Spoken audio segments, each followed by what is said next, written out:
want to talk about the Lone Druid, Ace's Lone Druid? Do you want to hype it up a little bit more? Of course, Lone Druid, best hero ever. I have no bias. I never played that hero myself. Double good, as I said before the game, and it turned out to be triple good, quadruple. I mean, just bring it on. Just keep multiplying it. Exactly. Oh my god, I'm so happy. Look, we might be seeing it in game number 3, but before we get there, Gaming Gladiators, they clawed a win in this series. It doesn't mean that we're going the full distance. We'll be going all 3 games. So let's know a little bit more about Gaming Gladiators. Gaming Gladiators versus Evil Geniuses. Definitely very interesting game. Also the start felt a bit off, a bit shaky. I don't know if it's like nerves, pressure, or just the setup feels a bit off. The first 10 minutes were like a bit all over the place. We tried to get through with like our usual communication, how we do things and how we want to proceed. They're going to try and go on Ace here. The Bristleback try and shut him down early, and they do just that. Because and Panda pick up a counter kill. It didn't really work out, and eventually the game got stretched into a really long game and eventual base siege. So you've seen EG be very patient about holding the high grounds going in these late games, right? It does look like this is going to be a marathon. We tried to go high ground, and they had the task kicks coming in, Willow shooting, they had like some Earthshaker, Dawnbreaker, so whenever you get too close, you get super smashed. I think we failed like 1 or 2 attempts horribly. Then we had to try to, while progressing the game, come up with a plan on how to eventually end the game. We tried splitting for a bit, reading, waiting for another Roche, coming with another attempt, feeding again, waiting for another Roche, and then we tried to let our Bristle get kicked in with some Pango rolls coming to create chaos so we can take one building at a time. Quinn was complaining, oh my god, this Willow is crazy, it's like she's just shooting me all over the place, and then it's like, oh shit, how are we gonna do this? It looks like they may not even be able to get a single lane of barracks out of this. Skelly boys, meanwhile, are cleaning up a tier 3. They're going to take the tier 3 tower. Who's pushing who here? And then, I don't know, it took us like 4 ages to eventually break through. The 5th Roshan of the game for Gaming Gladiators. Their building is going to be hit. But it's Panda and Because, the P-duo against Gaming Gladiators as a full 5 stack. That's going to be it. Evil Geniuses will call it 69 minutes. What a nice game, but Gaming Gladiators will close it out and get a Game 1 victory. For me, actually making it there now is an experience that I wouldn't trade for anything else.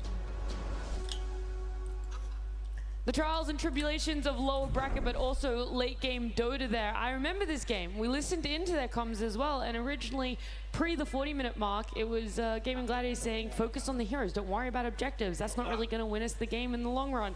And then it stretches out to almost 70 minutes, and they're like, all right, let's just focus only objectives. And that's the change. That's the shift when it does get to that late game Dota, Owie.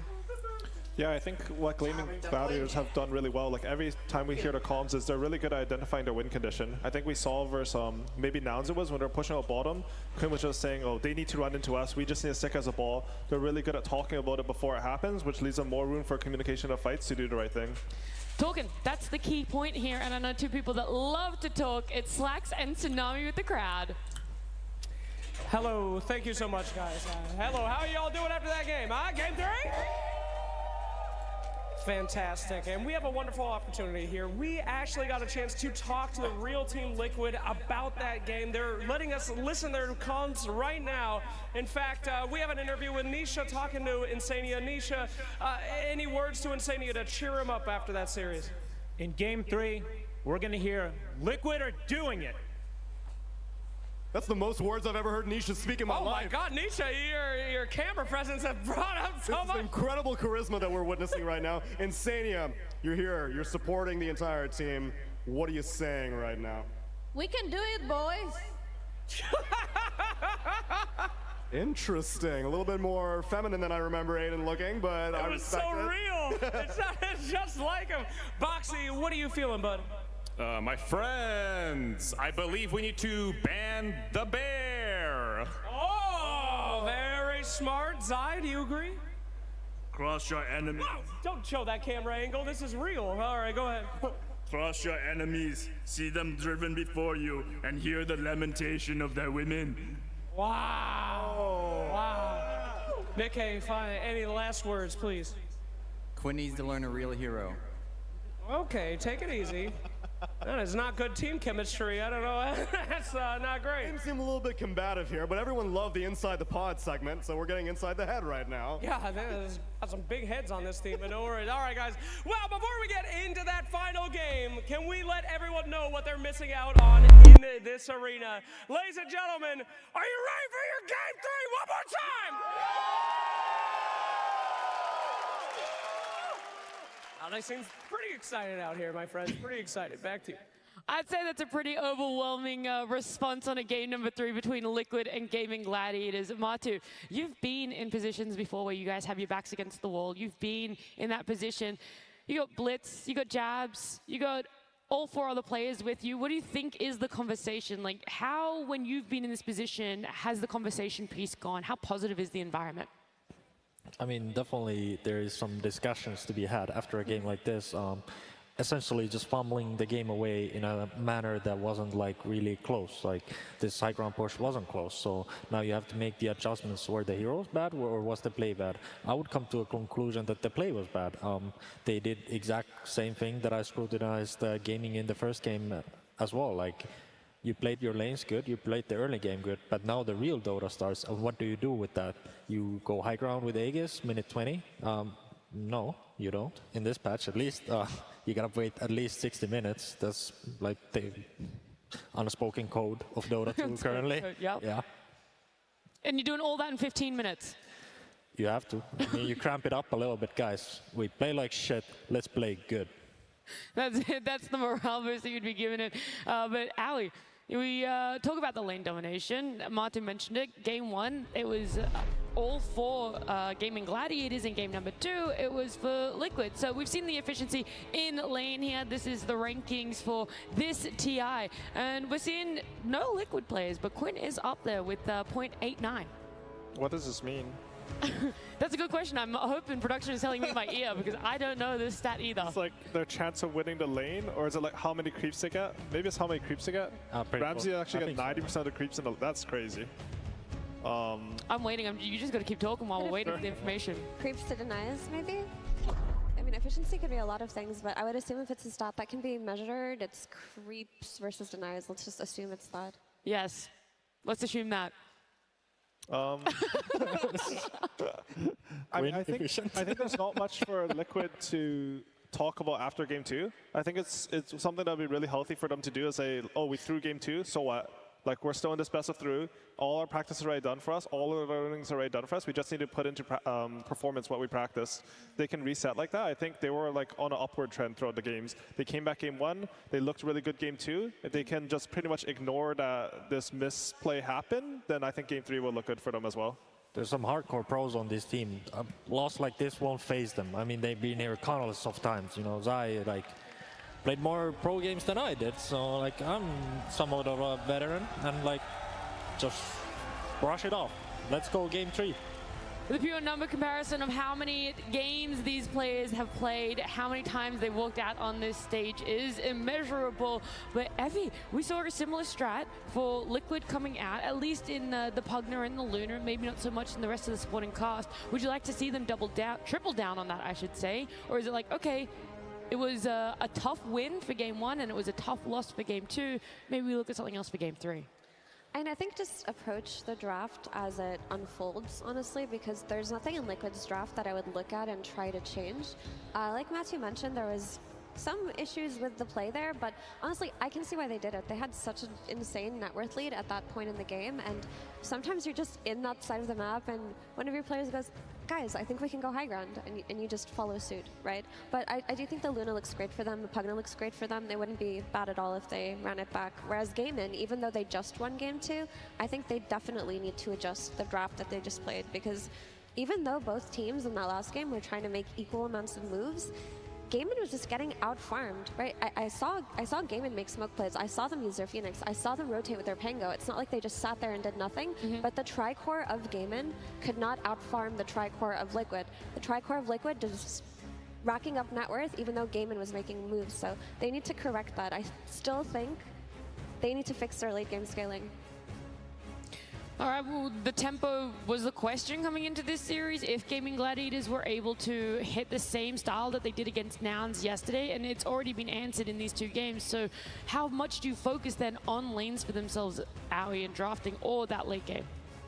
I think game and lanes are important because they're very comfortable from the position that they usually end up after lanes, which is a bit ahead. Something that I think they need to look out for is I feel like they've been playing with a bit of desperation. I mean, the fight that made them lose the lead in that game was when they chased a Tidehunter like 1,000 range into his tier 2, got 4-man ravaged and meteor hammered. This is not a play that you would usually see from Gaming Gladiators. So I think they should sort of think back to their practice, like what makes us the most comfortable so we can perform at our own peaks. It would be important. I think for them, that is having a strong offlane. I think that is like being able to rotate to the mid runes after they do on lanes. And is that why we might not see too many changes when it comes to bans between these two teams? Primal, Bristleback, Spirit Breaker not getting let through in either of those two games? I think so. I think the Pugna might be an interesting ban. We saw that Liquid in Game 2, they shifted the Chen ban up in priority because they thought that, one, it frees up the ban in the second phase, 2, Gaming might take it earlier. Pugna might also be similar because I feel like if Gaming want to have strong lanes, there's a support that sort of nullifies any aggression. Yeah, also the 𝙈𝘆𝑘𝑎, I feel that hero looked great in both games, even though it just lost. It just does so much by way of countering Quinn's hero pool, and it makes it so that Liquid always have this means to take team fights, even if they're in losing positions. So I think I'd like to see this 𝙈𝘆𝑘𝑎 either taken or addressed. I am actually very surprised about that 𝙈𝘆𝑘𝑎 because he's been so disruptive in both games. The boat, especially in game number 2, put them in that position to get Roche to try and push high ground in the bottom lane of Gaming Gladiators. And even later down, when Gaming Gladiators were up in gold lead, the 𝙈𝘆𝑘𝑎 was still having quite a lot of impact. Maybe not the burst damage they needed, but still a lot of impact and disruption to fights. 𝙈𝘆𝑘𝑎 is great. I just hope they don't stack up heroes like 𝙈𝘆𝑘𝑎 and Tidehunter together. Like, essentially, like, there are two big circles. They create these stuns all around them, and they have two heroes doing the same thing. Ideally, you have, like, certain jobs for heroes, and you don't really want to stack them because it's redundant. It's like diminishing returns. Like, it just doesn't work.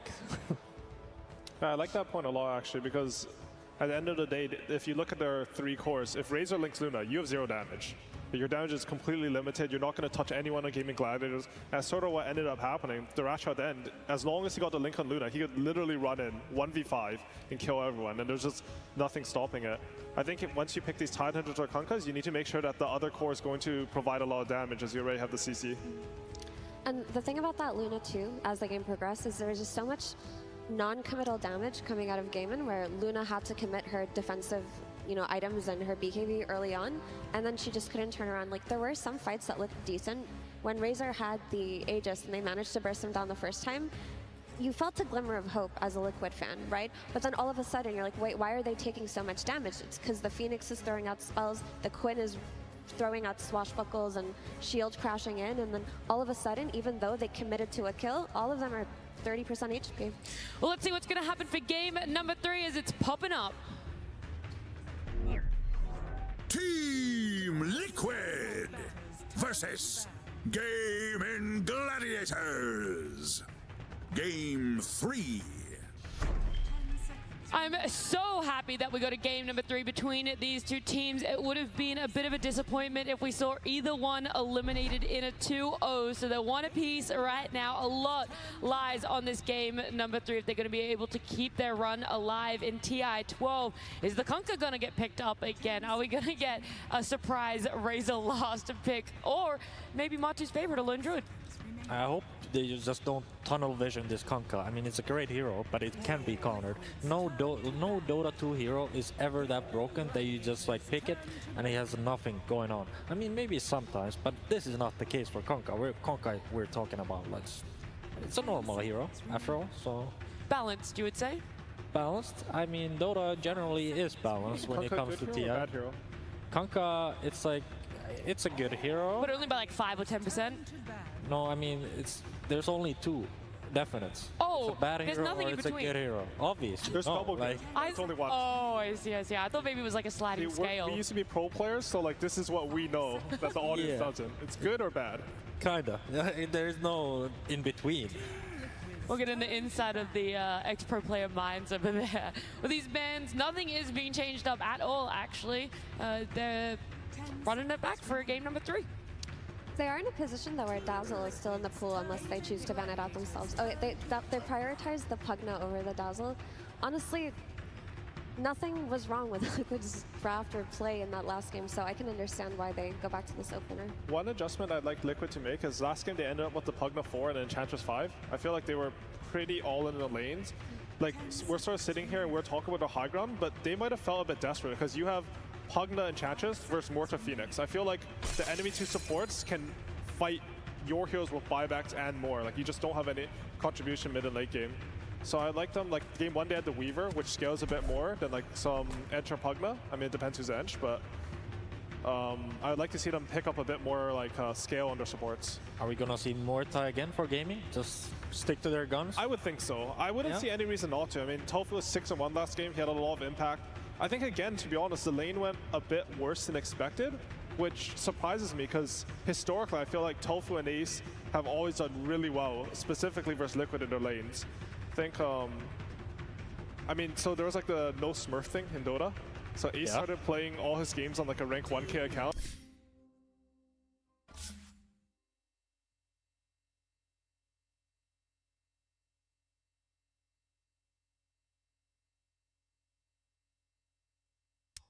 Team Liquid's turn to ban.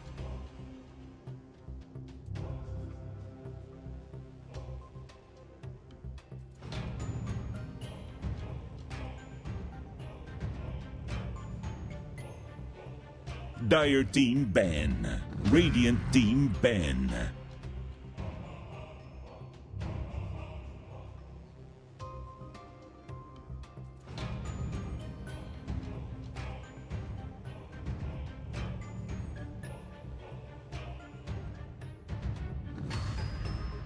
Ten seconds remaining.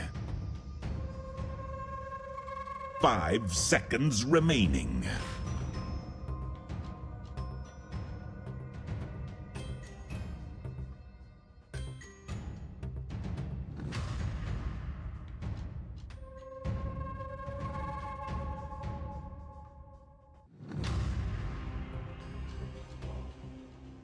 Radiant Team pick.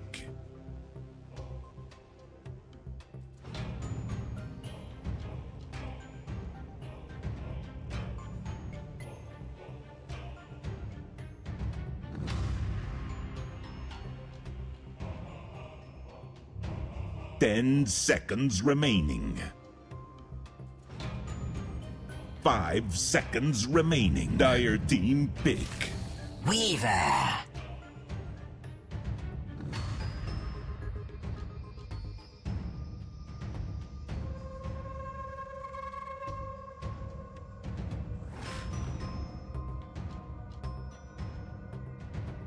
Ten seconds remaining. 5 seconds remaining.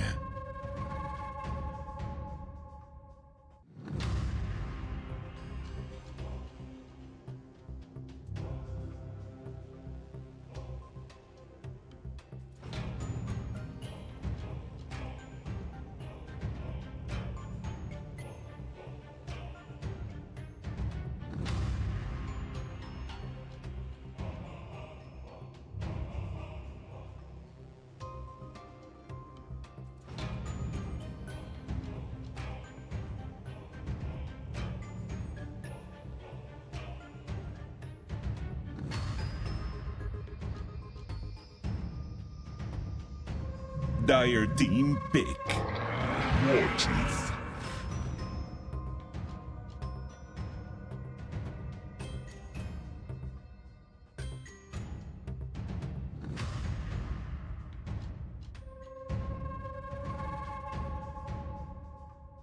Ten seconds remaining.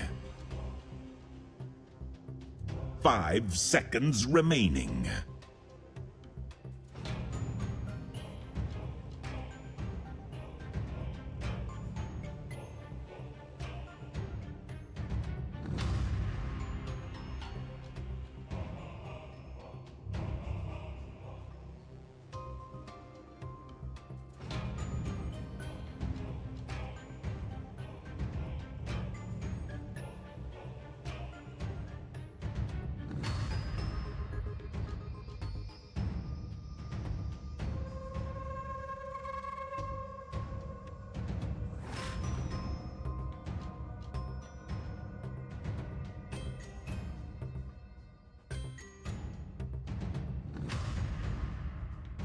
Radiant team pick.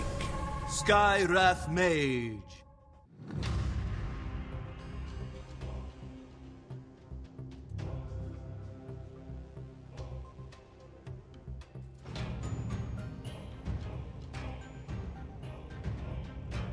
Ten seconds remaining. 5 seconds remaining.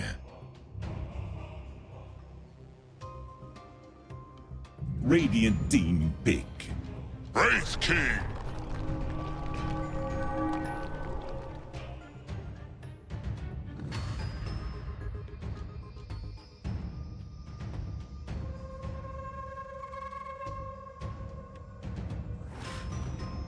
Ten seconds remaining.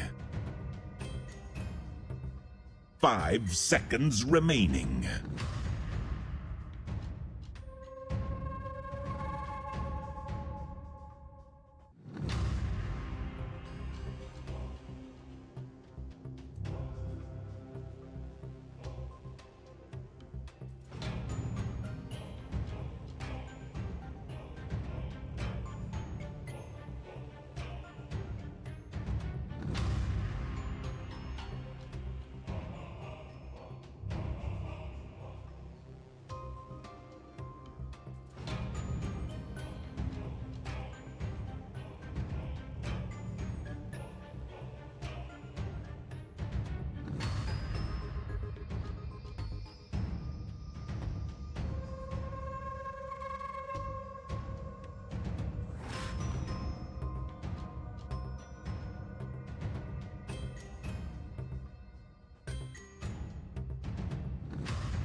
Dire team pick.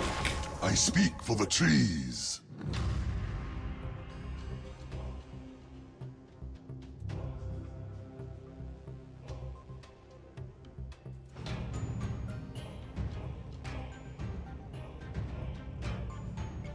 Ten seconds remaining. Dire team ban.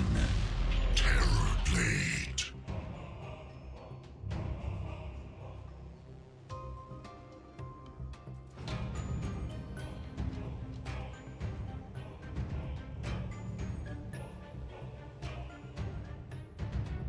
Ten seconds remaining. 5 seconds remaining.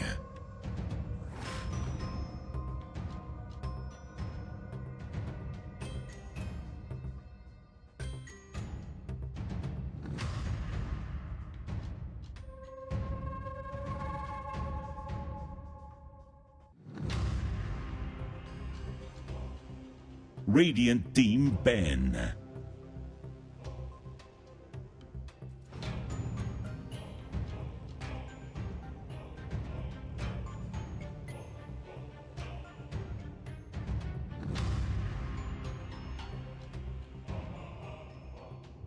Ten seconds remaining. 5 seconds remaining. Radiant team ban.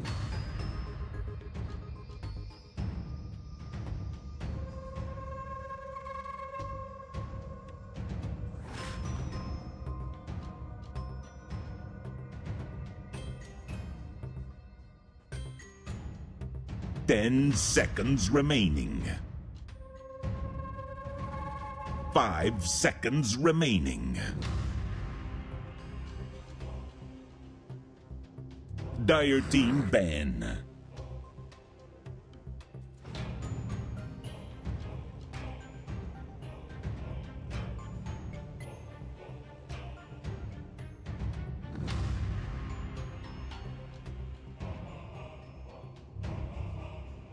Ten seconds remaining.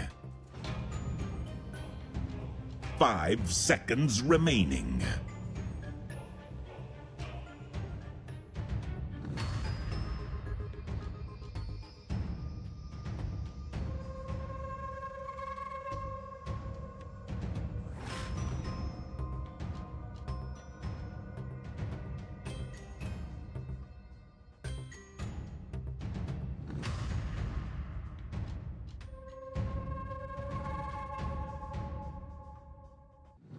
Dire team, Radiant team pick. Puck.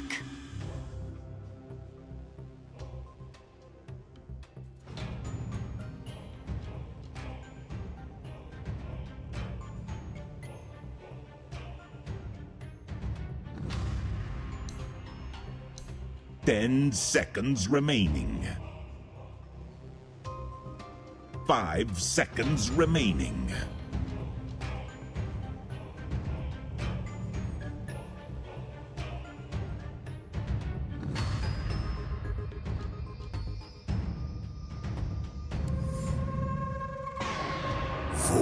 Choose your hero.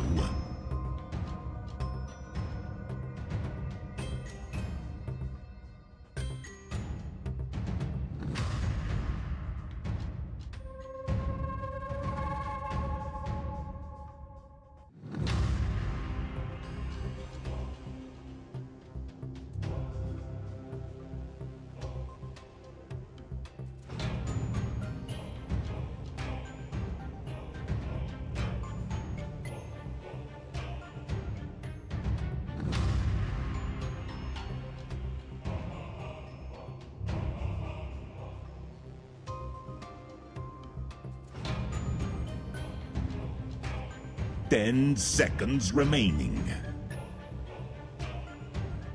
5 seconds remaining.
谁还不是个宝宝了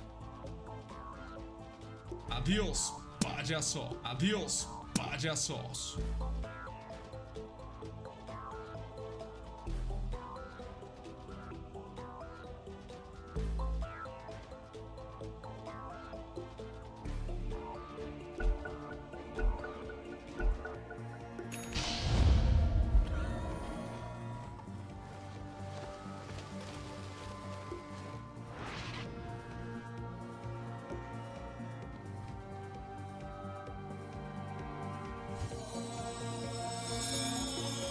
Hold!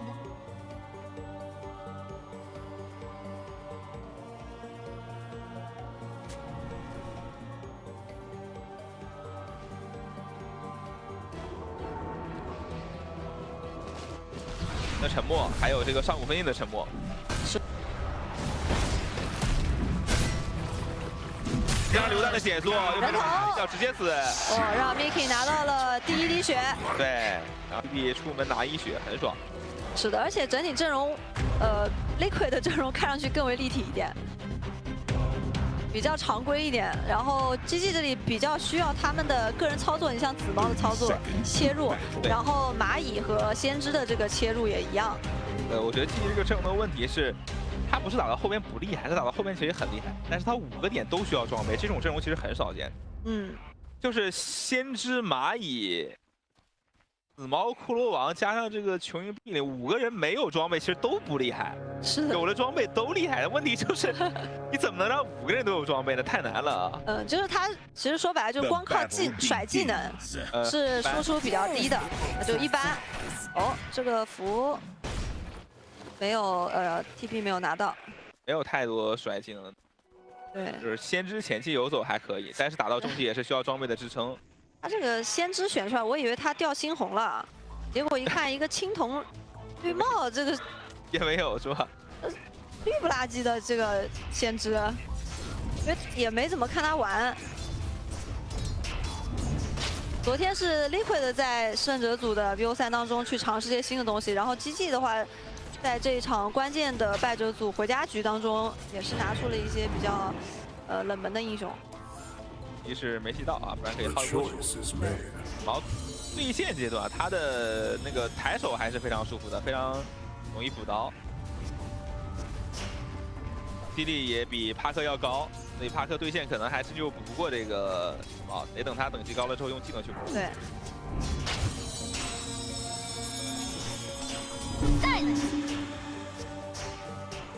这把需要感觉GG的那个先知得打得特别好。他得就是人多打人少去打，但是下路先知好像有点危险了。血量已经被打下来了，因为他只要走位稍微不注意，蚂蚁缩地过去杀信使，他走位太靠前了，被一个那个震动光弹减速，很容易被人马这个踩。对，上路的话，托福也是被打了一套。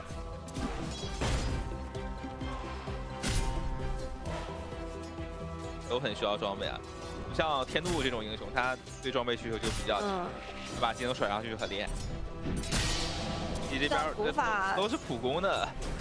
其实你说吃装备的话 ，Liquid 这边就那个TB 人马这种装备需求度更高一点，其他就是有等级，它有一定的甩技的能力。对。然后 GG 这里的话，就没装备真的都很。是的，只能说先知可能支援能力会强一点，其他就没什么太大优点了。前期可能就是10分钟之前，这会儿体现不太出来。是的，这个时候大家就是普攻输出也还勉强能看，然后先知靠那个传送加的攻击力和发芽的伤害，就是应该也还有伤害。但是你打到20分钟左右的时候，你再发现你是一个酱油没有经济的先知，能给到的帮助就比较小了。对，所以说感觉这把先知他必须前边要多打多游，然后就打出我记得之前 ARFY 的那个效果。你要节奏好，然后你自己呢得出点装备，比如说搞个什么，大勋章，对吧？大勋章现在是比较主流的出装，然后看情况是有的先知喜欢出阿托斯补一手留人，对，都需要去装备来补这些东西，不管是伤害还是你的。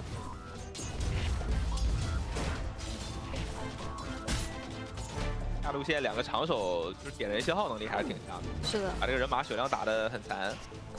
不过我们想想，这个先知如果去游中路帕克不好游，上路的话，上路有没有机会？上路好像有点机会。看兵线的位置，中路这里帕克的补刀确实补不过紫毛，正反补已经都被紫毛压制了。对，这个正常的，就是看6级能不能够有机会摇人杀一波紫毛。他摇人能力很强呀，他2个酱油都有。对，这边人马被耗死了，人马知道走不掉，想回头拼也拼不过。这个线一个先知一个蚂蚁，你如果动不了手跟大家打消耗，动不动这个 A 你一下那个 A 你一下，真受不了。对的，然后天怒技能的话又是前边等级低的时候没那么厉害。帮助天怒啊，但是蚂蚁想追的时候发现那个人马也踢下来了，算了。对。行，下路至少打了一个线优。对，这人马的补刀很少。现在只有 TB 这路的补刀情况是比较乐观的，骷髅王是被压制的那个。中路和下路2、3号位补刀都挺少的，也挺。对，而且酱油也跑到中路去。哎，这一波先知给机会了。互切酱油。蚂蚁是切了天怒，然后人马直接双刃剑带走了先知。是的，互切了一波酱油，因为蚂蚁其实看到天怒也是口水流下来了呀。小脆皮，没硬控的。中路帕克被打了一套，队友灌个屏，但也没打死。毛应该是才5级对吧？如果有太虚之境，那可能还有点危险。是，不过这个线 CCNC 其实打得非常不错了，非常好。下路越塔给压力，人马要死了啊！再 A 出了个连击。同时马也身亡了。不开花，阵容越怪赢得越快啊！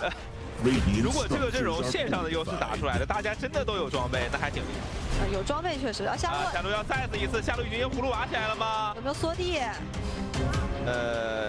卡士也嗑大药，但还是被蚂蚁找到打死了。是的。下路变成了人马死，人马死完天天死，人马再死，两个人完全被接力。关键是人马要是他这个装备跟得慢的话，他有可能一直都肉不住啊。因为甲上面就是护甲上面他还是比较没有优势的。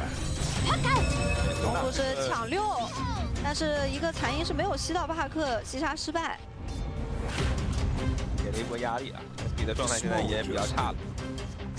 阿克首先是还差半级经验到6，而且他这个状态威胁不到。6分钟中路抢符很关键哦，从家里传送过来灌瓶很关键呀。然后他现在状态会比帕克好，所以帕克不敢去抢这个符了。不敢了，上边是被这个琼碧玲给拦住了。啊，中路直接切过来，还要强贴，知道帕克没状态，吸到了一枪，非常漂亮。但自己也没有太虚之境了。要被 A 死了，1换1。对，这一波是强行冲塔杀帕克，最后弹幕虚发补偿的伤害是把帕克带走，但是自己是技能全交完了。但是气势打出来了，不得不说，节目效果很好，因为他确实其实动得有点勉强的。给沉默贴彩。吃了魔棒之后，蚂蚁这个血量人马杀不掉。是的，虽然蚂蚁没到6，哎呦，在妹子自己的这个血量还是要小心。人马这个血量身上有什么之类的吗？不然很危险啊。是，他有魔棒，但是不多，就6点。中路再打 ，CNC 这气势压得帕克喘不过气来了。帕克一直没到6啊。2发对狙还差呀，1、2下普攻。那这波管不了了，就是这波他技能交完了，然后帕克塔下的经验还能吃到能到6，吃到6了，所以下一波冲塔就不能够这么肆无忌惮了。看一下出现的经济情况啊，这 TP 他补刀是有点有领先，但是其实蚂蚁的经济要比 TP 还好一点，对，差不多。这毛真的是压力拉满了，悟到就给你刀。是的，因为帕克虽然说能限制到紫毛，但是他自己的输出对一个满血紫毛是毫无威胁的，他一定要喊古法和天怒过来。Dire's top tower is under 主要是 attack. 紫毛这个英雄，我感觉他没有破例选出来，也是因为 CNC 这个英雄玩得非常好，这个宗师级别的紫毛，在之前紫毛还火的版本，他是玩得非常多的。来了，这波是配合幻魂轻易击杀掉了帕克，帕克连技能都没放出来，一直在一个双，慢。还好伊萨尼亚反应很快啊。他2个酱油来的比较慢，都没人能蹲住。正常来说，其实是帕克到6之后摇人放大杀一波紫毛，但是被紫毛这边抢先了。阿姨下路又消耗了一波人马，然后自己是一个大药啊，一波大药，装带回满。这主路首先对线就没打过，但是这个对线没打过，确实紫毛有一定优势。但是酱油如果一时半会儿一直帮不了这个帕克，帕克就是一直打不过啊。那反而是别人这个来一个什么雄鹰碧鳞过来给个幻魂，帕克还要死。是的，因为立克这套阵容比较常规，他需要稳扎稳打，得稳住。如果说被 GG 这个先知带的节奏有点带乱的话，就可能会有点自乱阵脚。这一波中帕克没动到，但是没有蹲，对，帕克还是要死，还是中了幻王来中路推塔了，下路人也很多，但下路好像没动到手。是的，这把 GG 进攻打得非常的好呀。对，很漂亮，他是骷髅王的小骷髅兵配合先知。那其实他们推塔的能力也挺强的，不过先知现在可能还没有助人，这边下路踩住了，然后呢，没有然后了。人马大招开过了，可能有危险，紫毛一刀切过来，给个残音吸住，衰老没能救到人马，蚂蚁再跑过来把这个人马的信使也杀掉。中路这边双方一个人单对塔。骷髅王有骷髅兵的点数，招骷髅兵去推塔，效率非常的高。而且前面我感觉Liquid真的被打乱了，因为刚刚有个小细节，就是GG在推中的时候，有人在往中路就夜眼往中路交了个扫描，就是人在脸上交了个扫描，我估计是点错了，就已经打得有点乱了。 那其实基这个阵容前期打出优势了，然后他们的经济领先，每个人都有点装备，真的挺哇，10分钟，快91了，快91开了，果然是阵容越怪赢得越快啊！然后中路这个点效果打得太好了，然后下路这个人马其实也被压制的比较明显。打得好，打得好，确实是打得好。这波三角区，绿界阵亡，卖自己，但是卖出事儿了，卖出事儿了。 然后这个极速服的紫毛还是挺嚣张的，他知道帕克没大了，而且对你这个人马有想法，但是送的是后排比较脆的任务，配合一个先知大招。啊，这个时候还没有 A 张的紫毛，其实已经能看到他对后排的威胁了。是的，这先知大弹过来那个伤害非常可观。Miki 也是被吸引了过来，但是并没有那种残局让他收。这把GG我感觉打得太好了。 觉醒了，脱胎换骨啊，感觉跟前2把不在一个状态啊。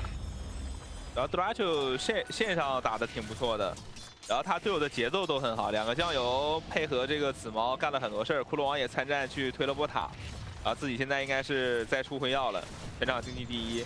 是的。一片大好形势啊！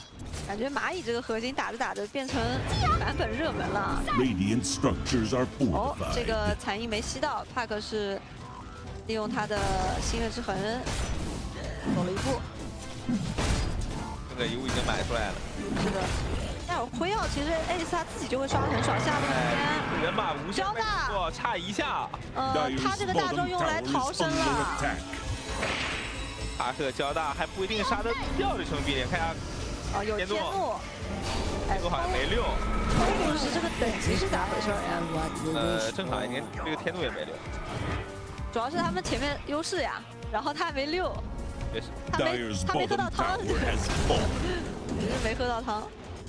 对，你看三角区那波他是先被秒。对的。Dire's bottom tower is under attack. 这个阶段其实 CCNC 可以稍微打钱的，他如果这么持续的去压制别人野区，一会儿有6偷矿，对，这波矿偷挺爽的。就是我想说的是，他那个天怒一会儿到6了，他如果再被帕克框住，可能就直接死了。把这波塔下强杀人马，一个封路框，还好法来做了，摔老家输血。是的。现在Liquid就是要稳住，让 TB。 稳住刷，因为对面现在有先知的这个阵容嘛，推那个支援会比较快，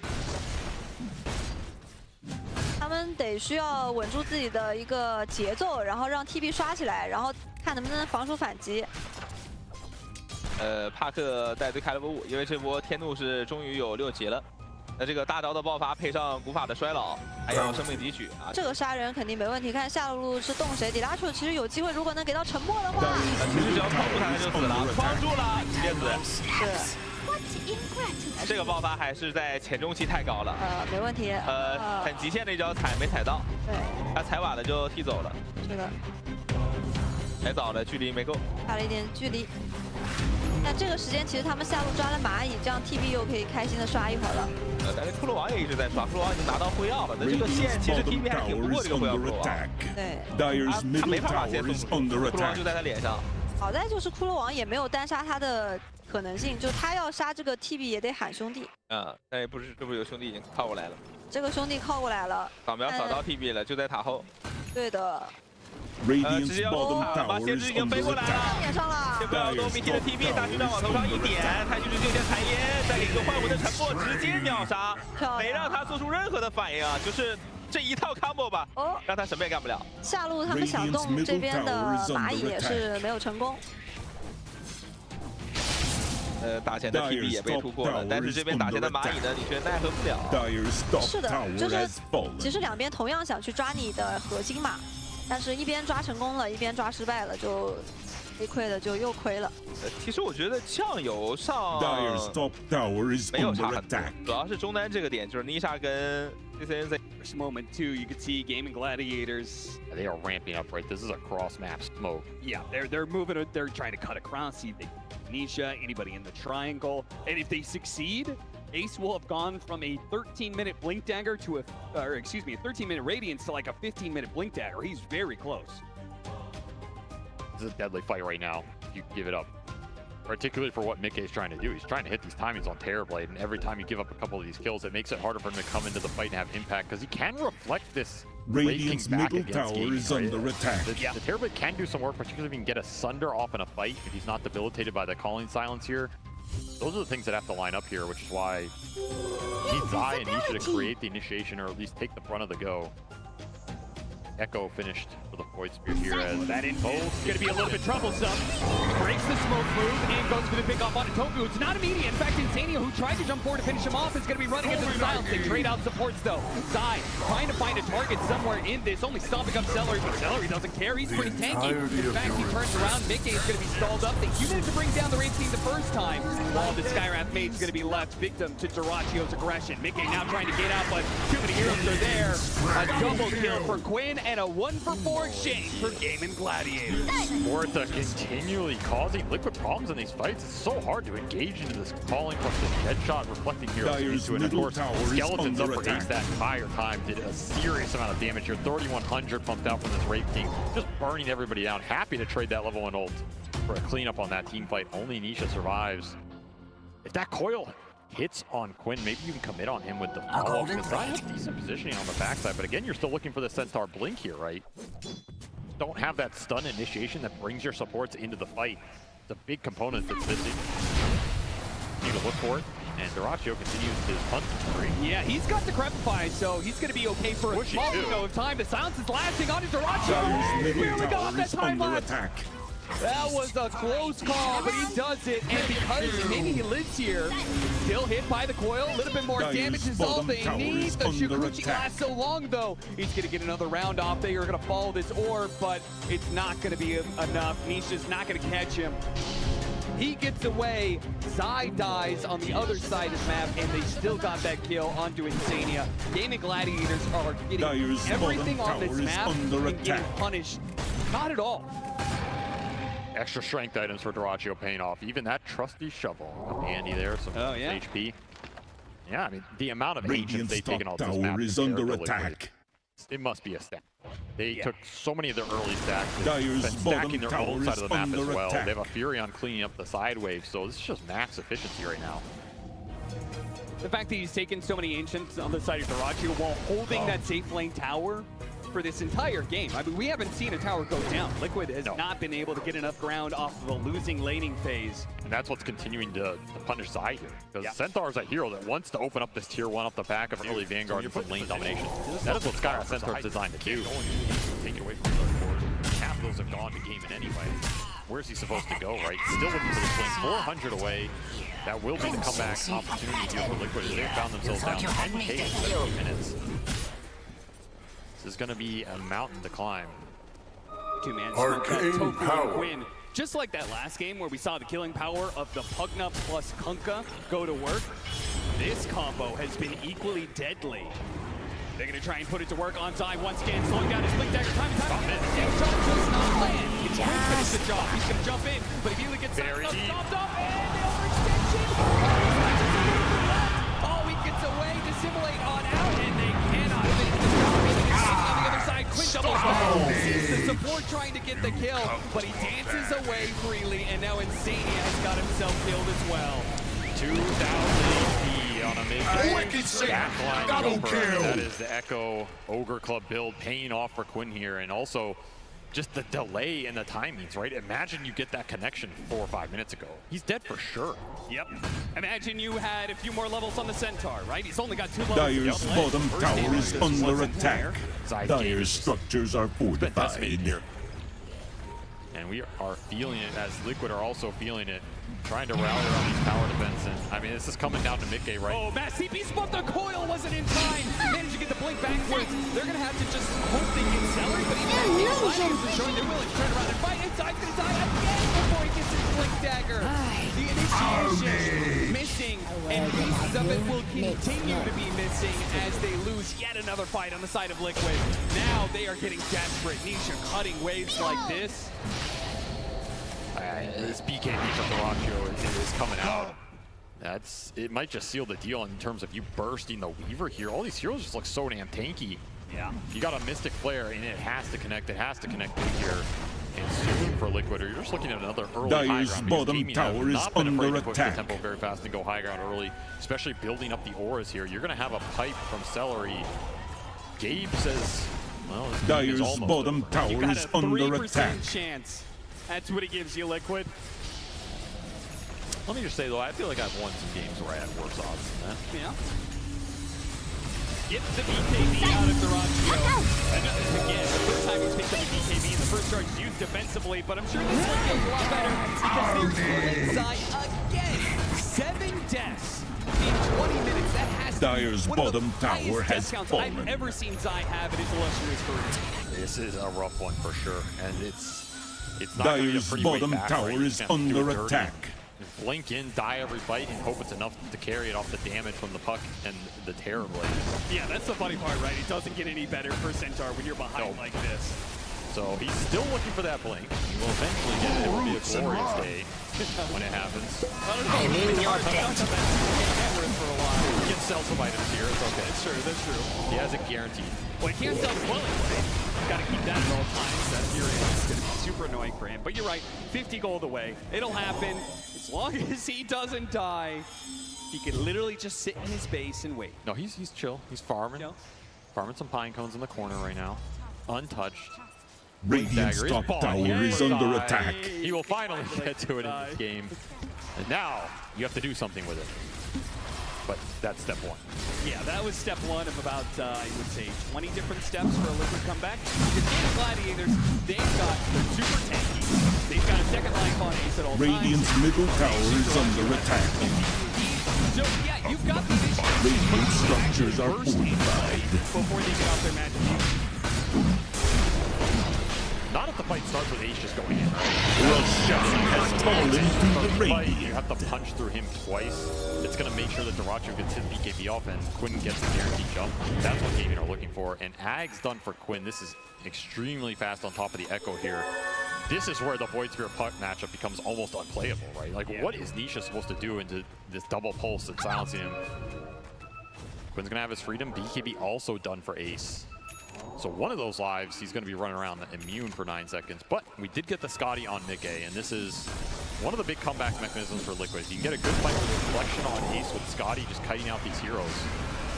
Seller cuts them off, but 10 HP does die in the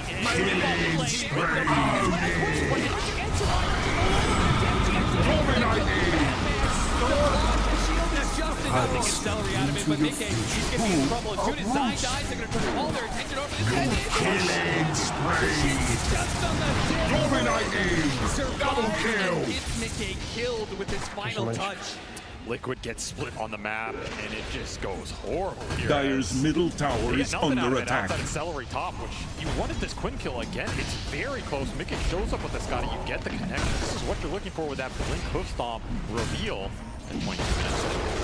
Dire's middle tower has outpacing fallen. you with the HP here. Your damage has continuously been behind. Dire's middle tower is under attack. It's not there yet. And yeah, Ace, he's going to start every fight if he can. That was one of those rare opportunities where you got a chance to go on Quinn. You got to make those count. Just seems like the laning phase has given gaming gladiators that extra bit, like 10% more HP they've needed every single time, or almost every single time, to survive through the initiation. And it is beginning to snowball. Every single fight going worse and worse for Team Liquid. Now up to a 19,000 net worth lead for gaming gladiators. Yeah, it's out of control, right? And a lot of it's just on Celery and Tofu cleaning up so much of the map. Furion thrives in these situations where you can corner the enemy early off a good lane win and just clean up the lanes. I mean, full pipe Solar Crest on Celery. He's just going to build every utility item in the bank, make sure his cores are unkillable. The Glimmer Cape on Tofu is what bailed Quinn out on that mid lane as well. These are difficult items for Skywrath to play into, which is why this deficit is so looming, because you have to have this Mystic Flare. And every one of these utility items that come out makes it a little more difficult. And the Terror Blade becomes even easier for gaming gladiators to bring down with completed. Dire's bottom tower is under attack. Damage is coming. And it's coming Dire's back. 2 minutes courier left on has the been Aegis here. slain. Do you go higher now? Yeah, I mean, they already kicked it down to half, so yeah. as well. You are going high ground. They're trying first to take away that HP as quick as possible. Not enough. 5 times for pretty much and the glyph will only stall Gaming Gladiators for so long. Liquid, they are in desperate straits now. Liquid and heal put on the big game, but you don't have to worry about the Dire's middle tower has fallen. Focus on the objectives. Yeah, just wait for Ace to jump right. These reflections are what hurt. They can keep getting these off. This is what will actually deal damage in the fight. That's right. That Radius back around. Instant silence onto the coil. It's enough in, so once again he's held in place. Can't quite command. The rest of you are searching forward. They got that one kill. Immediate buyback though from Insania to hold this lane of barracks. The Gaming Gladiators will respect it. Just refill the resources here. No time lapse on 𝙈𝙀𝘿𝘄. Don't want to spend BKBs in a bad situation when you can just reset and continue to build your lead here. Does mean they're going to be a little bit pushed for time if they would still want to use this Aegis. They got 1 minute left, so 𝙈𝙀𝘿𝘄, they just cruise straight down middle. They could still make good use of it. Yeah, they can. I mean, this AC is almost completed for Ace. He's 1 component away. So the next 2 minutes could have it if he just farms up the entire map. Do you feel like Gaming Gladiators also no meta rush to take this lane of barracks? I mean, no, but the opening's there because you know Mickey doesn't have meta, and there's no way Liquid are taking a fight without it, right? So how much do you take then? Is the question. There's welcome back on the front middle lane. Nobody's home. Gaming Gladiators just walk Dire's right through the middle door, barracks take the lane have of barracks. There are fallen. no tier 2s. Dire's So middle they can barracks translate are this under into attack. even more. Team Liquid Dire's will be middle forced barracks back have to defend fallen. at some point. Radiant's bottom tower is under attack. Radiant's top tower has fallen. Radiant's bottom tower has fallen. Dire's top tower has fallen. In a meta where the high ground has Dire's top barracks are under attack. Roll into a double lane here. No defense, no contest, and that meta is still 50 seconds off cooldown here. I feel like an eternity. Dire's top barracks have fallen. Getting an item. It's not like, oh, we gave up 2 lanes of barracks, but now we have this. This will help us win everything. And it's, Radiant's bottom tower is under attack. Barracks have fallen. Quite much straight to the arms of 𝙈𝙀𝘿𝘄. He's going to be cleaned out. That's a dieback for him. Dies right next to the fountain. Gaming Gladiators way too strong for Liquid right now. And they're going to go for the killing blow by taking Megas to the Radiant's bottom lane. bottom tower is under attack. Nothing rolling in for Liquid. Mickey is desperately trying to farm up the BKB, but he's 1 whole component away. Ace straight back in. One-shotting box. Dire's structures are fortified. Dire's bottom barracks are under attack. On the cooldown for Mickey. He has enough time to get this. Make something out of it. Grab him. Dies again. They're all dead. Mickey gets the wall. Ace immediately going to jump onto him. Anybody help out Mickey? No chance. Dire's bottom barracks are under attack. They will bring down Team Liquid. They've had their number all year round, and they will prove it. Victory. That is a very frustrating defeat for Liquid. I mean, this has been their nemesis the whole season long, and most of it's been in the grand finals. Here you're in the lower bracket elimination match. That game 2, the game 1 especially, where those high grounds went wrong for both teams, right? Either of those games can come back to haunt you depending on if you win or lose this series. And as Liquid drop down here, it's one of those series where you go back, you play that game a bunch of times, how many versions of it do you win, right? And I mean, a hell of a season from both teams here. They will meet each other yet again. So much respect between these two. For one final time at this year's TI, we're going to say goodbye to Team Liquid, one of the most consistent teams, but never able to find that championship, and sadly it'll slip through their fingers this year. Gaming Gladiators, though, holding strong in that lower bracket. I mean, we set up the stage early on at like Riyadh. We talked about how this team was always going through the upper bracket, always taking the easy road to be able to get to the finals, but then they got knocked down at Riyadh. They get knocked down at TI. They prove that they're also a lower bracket run team as they do it against their nemesis in Team Liquid. I mean, resilience, it's a hell of a quality to have, right? And it shows itself here. It's showing across the course of the year. The team has a lot of fans. They also have a lot of haters. It's a mixed bag across the board, but damn do they look good when they're winning, and when they're building momentum, they are one of the scariest teams in the world. Absolutely. Love to be able to watch some more Gaming Gladiators game, and we're going to do it here at TI as we head back to the panel for some more series to come. A 2-1 nail-biter series. Gaming Gladiators now a top 4 team here at TI12. That does mean, unfortunately, Liquid, they're a 5th, 6th team. I mean, Gaming Gladiators, absolute championship-worthy team. Like, just like throughout the whole season, like amazing performance. Like, shout out to them. It's very sad to be a Liquid fan today. I like every Liquid fan needs a beer right now. In fact, I need a beer right now. So Liquid is out. So is Matu gonna be out? That's it, Matu's done. Yeah, fuck this shit. Oh, he's actually just, all right, bye Matu. Thank you so much. We appreciate all your analysis. Oh, that's it, he was done. He was done once the support for Liquid was over. Effie, you're gonna have to fill in all the blanks now. I mean, Matu by the way, he actually has left. Matu has actually left the building. Well, all right. That was just really convincing by game in that game 3. I mean, their draft came together in a way that none of us saw. I think that when they're owning, they stomp their lanes really well. They abused the tempo that came out of the Nature's Prophet push and the Skeleton push, and it looked like there was no space for Liquid to come back in this game, honestly. But also what I want to shout out the most is that last pick Void Spirit. And this hero has fallen out of meta. Not many players would have picked Void Spirit in that situation, but Quinn had the read on it. He played insanely well versus this puck, and he made it happen. Owie, because we don't have Matu here anymore to build up the hype for Liquid, even though they do bow out of that TI run at 5th, 6th. There's still a lot of praise to be sung for them. Maybe not so much in Game 3, but at least throughout this series. No, I think they played their hearts out this series. I mean, it always sucks. There's going to be a winner, there's going to be a loser. I think, especially for a team like Liquid that has come so close so many times, it's hard to like be able to reset and be happy with what happened. But I think there's nothing to be ashamed of with their season. What was the hardest thing about their lineup to execute? The hardest thing for their draft to be able to come online?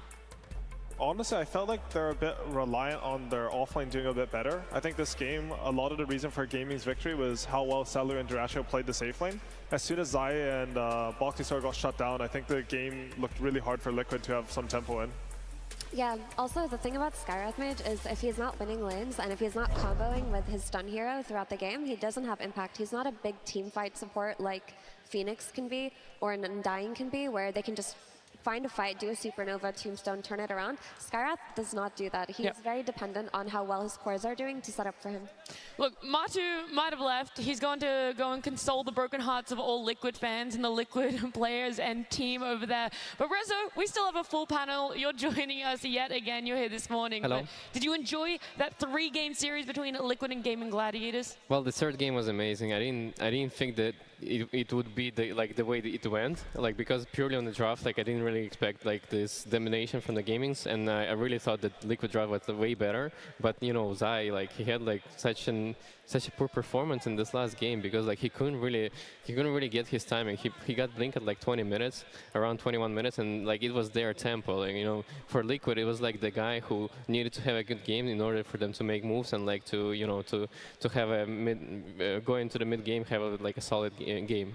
It was a really tough loss for Liquid, but Gaming Gladiators, they were able to bounce back. They lost that game 1 and they were able to come back at game 2 and 3. They won this series, so of course we get some words with our winners. Absolutely. Why are you laughing? Why are you laughing? Because during the draft, last game, I want to throw up, and my team is asking what we should draft, and I'm just looking at my keyboard. I'm feeling bad myself. I'm not responding, and just doing like this. Pick Weaver, pick Weaver.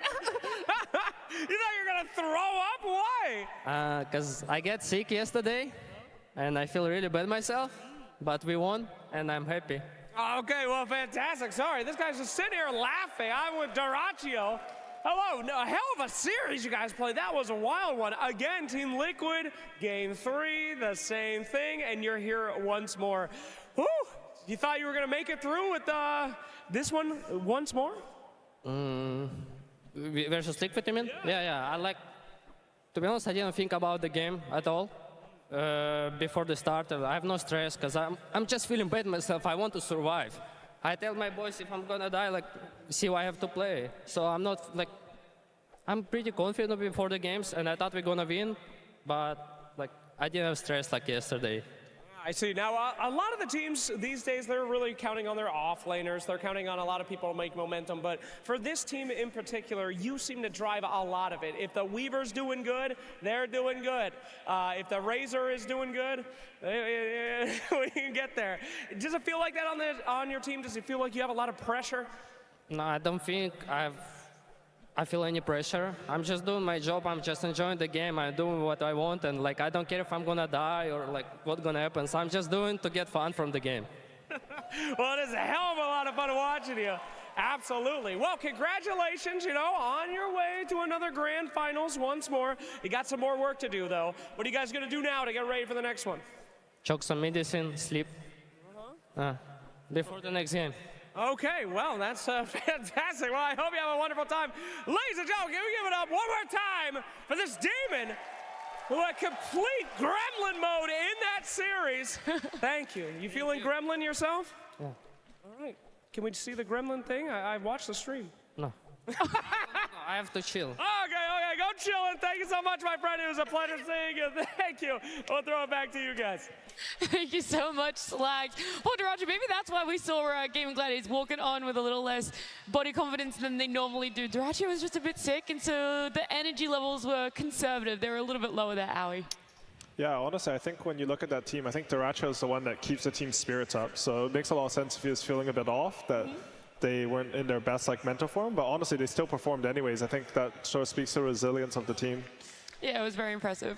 And now it'll be a trial of endurance, right? Because they're going to play the last series of the day, and one of their players is sick. So I hope they can find this time to recuperate. Well, I just want to say that no team that has ever won a TI has won TI starting from the lower bracket. Very first round. So if Gaming Gladiators actually pull this off until the very end, if they manage to get a TI win here, they will have made Dota history in a way that no other team has. Like, not a single team starting from lower bracket from playoffs has made it this far. It's super impressive, the fact that they're even able to make it to top 4, but at the end of the day, we don't have a top 4, we have a top 3, so they will be playing again. They're in that 4th series, and it could be up against either 𝙈𝙀 or BetBoom, but if you have this long of a break, Rezo, I asked you what position you'd rather be in, that first series or that second series. You said second series, so if you are in the first series playing up, would you do the same thing? Go for a nap, try and reset, let the drafting happen to your coach? I mean, for 𝙈𝙀 especially, I think it's the best thing he can do right now because he needs to gather all the energy he has and get ready for the next series. So taking medicine and taking a nap, it's an amazing approach, honestly. I want to build up Team Liquid a little bit more. It is the final time that we're going to be seeing them. We're not going to do all the talking, though. We do have an exit interview. Tsunami is joined with one of the players. Thank you very much. Yes, I am standing by with 𝙈𝙀, who I think you've got to be probably the most successful player that I have to do this with so frequently. On any outsider's perspective, you have had an incredible year. Obviously, it didn't end in any championships, but like the consistency and the heights that you reached, most people would kill for. But I know you're a championship-minded guy, so how's your year been for you? I mean, agreed, yeah. Like, performance-wise, it's been pretty good. Obviously not winning anything per se, but consistently performing and doing good. And I think, looking back, top 6 at TI in this one is like, it's not the worst of performances, but of course we would have liked to do more, even in this one.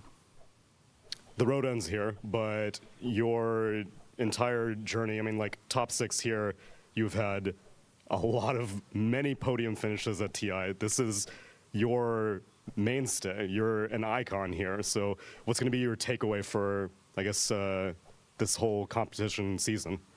Well, I've done better and I've done worse, so this is kind of bang on in the middle, which is fine. I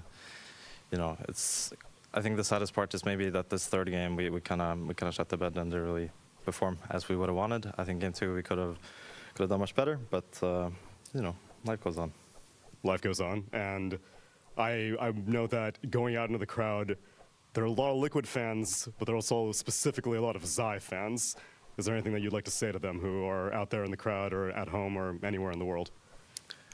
Well, actually, after this game, William kind of looked at me and told me I had to go after that center performance.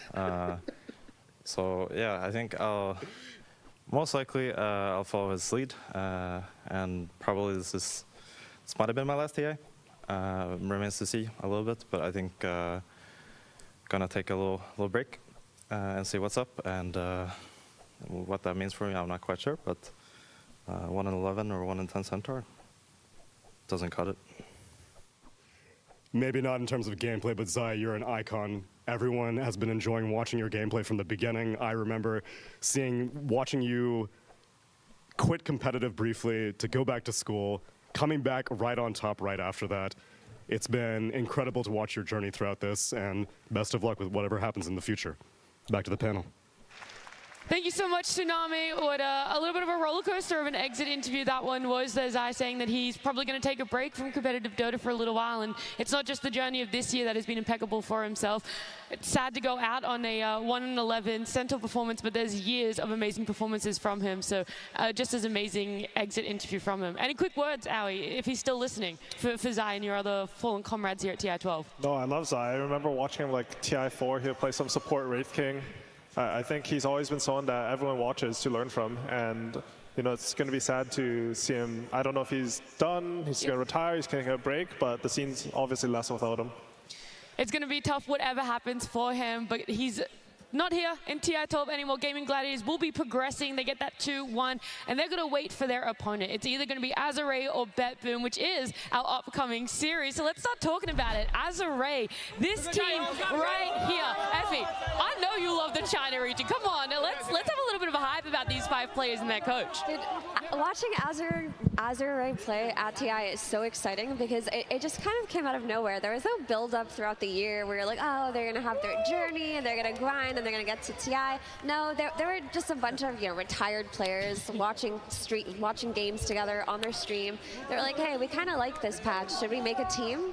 And then they made a team, qualified for Bali, and here they are at TI, just a few months under their belt. But these are legends. Are you kidding me? This is the old LGD roster. This is the LGD roster that dominated TI7 and dominated TI8. Like, these players are namesakes, not just in the Chinese Dota community, but the Dota community overall. I mean, if you grew up on Dota, you know who SOSMED is, you know who 𝙈𝙀 is, you know who FY is. Come on, they're in so many montages. I mean, this team is exciting.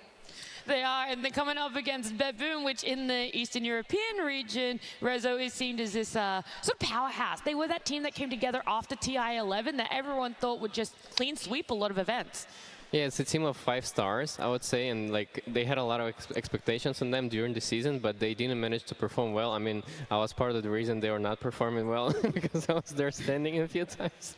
But overall, I think they managed to deal with stress way better on this tournament specifically, and they're showing it. Like, they managed to like win 90-minute games, and they were looking confident in those games. Like, they're always finding those little pickoffs, those little moments where they can, turn the game around into their favor, and they're really good at team fighting, same as 𝙈𝙀. Like, those two teams are like super insane at like how they're casting spells, especially like GP and Walker. You see this guy performing like steadily like every game, and he's barely making any mistakes. It's a bit of a tough question to answer, 𝙈𝙀, but which team do you think has progressed the most in the past month in our road to TI, 𝙈𝙀𝘾 or 𝙈𝙀, and who's going to show up today? I think 𝙈𝙀 came in, I really liked their progression through the qualifiers. I watched a lot of their games, especially their series versus Extreme, and I learned a lot from them. But I think 𝙈𝙀𝘾, they've made a lot of progress mentally, which I think has always been the weak side of the team. I'm really excited for the series because I think it's like sort of a clash of identities. I think 𝙈𝙀's post lane's really good, and 𝙈𝙀𝘾 are a really strong laning team, so we see how those two mix. It's going to be a lot between these two teams. See the growth, especially for 𝙈𝙀𝘾. They've been coined as a team that has struggled when it comes to LAN, a team that has struggled in late game to remain patient. And it's time, though, to see how they go for the second time on the main stage as we do welcome 𝙈𝙀𝘾 to the stage.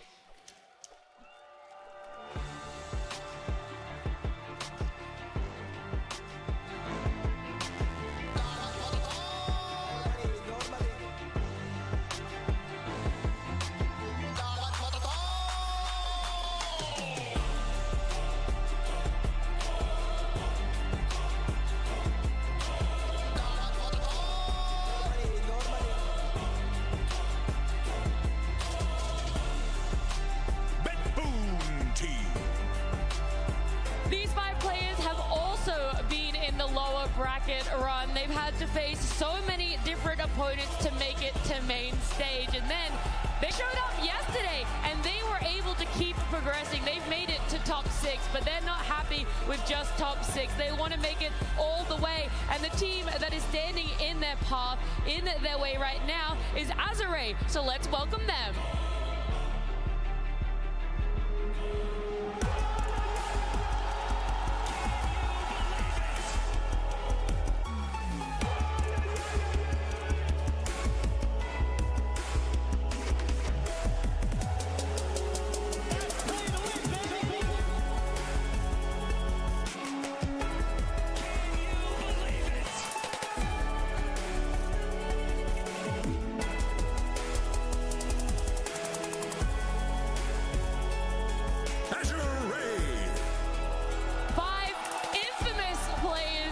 Chinese region. In Dota as a whole, as Effie said, they graced this stage yesterday in the upper bracket. They had to face up against LGD. It was unfortunate for them, but here they are. They get to perform again in front of a crowd of adoring fans in the lower bracket. First time we're seeing them in an elimination best of 3. Brezo, how do they deal with the pressure, a pressure of being on main stage and in an elimination match? Well, I'm sure these players are very familiar with the pressure because they played for such a long time already, and they showed like insane performances during the past years. And I mean, my theory still stands because the Gaming Gladiators, they went from the lower bracket. They had 3 series before, and they managed to take down the Liquid. So right now, to me, BadBoom seems like the team that, you know, coming from 3 series already from the lower bracket, they have more experience, and they're coming here more confident than 𝙎𝙊𝘾𝘄𝘼 dropping from the upper bracket. Yeah, I mean, I can definitely see that angle. BadBoom have just been on this huge momentum grind. They've gained so much confidence. I really feel like BadBoom conquered their demons that day that they beat Talon in such a spectacular fashion because that series was so close. But ever since then, they've felt confident, they've felt secure in their identity, and they've just been playing so well. 𝙎𝙊𝘾𝘄𝘼, on the other hand, I think this is an incredibly high-skilled team. Their series versus LGD yesterday, if they had time, could have taught them a lot because something 𝙎𝙬𝘼 said is they're a very strong post-laning team, which they are. They're excellent at spellcasting. They're excellent at looking for fights. But in that series versus LGD, they were also a strong laning team. In both of those games, they came out of lanes with a net worth lead. They completely dominated that early game, and they took a few bad fights. They made a few miscalculations where they threw their leads away. So if they had time to sit down, reset, prepare, and learn from those mistakes, then we're going to see a stronger version of 𝙎𝙬𝘼 today. How far back would you go, 𝙎𝙬𝘼, in prepping for this series against BadBoom? Because 𝙎𝙬𝘼 and BadBoom were in the same groups when 2 weeks ago, right? Meta has changed quite a lot. Playstyles maybe only a little bit. So how much reflection would you take from your BadBoom series that you had as 𝙎𝙬𝘼 compared to your LGD series, which only happened yesterday? I mean, I think you have to include as much of both as you can, but the thing about when you play these teams from other regions, like, you don't know that much about them. Like, you watch the replays, but you don't get a feel for them until you actually play against each other. I think the last time they played, like, generally I think right now the Chinese region, the reason why it hasn't like been winning tournaments as it used to is their laning phase is usually weaker, especially compared to the European and Eastern European teams. So I think this game, if they come in with a game plan from their last matchup against them, and they're thinking about, oh, how can we nullify their lanes? How we can get to the point where FY is combining to gank our safe lane, stuff like this, they'll have a good shot at the series. Would you say the lane weakness is coming from a drafting perspective or an execution perspective? I think it's like sort of a bit of a product of like Gaming Gladiators. Like, if you don't have strong side lanes versus team, if you don't contest every single CS, then they're gonna snowball the game off that. The Chinese region didn't get to play some of the DPCs in the last, like during the COVID era, and then they don't get to match up against these European teams as much, so it makes them less focused on this and more focused on getting more like positive heroes for like rotations. Like, I see FY some Clockwork, the 5-1 Invoker, stuff like this, and combining. But if you lose your lanes, oftentimes you can't make these moves. It also seems to me that even if you have a good draft, like in terms of team fighting, right, you have like good heroes with it, like even you lose lanes, the items matter like so much that you're not like even able to get to that team fight. You're just getting like constantly pressured, and there's no coming back. So the lanes are super important in this series, like overall in this tournament.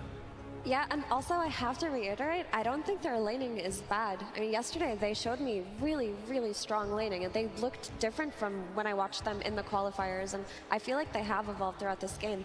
It felt like a lot of their mistakes, at least in the last series, I can't recall the last time they met up with BadBoom because it feels like so long ago, but there were execution issues when they were looking for those fights, when they were coordinating those smokes, and some of their drafts may have come off as very wonky. So I hope that they've come up with a different plan. Based on what we saw yesterday versus 𝙎𝙀𝘾, I do feel like the easiest way to approach any kind of draft versus 𝙎𝙀𝘾 is shut down Pure, take away Pure's hero pool, don't make that offlane snowball, don't give him those initiator heroes like the Centaur or the Spirit Breaker, and the game changes. Yeah, that was the big contributing factor to game number 2 between 𝙎𝙀𝘾, Virtus.pro. That's the one you're referencing there. We do have a graphic on our screen, so some more stats, some more numbers for you, 𝙈𝙀𝘿𝑄𝐼, of average Roshan kills per game. 𝙎𝙀𝘾 in the lead there. And 𝙎𝙀𝘾 has played like 3 1,000-minute games, so I guess they kill a lot of Roshans in those games. I think it's also talks a little bit about 𝙎𝙀𝘾's stylistic approach to the game. Like they're very like, we want to play ideally, make no mistakes. If there's like a 99% chance we'll win, we'll even take the 100, wait for the next Roshan.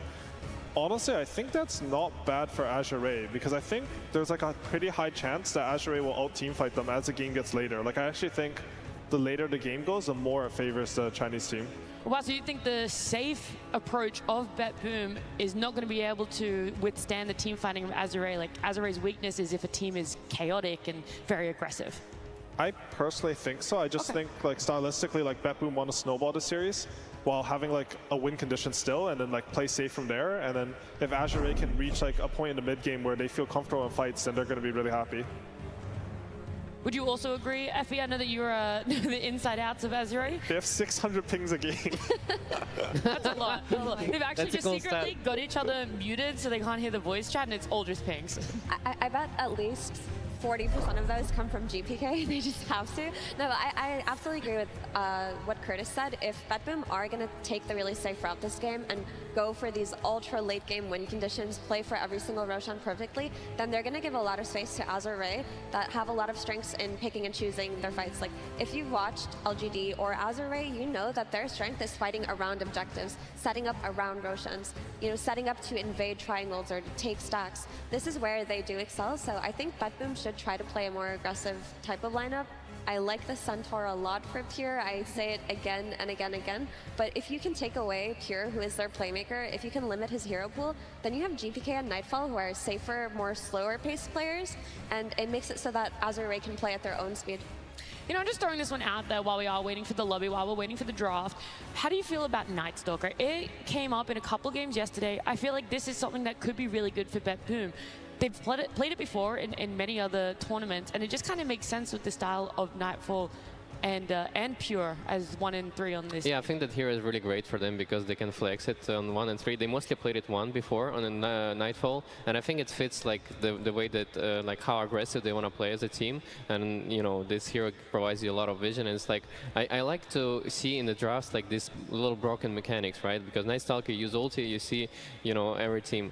For example, like last series, 𝙈𝙀𝘿 played against LGD. LGD had like this Magnus Muerta, and even though they had Bristol back, they always changed the position in a way where this Bristol was isolated from the team. So I want to look towards like more of that, like, you know, this broken little gimmicks. Like I'm sure Curtis likes to explore that in your draft too, right? Like when they played against you, like you had this Naga, you like it was a patch of like summons, and you exploited really well. And like I think for this specific tournament, there's also like things like this. Yeah, I think just in general, I agree with your read on Night Stalker for 𝙎𝙀𝘶, because I feel like that team will function the best when they have the most information with the least chaos. And Night Stalker is a hero that does that. I think maybe one thing that they can plan for that they did in a group stage was they would play the Night Stalker versus Brewmaster offlane. I think Brewmaster is a hero that both the Chinese teams really like. They play really well. And we saw, sorry, I think LGD's Brewmaster was actually the one that was like, I don't know, like some 20-minute Radiance AC, but I've seen Chalice like sort of have sort of similar, sort of have a similar like impact on this hero. So if they bait that out on 𝙎𝙀𝘶 and you come in like planning to counter a really so-called imba hero, I think they could look good in the draft. We'll keep our eyes peeled. We'll see if that Night Stalker potentially comes up. As I do know, we have draft ready. 𝙈𝙀𝘿 versus 𝙎𝙀𝘶. Game 1. Let's see. I got so distracted. Someone in the crowd just shouting out, ban Bristle. Apparently everyone wants to have a go at Coach here, whether it's the 𝙎𝙀𝘶 or 𝙈𝙀𝘿. We're also putting some ideas out there of what we want to see them pick up, what we want to see them ban out. And I don't think it'll sway too much from bans that we saw in our first series. Do you feel, 𝙈𝘿? I think there'll be a bit more targeted bans. Like you already see from BetBoom that they want to get rid of the Nature's Prophet. I think Nature's Prophet is one of the heroes that it's sort of like a wild card in lane. Sometimes you can sway lanes that are completely supposed to be in your favor, one TP, and all of a sudden the laning stage will break down. It's a bit chaotic and you can't focus on what you want to do. Centaur being taken out. Effie, I know how much you wanted that one for Puro and BetBoom. 𝙈𝘿 did their research. They know what you know, and they aren't going to let him have it. It just really feels like with BetBoom, they're so dependent on their offlane snowballing, so that when these fights, these skirmishes break out after the laning stage is over, because BetBoom do try to extend their laning stage quite often actually, when these fights break out, they have Pure, who's already pressured that offlane tower, who's got that early blink dagger. He's enabling these fights, he's letting them go in and out, but when we see that Pure has that bad game, when he's playing Spirit Breaker, which is still a great hero that they won with yesterday, but he gets shut down in lane, all of a sudden, BetBoom have to slow down their entire pace. Nightfall doesn't have space in the map, and GPK tends to play greedier mid laners, right? They've been playing a lot of Coddle plus Storm, they've been playing a lot of Invoker on BetBoom. These aren't the type of mid heroes that rotate to these side lanes the way we see Spirit or Earthshaker or Pangolier. 𝙈𝘿, with the change to the drafting pick order, how much is a first pick, well, when you're second pick, right? How much of it is a reaction to what your enemy picks as their first pick, or how much is it, hey, we came in with this idea, this is what we're going to kind of first pick no matter what? I think you sort of prepare for both scenarios. Like you see like, oh, if they leave center in the pool, then we need to make sure we ban these two heroes, so they have to do like one ban into center. The drafting phase is a bit different now just because there's so many like banned into picks. Like here they get to ban the Morta, which we saw from Gaming a lot, into the Pugna, which we saw from Liquid a lot. So maybe they're watching the last series, they're like, oh, the Morta was a problem for this Pugna.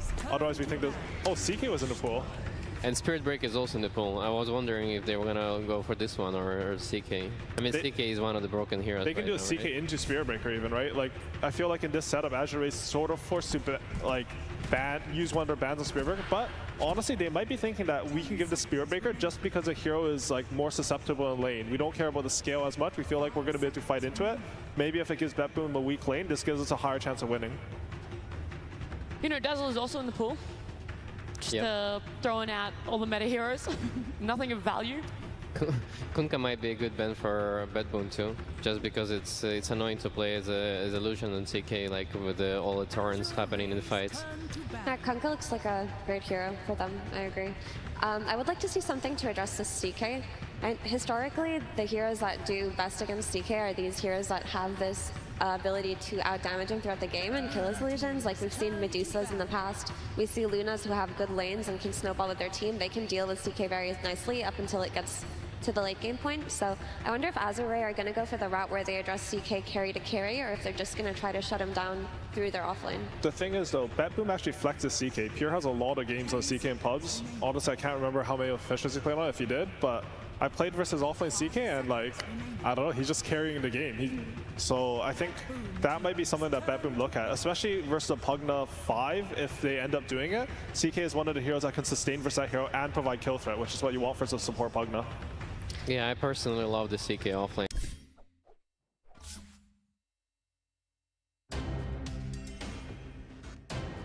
BetBoom team's turn to pick.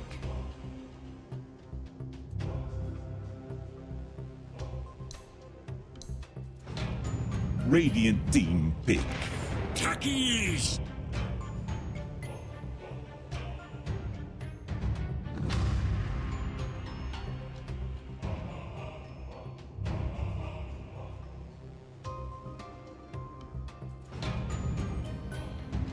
Ten seconds remaining. 5 seconds remaining.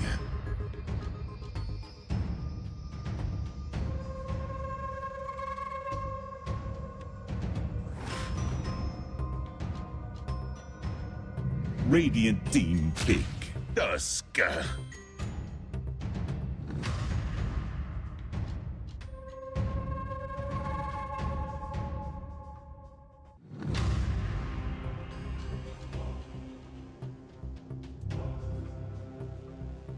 Ten seconds remaining. 5 5 seconds remaining.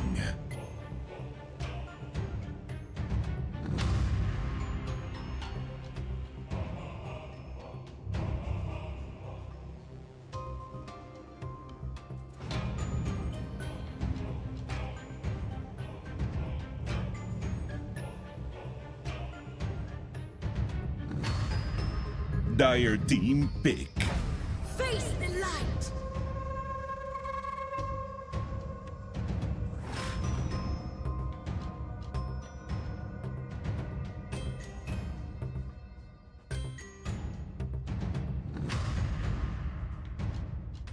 Ten seconds remaining. 5 seconds remaining. Dire team pick.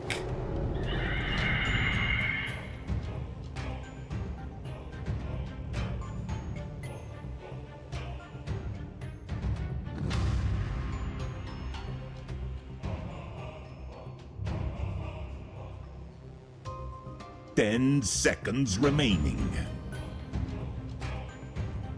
5 seconds remaining.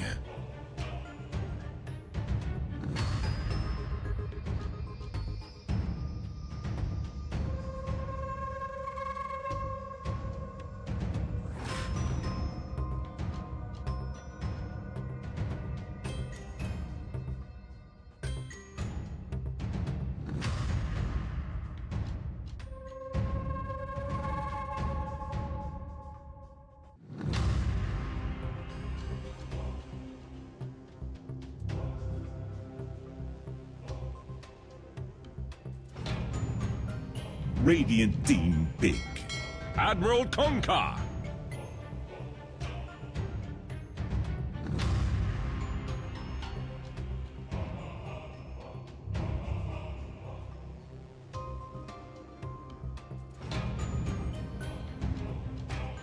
Ten seconds remaining. 5 seconds remaining.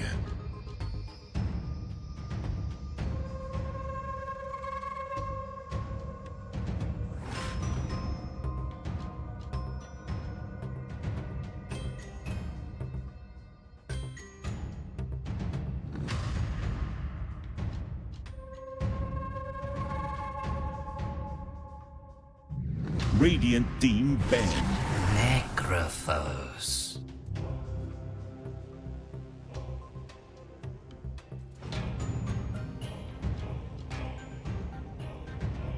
Dire team ban.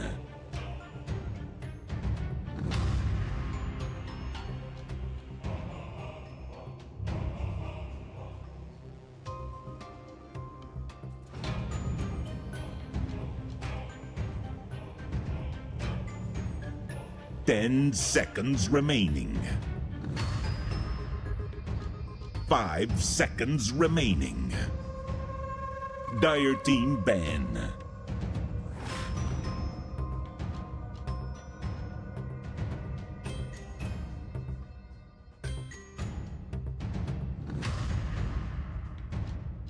Radiant team ban.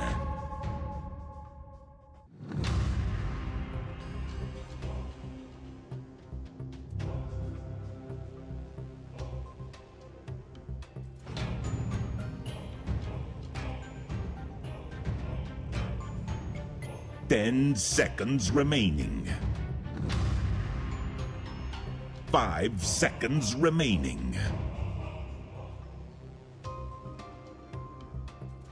Radiant team pick.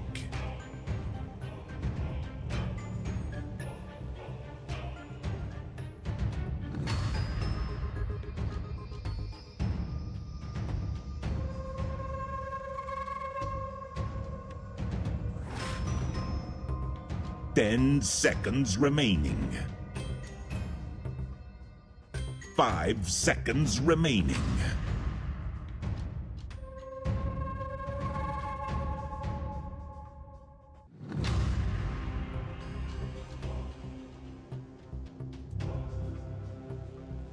Dire team pick. Life Stealer.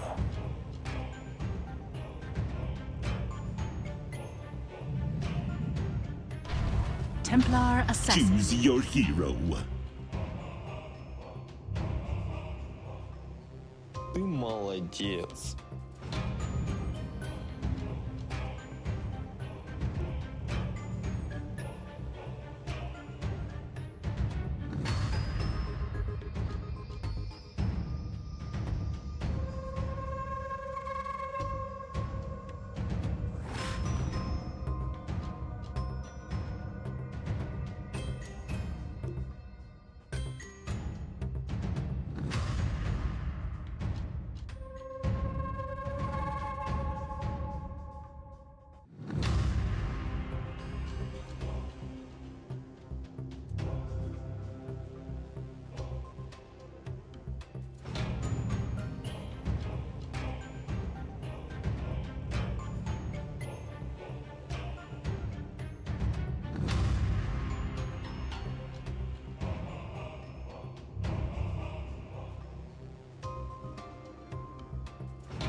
Uh-oh.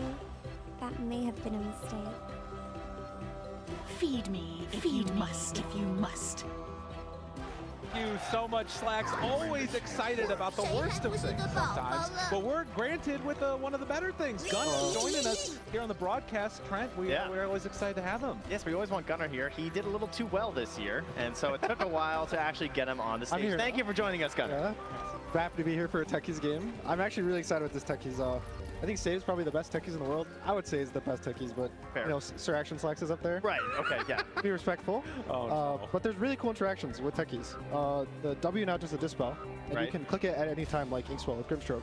So you can purge the Decrepify, you can purge the Necro Ghost Shroud. You're all washed up. I feel like pretty good, Gunnar. Save's one of the few guys who probably knows this, because it doesn't even say in the ability, I think, so I'm 30 looking seconds forward to how to they kind of battle. use that in this game. Hidden Techies tech here. That's good. I'm coming out on the main stage. If there's any hero to be like sort of subterfuge and sneaky and that type of stuff, it has to be Techie, surely.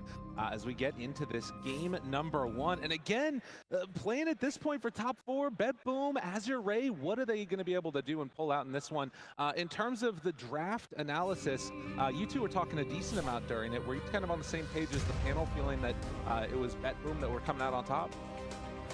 Yeah, I think so. They have Phoenix.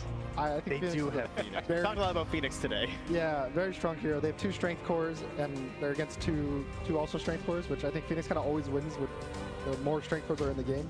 So it kind of worries me how they're going to deal with this hero. Yeah, and then of course at the end of the draft, you immediately pointed screen and said Templar Assassin, and then she just appeared out of thin air, you know, as she does from her meld. Why did you like the TA so much here? It's one of the better lanes versus Necro. I think the hero has been really scary. Quinn's been tearing it up every game on the hero. Even with a Invoker kind of pick in the last series, they're still really good for him.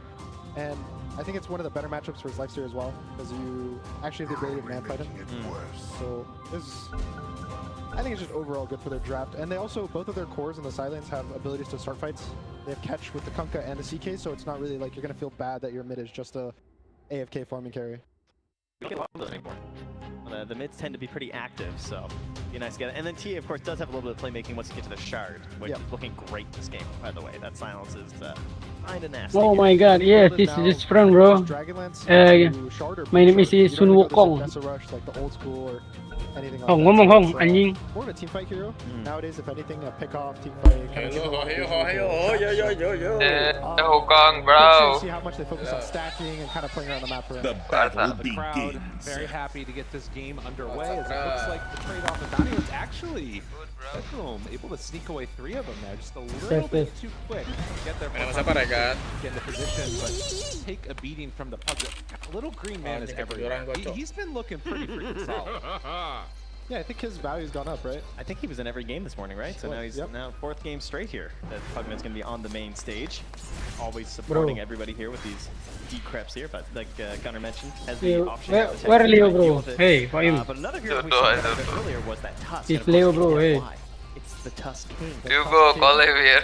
Big actress, this guy. So thankfully, Betboom, no actress. Bisa bahasa Inggris going. Smart. It's still a really good Tusk game. I think this hero provides something that a lot of supports kind of lack in this meta, which is a lot of damage. There's so much HP and... Test. Oh my god, he's taking a beat down there. I mean, this is another one of those combinations that we've seen a lot of times. That Tusk Dawnbreaker and trying to deal with. I think it was Aoyo was talking about the amount of damage. CK can't actually last through it, unlike a lot of other combinations. I feel like if you want to take any duo right now into your pubs after watching like some pro Dota, it's this duo. I feel like Dawn Tusk is just super fun and very active through the mid game and just completely crushes in those first couple levels. Yeah, I think it's probably the best blind offlane duo people are picking. It's kind of like usually a combination of Centaur +1 or Dawn Tusk. And I think I prefer the Dawn Tusk because it provides so much, just different things. It provides save, BKB stuns, just anything that you can ask for, Tusk will kind of provide in the draft. And that's limited supply these days, those BKB piercing stuns, so Tusk having that is really important. Then of course the kick late game, we're going late game a lot, so it's nice to have a really good Aghanim Scepter. You're not wrong. I mean, that has sort of been the thing that we're joking about too, is, you know, I feel like at the start of every game we're backstage and watching us, it's like, is going to go late too? And the answer tends to be yes. This time around though, in this particular matchup, you know, the lifesteal is one that I feel like we haven't seen a ton of, and I'm curious what his role is going to be. The Infest plays later on, both for saves as well as for maybe trying to move around the map effectively. Could be something to watch for. Yeah, the important thing when you pick Lifestealer is making sure that the game for the hero has never been kicked out of the safe lane. So either Betboom is pretty much going to try to either force all their heroes to go bot, maybe even the Chaos Knight will end up rotating there to kick him out, because if you let him sit there for too long and he farms a Radiance, so he's like the normal build on the Radiance. Nightfall. Back out. Should be fine though. Radiance everywhere. Yeah. And the Necro, that was kind of the build at the start. I think it was like the Radiance Necro just do a lot of damage in AoE, but people moved towards more of a Heart Agus build for the passive damage. Yeah. I mean, you can see that even a CK can be pressured by this dual lane, but once the hits come out here and the lifesteal's there, you also see why CK is so powerful right now, because he's one of the few heroes that actually withstand this pressure right now. He also built Heart. Yeah, very good item. And he also does have the physical damage to kill these Heart heroes. So it kind of checks all the boxes that you need from a carry. And when you pick it into lanes versus, like, you know, the Dawn Tusk, it's really nice to have a carry that can sit there and be happy. They don't have a lot to deal with the illusions this game either, it feels like. You know, there's not some like big AoE control or something. As long as they're getting this disabled, like this Dispel rather, onto the Necropost and the Pugno, looks pretty good. You know, just in terms of mentality for these two teams, I kind of feel like both of them just have so much confidence coming into this matchup. Both of them, you know, have at various stages been like one of the tops in their region. Obviously, Betboom competing with that with Spirit, but the potential is there at the very least. And I feel like this might be one of those where we're seeing the laning stage really even. don't even know if they're going to try. Do you think they need to like mix anything up at any point, or is it just going to be kind of a farm fest through the early goings here? Fortunately or unfortunately, Right. what you feel. I think this will be a slower game. Both drafts kind of, their safe laners want to sit in their lane. Both mid want to sit in the mid lane, so there's not really going to be much rotating. I think the biggest thing will be whether save goes to the safe lane or the Phoenix comes to bot. Kind of this bot pressure to kick the lifesteal out. So outside of that, there's not really much that either team is. Both teams pick their drafts with the idea that they're going to win the game at some point. Okay. These lanes feel... He dies to the Techie's Cure. Manages to get the TP out, understanding what was going on right there. So that is first blood. A little bit late at 4 minutes. See if they can make another one happen here. A while for that one to finally come out here. Everyone's staying, as you're saying, very stable in these lanes and not offering a lot of opportunities for those earlier stacks. I feel like leading out I don't know what I meant. so much Griffy. about stacks. And just like trying to control these ancients, trying to get extra XP for your support players, especially through that. And as you know, we started the road to the international rank itself, the stacks just feel like kind of ignored in the early game. Oh yeah. There is that rotation, at least from the side of Azure Ray, as they come top. Mess with things a little bit. It is going to be a walkover to steal away maybe a bounty rune or something. Yeah, that makes just head back to the other side, I guess. But the nicest thing about the new map is the gate. You can kind of just rotate to the other lane as a support, see if there's a kill. If there's not a kill, you can walk away, or you can kind of sit there. You're always off the map. Instead, wants to find Nightfall, snowball in, a couple more hits. He's going to get away. Chalice wants to back out as they force him back. FY is going to fall. Save involved in another kill on the map. Chases, connects, pulls him in, brings him down. Give me 2 bits. Boom. Save techies. Save techies. Wow, that early aggression, right? 2 points into the blast off. Really nice TP, and something we haven't mentioned yet is the Phoenix versus Tusk interaction. I think is really bad for the Tusk. All we want to do in the lane is tag team and kill, and the Fire Spirit kind of eliminates that threat. So one of the reasons why there hasn't really been a kill in the top lane has become because the Phoenix Radiant's bottom tower is under attack. There's not really much aggression you can do, and now this lane's like really stable. You can't bring heroes to it anymore, I think. And it's so hard too. You can't like whittle down.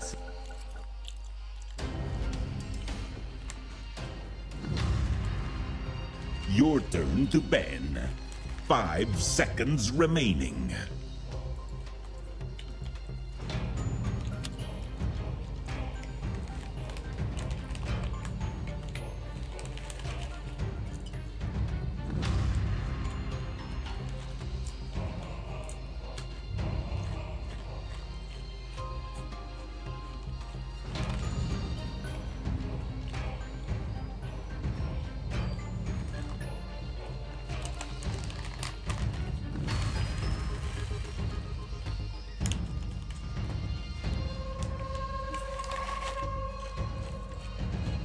Ten seconds remaining.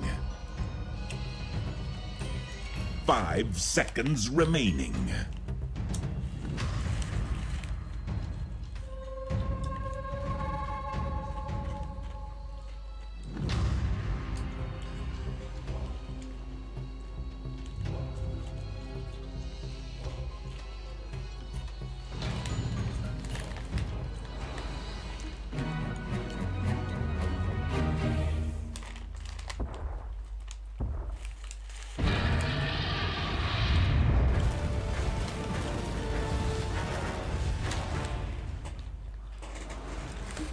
Lena.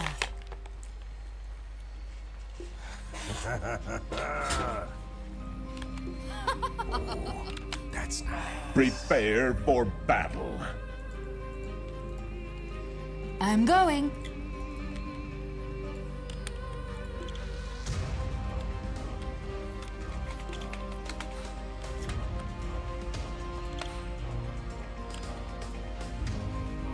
"30 seconds to battle. I go like the blazes.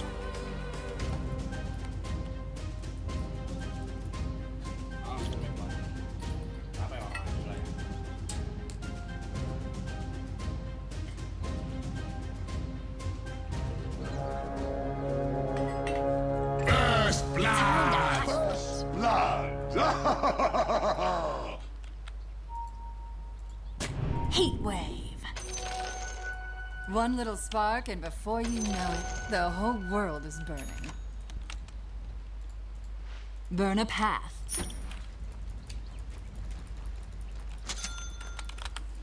Oh yeah.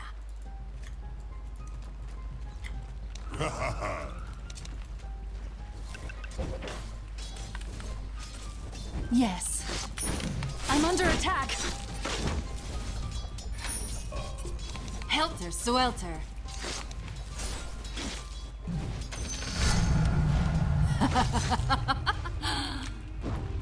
Yes.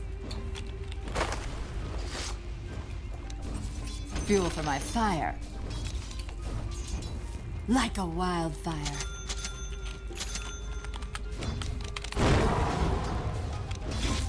To battle.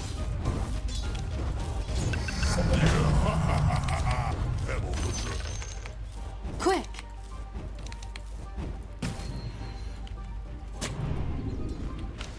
On it.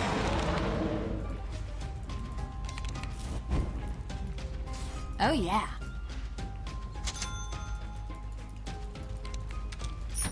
Heat wave.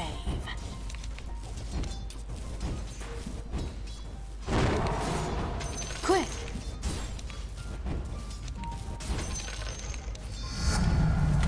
Temperature rising.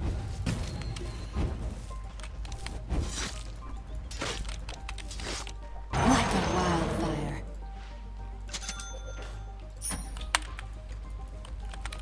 I go like the blazes.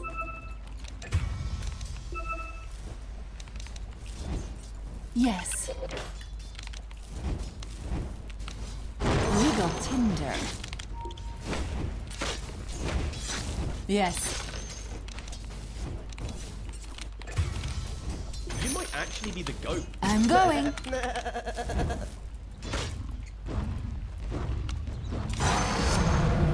Getting warmer. To battle.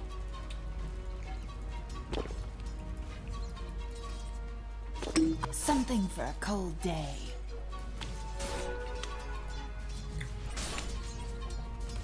Burn them all.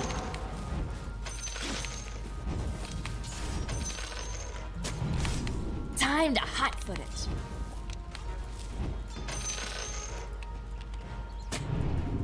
Burn a path.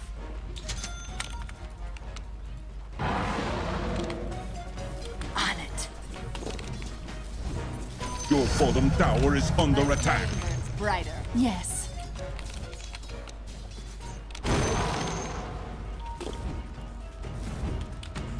Burn them up.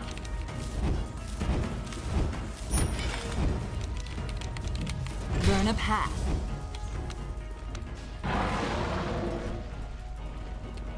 I go like the blazes.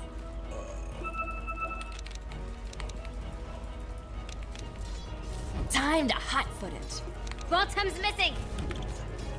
Bottom's missing. Bring in the heat. Don't burn your fingers.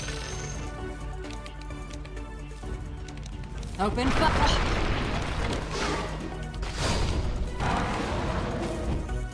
I'm going.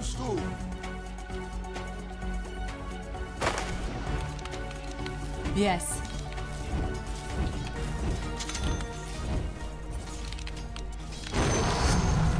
Like a wildfire.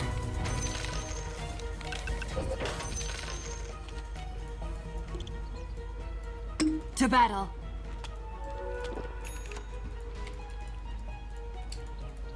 Heat wave.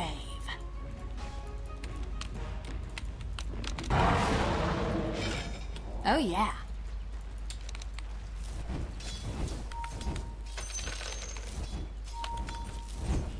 Quick. Killing spree. Dominating. Double kill. Dire's structures are fortified. Your top tower is under attack.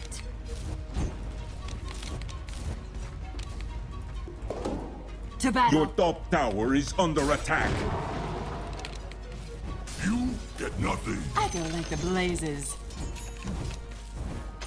All mine. Oh yeah.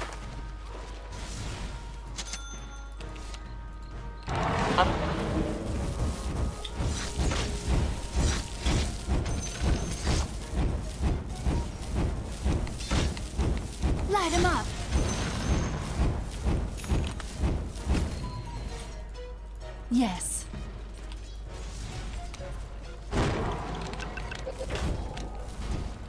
Like a wildfire. All fi- Nuh-uh. Quick.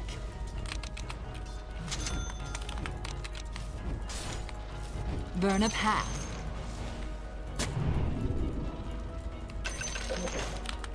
Heat wave.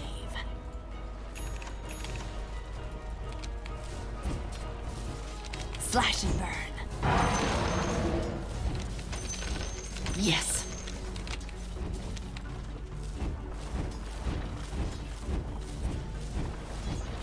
Yes. For the treasury. Time to hot-foot it.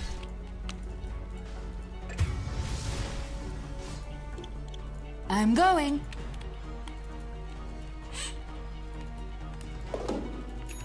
Oh, yeah.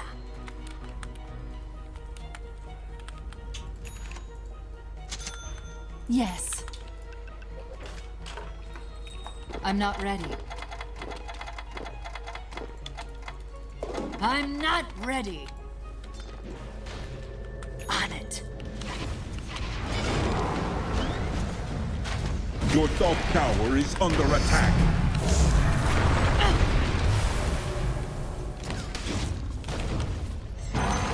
I will not forget this. Time to hot foot. I'm under attack. Your top tower is under attack.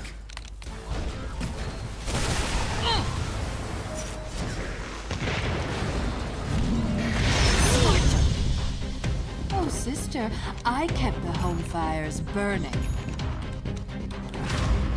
Yes. Your top tower is under attack. Fire insurance.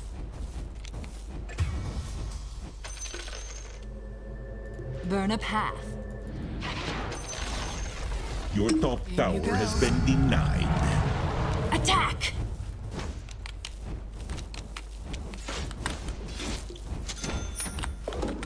Slash and burn.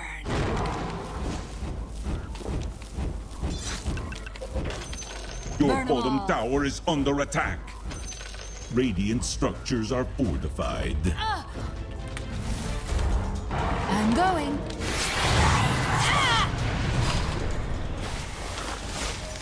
Heat wave. Death born over. Mega kill.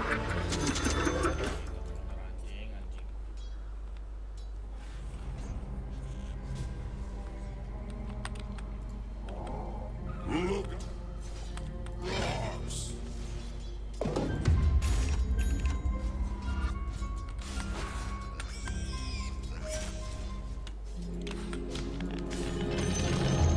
The enemy's bottom tower has To battle. fallen. Warms my heart.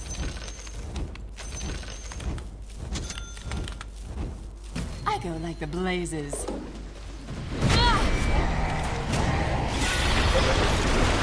My fever breaks.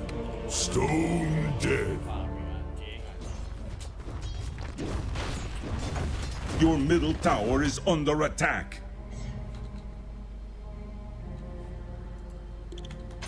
Bounty. Your middle tower has fallen.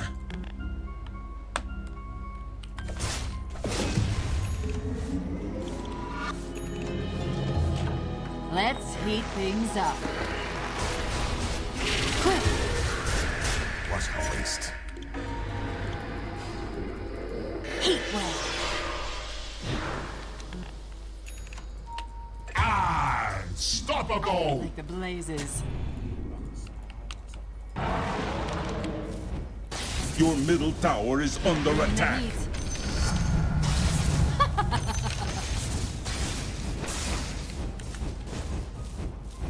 Your middle tower is under attack.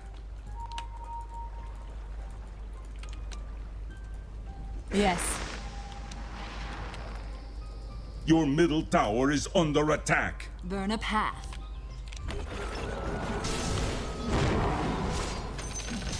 On it. Your middle tower is under attack. Burn them up.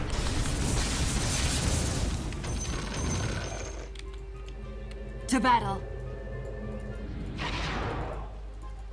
Fire in the hole.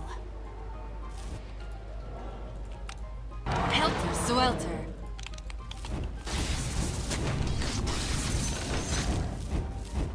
Attack!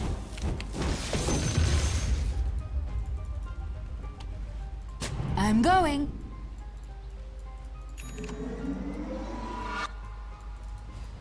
Oh yeah. Wicked sick! Temperature rising. Yes.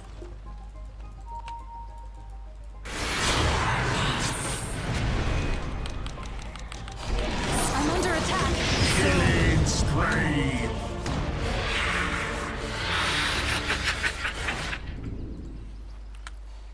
Your bottom tower is under attack.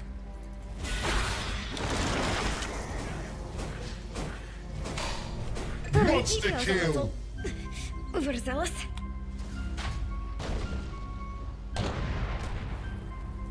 Your middle tower is under attack.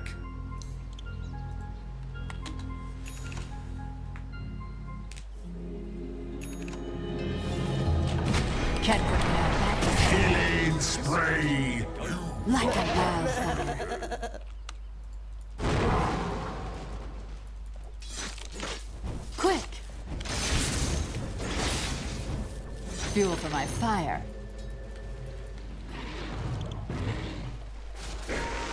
To battle.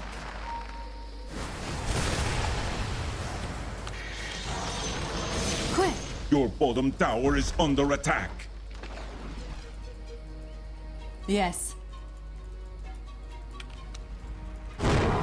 Your bottom tower is under attack. Your bottom tower is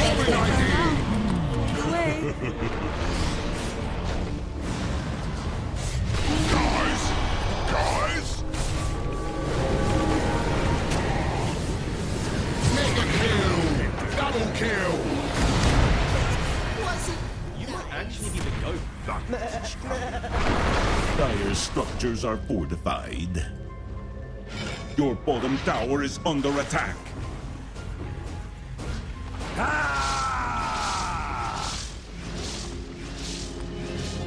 Your bottom tower is under attack. Light him up.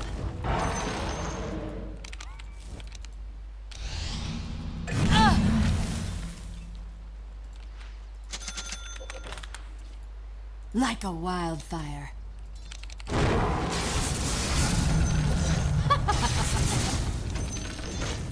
Open fire.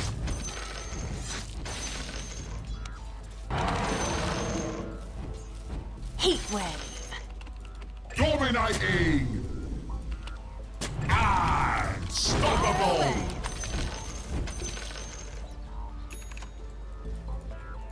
I'm going.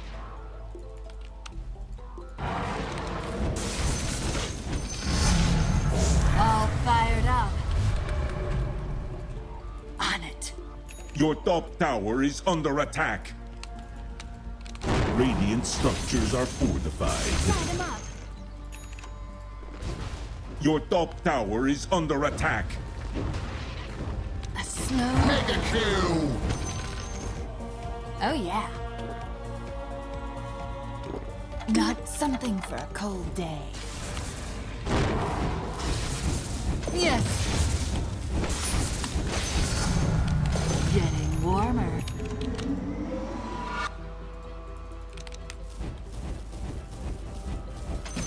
Your bottom tower is under attack.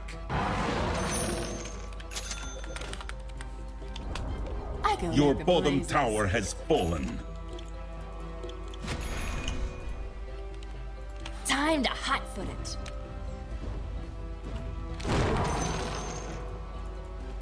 Yes.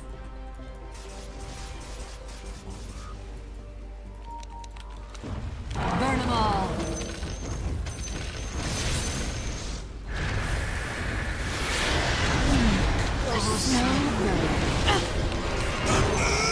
Wicked sick!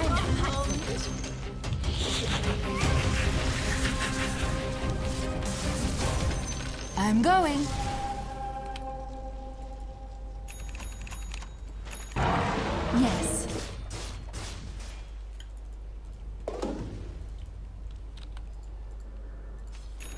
Like a wildfire.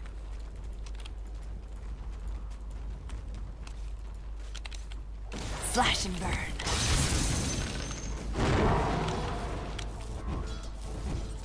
Quick!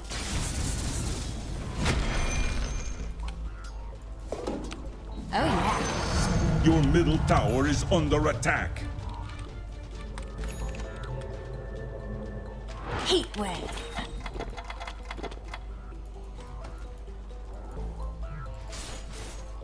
On it.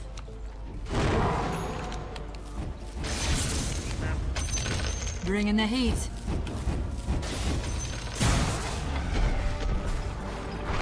I go like the blazes.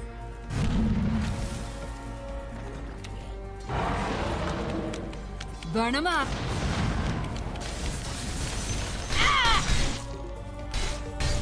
To battle. Death has no grip on me. Burn a path.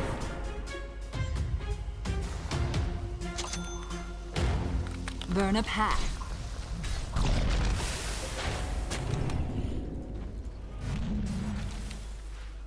Like a wildfire. Your top tower is under attack. I go like the blazes. I'm under attack. Open Okay. fire. Your top tower has fallen. Time to fight.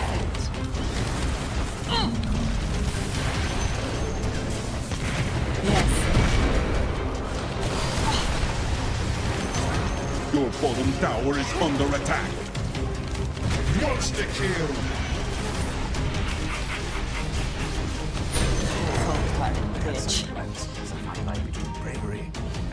Your middle tower is under attack. To battle.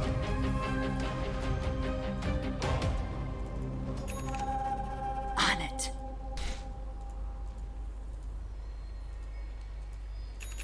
Oh yeah.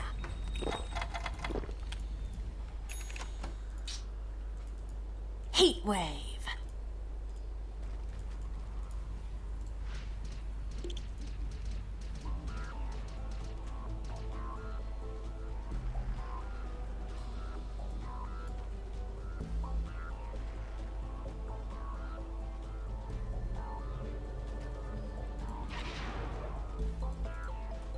I'm going.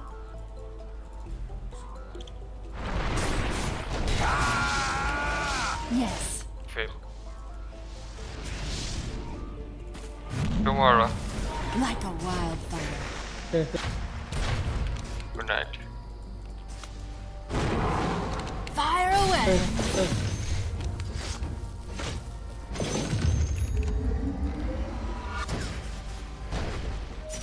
Quick.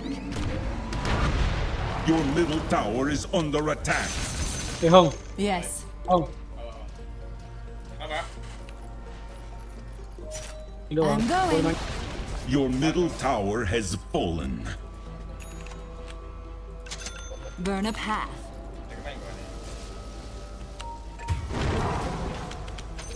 I go like the blazes.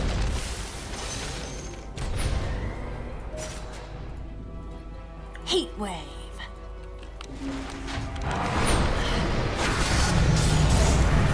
Yes. Your top tower is under attack.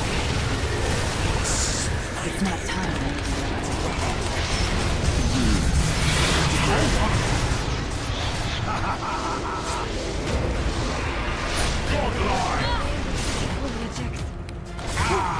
Unstoppable! You is a aggressive assassin.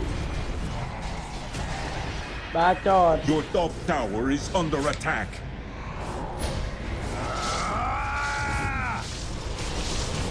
Making mistakes is the path Your of top wisdom. tower is under attack. Wicked sick! Stone dead.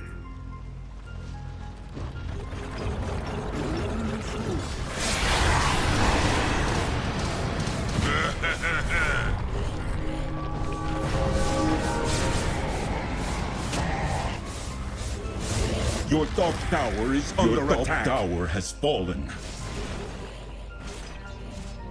Holy shit!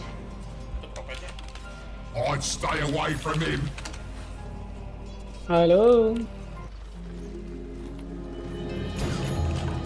Thanks for the warm reception. On it.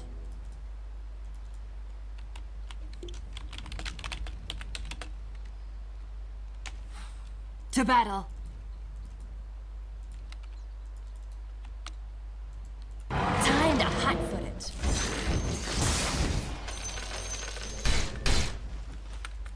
Like a wildfire.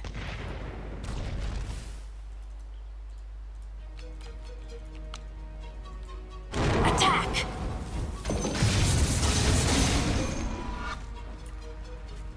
Time to hot-foot it.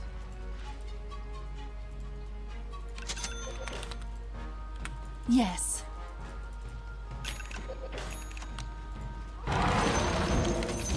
Oh, that's hot. On it.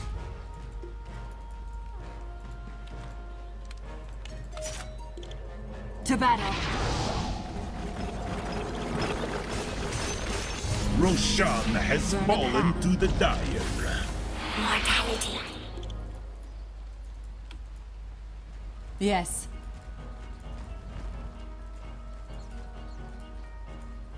Quick.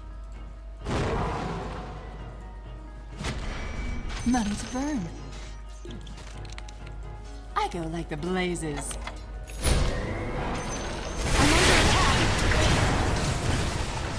I'm going.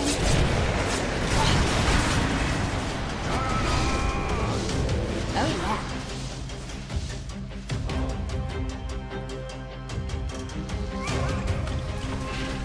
Heat wave. I'm not ready.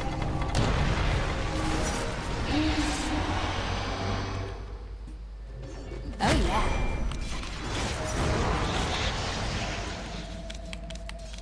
Scorch 'em.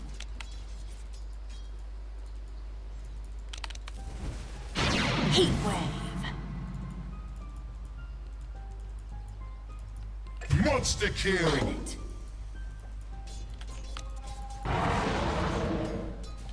My flame burns brighter. Time to hot-foot it. Radiant structures are fortified. Quick. Hello, Regan, bro. Yes.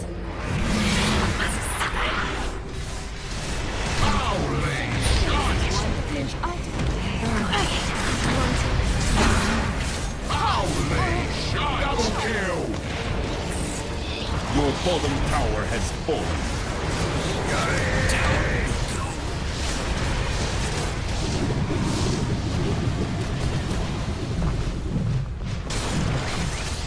Your bottom barracks are under attack.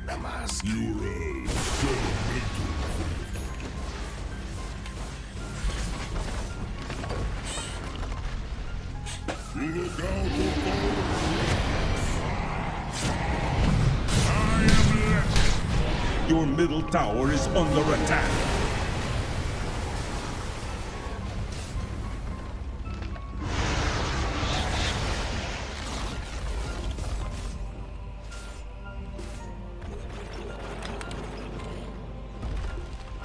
Your middle barracks have fallen. Your middle barracks have fallen. Your top barracks are under attack. That was just a warm-up. Your top barracks have fallen. Your top barracks have fallen. The enemy now has mega creeps.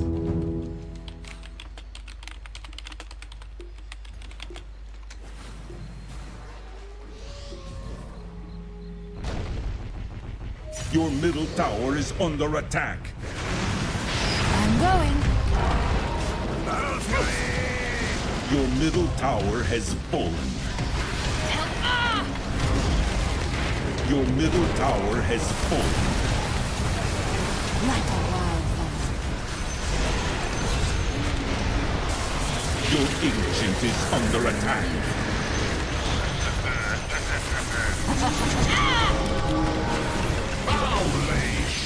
ancient is under attack. Double kill! Double kill! Your ancient is under attack. Yes.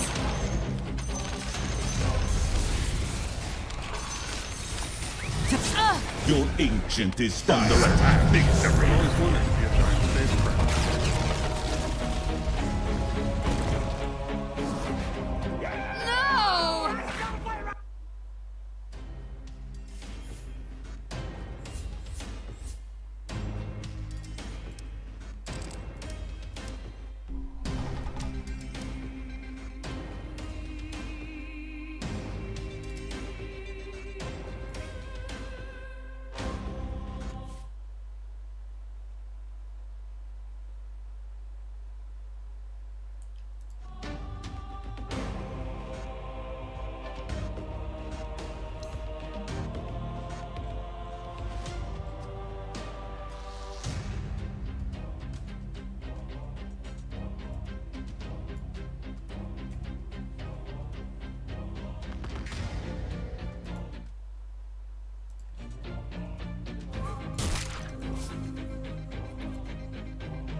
It does Ladies mean and that for gentlemen, Azure, you're even Dyer's less likely courier to wanna has go up been and do slain. anything at all. They will still have this Midas on the tusk, keeping them nice and built up and scaling in this game, most likely queuing up the BKB next. 6,000 gold behind the Kunkka at this point, but the Kunkka did finish the Sheepstick, so they have extra forms of control. Just about can GP Dyer's bottom tower is under attack. CK to take him down. They're doing the Dawn smoke. They're going for the Dawn, the guy who's going to be alone, trying to ult in, and it's going to be a Hex reveal, hopefully. Can they get him though? They find him, active there. That's exactly what they needed.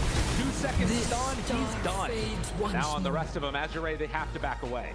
There is a ward there. Oh yeah. And that has to quickly retreat, so he's not the next victim. And that's going to give a lot of space out here on the map. 70 seconds, no buyback on the Dawn, so they don't even have the chance to kind of bait a fight into a buyback ult. They just have to give up all the farm they need. Sorry, I just noticed that Dyer's bottom tower is under attack. As they manage to reclaim some farm for themselves. And again, that entire period of time, they're only down about 2 to 3K. So they weren't losing out on a huge amount of it. Yeah, we're making the game, I feel like, seem really, really scary, but the gold lead's been pretty small the whole game. Oh, yeah. The other team has had a big lead. I think it's more in terms of the momentum of the map, where the item timings that they have, the ages, you know, which towers they can take. And honestly, it's really close. Yeah. Neither team has a really massive timing, I think, coming in the next couple minutes, so it's based on who starts the fight, I think. If we see like Radiant's there where top they start tower the is Dawn, under it's gonna attack. be really easy for them to take the fight, but And if they not get in a kill a on the good Phoenix, way. a good fast Reaper site, something like that, Azure gets to take the fight. And I think that's where we kind of get this idea of, like, it just looks easier in these fights, I would say, for Azure, right? Like, because of the multiple saves, like, you have to get that blow for that boom, or it looks like a disaster to me. But, you know, those blow-ups do get a little bit easier here as we're kind of hitting these, like, peak It would damage appear before Radiant's the top peak tower is tank under ability on attack. some of these heroes, like that Dawnbreaker. Well, and the other thing too is you got to be careful with your positioning on Chalice. I feel Radiant's top tower is can't under afford to get attack. caught out like that again. If that type of play continues to happen, it's, you know, a little bit rough. But one time, you know, it happens. Happens to the best of us. Absolutely. Yeah. And the most important thing for Chalice right now is to make sure he kind of balances between farming aggressively and shoving the lanes in, because it's really important to take the farm away from the other team, but also not dying. So he might be a little more cautious now from his own ancients, farm his side of the map, but he's probably going to move up at some point, maybe with a ward to protect him instead of just nothing. Yeah. Now they have a little bit of vision still down bottom at the Tormentor, something that they definitely want to get on Bet Boom, because they already have Shard on Kunkka, Techies, and Phoenix, so a chance to get it on the TA or the CK would be great. But yeah, both cores have really good shards. The CK one I think will be slightly better for them at this point. Just getting this more damage on the burst will really help them. The silence, I don't think will really matter that much. There's so many Mantas and Mules and just random dispels. BKBs on the Tusk I think is about to be finished. So Feels good when you hit a support though. That's, you know, catch this like random Pugna in the back, he just silenced, that's bad time. Yeah.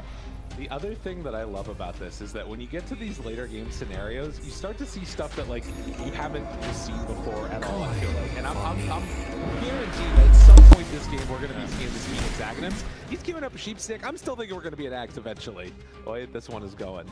We had this discussion actually on the bus ride back last night about what happens, right? You know, you can practice Dota because every game you're going to play the first 10 minutes, as you said, but when it gets later and later, you know, things get a little bit wild and you're kind of in new territory.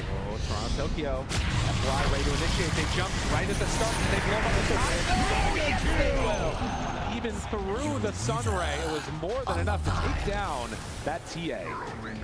Save, TP's out, manages to escape. Really good pick off. There's no buyback on the TA. We're probably missing the push.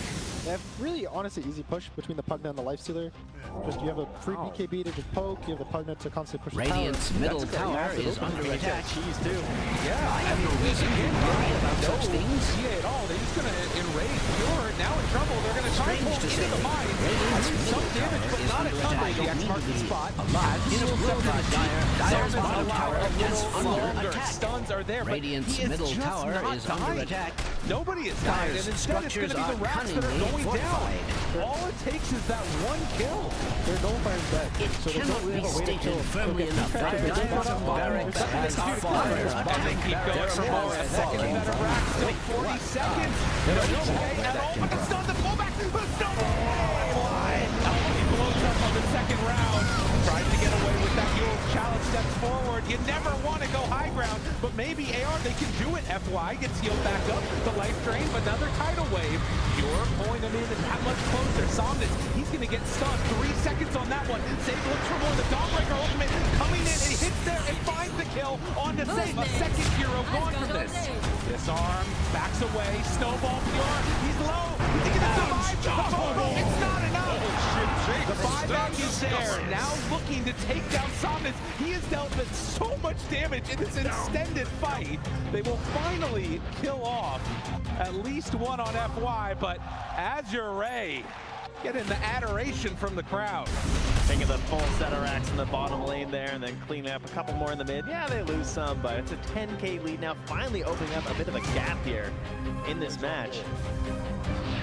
Roshan is up. Yeah, that's going to be so surprising. maybe BetBoom is going to be able to kind of steal it, but that was looking really scary for BetBoom. I think if they didn't get that burst on the Lifestealer on their tier 4s, they would have just lost the game. Or just lost pretty much everything before the game. And now they have a chance. They have a chance to take the first fight. There's no time. Maybe they force the buyback. Buyback happens.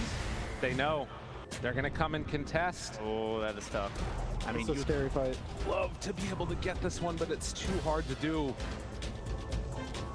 Yeah, and I mean, that's the thing. There's a couple moments where there's nothing happening in this game, and then a flurry of about 7 minutes. Broken wide open. It would appear Radiant's top tower is under attack. Sunrays, and they need this fight to, like, they need to survive the fight for BetBoom. They need to make sure that all the CK Radiant's top tower is under attack. Fight, and they need to really kill the heroes. Not in a good way. The saves are kind of too much for them right now, and I don't really know how to deal with it besides just doing more damage. Good stand here as well, though. Radiant's top tower is under attack. Drop that in the fight when FY went down.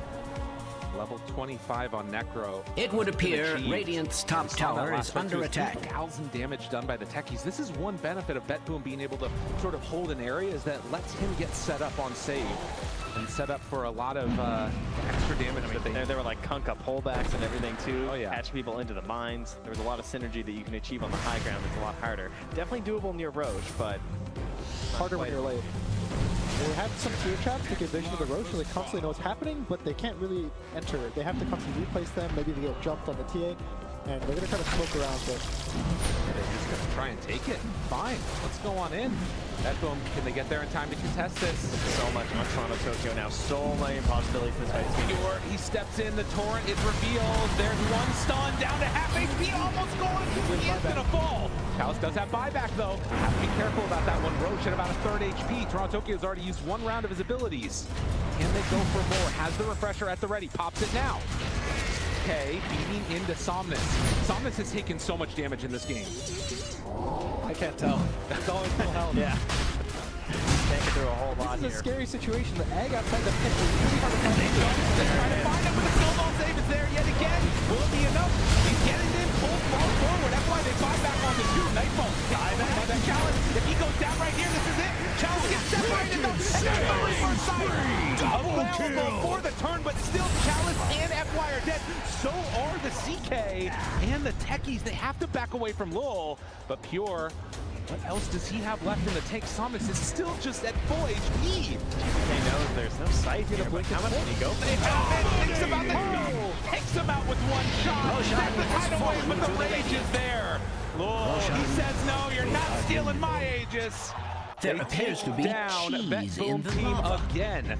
And somehow, after all of that, it's a 1K gold lead. That's it. All right. Everything evening up here, and they'll get a little bit of chance to farm up with some of these heroes, but how much can you actually pressure with just these 3 heroes, an Aegis and a cheese? They probably could end up pressuring mid, but I think the safe thing is right now just wait. They're confident in these fights, and you see here, it's just, it seems really easy. They have the buybacks, it's a Radiant Roche, so they have the advantage. That's where all their gold went, just the buybacks, but they win the Roche fight, and that's all that matters. I guess he couldn't pull him in or something there. It looked like it was a snowball save, but FY didn't actually get him. Must have been a little too far distance. Probably looks really scary when 𝙑𝑠𝑚 does win this fight really fast. They've got a bunch of kills, Chalice diebacks, the Tusk diebacks, but there's the second round of lives. I mean, they're in a position though. So you get back in this game now. They're at the middle racks here. They're still missing a couple of heroes, but they are pushing. But there is lifestealer or no buyback, right? That's definitely one thing they can be hunting for. They have this big burst damage. We've seen him go down before. If he gets caught inside the water park, that could be an opportunity here for 𝙑𝑠𝑚. And you know, they definitely have a little bit of push. I mean, is Samus actually going to die? I don't know. This is huge. He's 10-1-8. They're going to try and jump on him here, but he's just healing through it all. Dire's structures are fortified. Actually are not doing They enough are to looking him. quite robust. I don't know what you do against Samus now. He is a problem. I think your goal is just to avoid him. Just every time you see him and you hear someone say, guys, kill the Necrophos. Just say to yourself, like, no, guys, someone else, please. Like, kill the 𝙑𝑠𝑚, kill the Tusk, anything that's not the Necrophos, you have to make sure that no matter how good it looks to kill him, you just don't take the risk. You need to give him your bristleback treatment. Okay, he's going for the infused Aghanims as well here. Moves in, 1-2 shot, but the heal with the life drain is ready. There's also BKB now finishing delivered to FY on this Tusk. So huge for the saves and trying to not get caught inside of 𝑘unkka's whirlpool. It's got to be so stressful too. You're on the verge of getting even further into this tournament for 𝙑𝑠𝑚. Would love to be able to come away with this one with the first game victory. And 𝙎𝑗𝑢𝑟𝑎 seem to be in position to keep this pressure and momentum going. As they send their sights up towards the top side of the map. Bob sent him over here. Jump. By Nightfall. Finds him. Good damage. Good damage. Is it enough? Yes. Lurking, waiting for you to step out just the tiniest bit from your base and immediately punish. And that is no buyback again. 800 gold away. This is another huge moment. These cores of 𝙑𝑠𝑚 getting caught without buyback. 𝙈𝑀, can they do something about it? Maybe they don't need them. All right, that's Aegis. That's Aegis. Can they do it again? Middle barracks Thomas standing on are top under of his attack. buddy, ready for an infest if things get dicey. This is a sorry state of affairs. You're not wrong. Yeah, I mean, you need something like that right now for 𝙑𝑠𝑚. Got a bit of gas in the tank here. They're going to lose their ward on the outside of the base there, trying to keep an eye on them. I've never seen that hammer tower. That's crazy. Dire's middle barracks It's are under attack. That's pretty cool. Yeah, to just cancel the blings, just maybe catch the Phoenix off guard, slow him. The range is insane. Oh man. Dire's top tower drops has the hammer fallen. and takes the tower. So it's going to be a slow burn push. The 𝙑𝑠𝑚 just presses his Q off cooldown, just slowly whittles it down. Lifesteal's going to slowly whittle it down. And there's no rush. They're hanging out. They're having a good time. Well, apparently Chalice says there's a rush. He runs in, finds the Phoenix, forces him to back away. And they go for more. That's already the melee racks down. Samus stepping up. They're going to drop the water park. Gets onto one with the snowball save there again. Nicely done, and gets over to where the dead creeps were too. Why not? Dire's top barracks has fallen. Right now. But to get out, Dual Scepter looking pretty fine, and gonna Death Seeker to the low ground. 𝙎𝑗𝑢𝑟𝑎 gets a whole set of racks, and they get out. He's really hard to control. Very difficult there. 13,000 gold lead.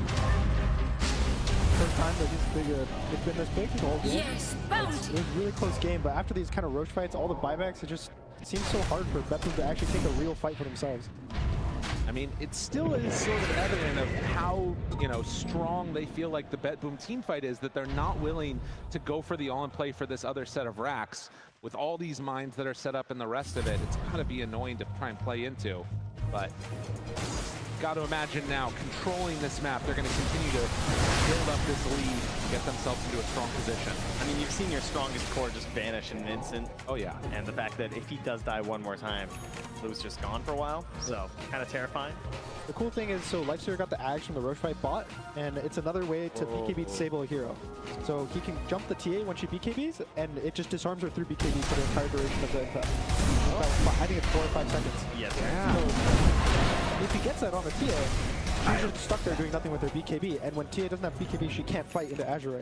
That's a really good point. Yeah, I forgot about that. The Invest could be really strong, and it's got decent range now, He even picks up a Blink, a Swift Dagger. Yeah, so he just got the Blink too, so it can immediately just jump in when he's needed. And no Lincolns, I think, on anybody from BetBoom, so that is a really frustrating situation for them. As long as he doesn't jump the TA with fraction, she blinks backwards into Found or something. Oh, yeah.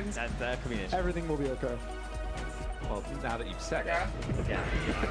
You know what's going on. Or, you know, into like 10 mines. Yeah, something scary. Yeah. It does last for a while, though.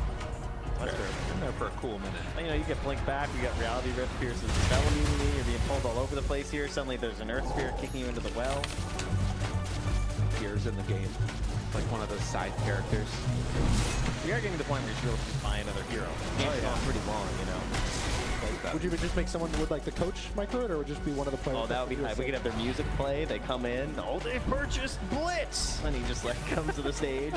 Dude, look at those mines. What is happening? Techies, baby. Oh, this is gonna be an interesting one. This is gonna be an interesting one. So many people are relating to this right now. Oh yeah. Yeah.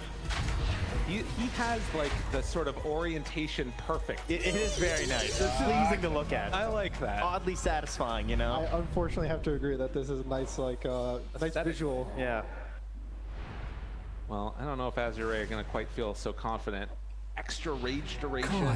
They also have BKB on low, so he is just debuff immune for a very long time. And he's almost got his Ex Machina, because we're 9 minutes away here. Oh, hey. At this point. Good call, good call. Well, this is the other nice thing that you can potentially do is just start out all Sir, you have one of those already. No, he's made a mistake, Gunner. He has 2 hearts. Oh, jeez. Sounds like a little fun. Oh, no. The health region doesn't This is where we are. They have a Tusk kick, too, now. Looking for anybody. I don't think Somnus is going to care. Not Somnus. Even if like they lose this game, Somnus isn't going to die. That's just the reality. Look how confident he is. He's just walking into every single hero. Dude, he does not care even a little bit. That's disgusting. Daedalus finished for the TA, so that's more damage than they Dyer's have to middle hopefully barracks burst. are under attack. They're out of the base. There's the toss punch, the kick back. Hold to find him. Can they get away? At least for the moment they will. It's on to Tusk. He's still going to fall. Heal is there, but safe. He gets a good shot with the blast off on his do. And already starting to die on Challenge. With the sunray after, they're actually destroying them. Oh, Monster kill! Double kill! Oh, well, I thought with the green guy, his heart would like grow, but his heart shrunk this day, you know? Way on down there. That is tough. 2 hearts and you still blow up in about a second? What happened? I don't know. Like a lot of damage. They all did damage. The water park was doing absolute work. I saw Lifestealer just like spinning around, getting controlled up, get hit by the boat. He got silenced by the trap because the shards up there. A couple torrents connected, and then it's just a big boom, you know? 800 damage from TA, 800 damage from CK. They're stacking it all up at once, and he's just gone. Great timing for that Daedalus, that's for sure. It looked like a really good Radiant's initiation, but middle the TA tower gets is the under right after the attack. kick, so they don't really, they kind of Radiant's kick out. structures are not only off. fortified, they are positively glowing. Radiant's middle tower is under attack. Radiant's middle tower has fallen. I have no reason to lie about such very pleased with themselves.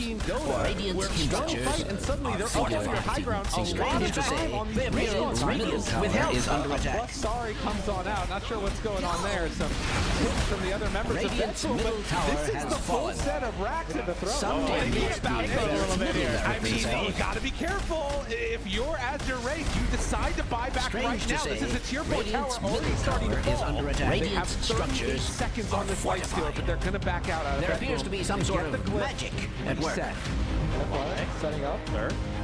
Radiant's bottom tower is being subjected to extreme violence. Here. Want to burn it, TP full down. Roshan is up. That's a big thing. Look, Yeah, they got Radiant's bottom tower He's has going to set up for fallen. 60-minute items if the game doesn't end after this Aegis. There's an Axe, which is really big for anyone. The TA can get the Axe, kind of move around the map. And C can get the Axe and just have so much physical damage. So if Beto gets it Roche, I think it kind of swings the map, or the whole game state to their favor. Yeah, and it should be very fast. I mean, they're starting to move here from 𝙎𝙊𝘾𝘄𝘼. Getting there as quick as they can. I mean, the crowd has been cheering as much as they can, but the air kind of got sucked out of the building in that last fight. Oh, you're not They want to wrong. come back alive right now. FY, they're scanning. Toronto, Tokyo up on the high ground. They already are around the world. GPK, he gets the Aegis.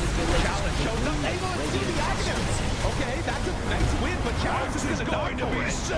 And dead for 100 seconds, no buyback. That is kind of sick, though. And it was kind of cool. Yeah, it feels cool. Yeah, I don't know He's how close much. to his buyback. I think FY's going to get a bounty right now and get buyback for the dog. Oh, that's huge. Got it. Okay, not so bad then. So it's not as scary, but he does get the Aegis. They get the Roche. They kind of stop it from Azure getting it and try to close the game out. So a good timing for Beto. Oh, I mean, that's the thing that's interesting, is now it definitely feels like the fight is just kind of reset. And the entire game has, in a way. Because you didn't get that Aghanims, which can so often like start snowballing the lead even further, or at least regain control. The Aegis on TA, it matters, but it also feels like there's a lot of great ways that 𝙎𝙊𝘾𝘄𝘼 have to set up on the TA after the Aegis, you know, comes back to life. Yeah, again, I think for Bepboom fights, it really has to be fast. You saw in this mid fight, they got a kill, It was like 10 seconds, the fight was over. And 𝙎𝙬𝘼, all the fights they win, it's like, oh wow, he's half health. Oh, is he gonna die? No, we're gonna snowball, save, heal. And so for 𝙎𝙬𝘼, this Aegis doesn't really matter because you want the long fights. If you kill the TA, the fight's probably gonna keep going long and you'll keep winning the fight. And so for Bepboom, you don't really want to be able to have this slow burst fight where one of you dies. And part of the problem is that we saw all this ability to defend the high ground from Bepboom. There are similar abilities here for 𝙎𝙬𝘼, most notably the kick, of course. So we have to be very careful how they use the Kunkka X. Well, yeah, they used it immediately. And he actually, he gets snowball because of that. Oh, FY did not maybe see that X, not sure what happened. Will snowball a second time with the Torrent Storm going out to take this fight. They will kill one, but can they kill another? They pull him out of position. Dual sector lift up. The boat is going to not land on it. For the temple. So they are able to survive the Chalice not buying back. But FY, wait, he bought back! FY, does he have enough to stay alive though? The stun is there, a long duration, but no, he's gone! Just like that one! Okay, stunned for a little while, Chalice still there for the control, but he's out of position! 3 seconds stun, starts to fall and gone! Can they find more? But there's the Reaper's Sight, is there for a turnaround, the fight! It's lost in 2 more! This is where Somnus shows up! Gets the blink away, GPK managing to Radiant's escape. middle tower is under attack. Wait, I have no reason to lie about such things. Hold on. Can they do it? GPK wanted to fight, but is it actually going to work? They're all lined up. Starts the move. He goes down, but he's inside. He invests. He's inside. The right click is enough. Takes him down. 2 seconds still on the side. The Lotus, not sure what it was, but now over to the side and Somnus still living somehow. Strange to say, Radiant's middle tower is under attack.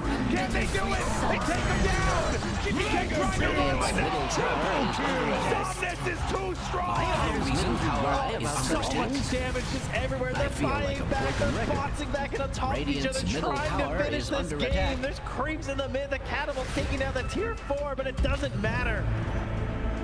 And there's 2 big cores, no buyback. Phoenix, no buyback. And Somnus is already in the base. Strange to say, He's in the base, he's dropping the FE voice slide. It does not hit that hard, but it will keep going.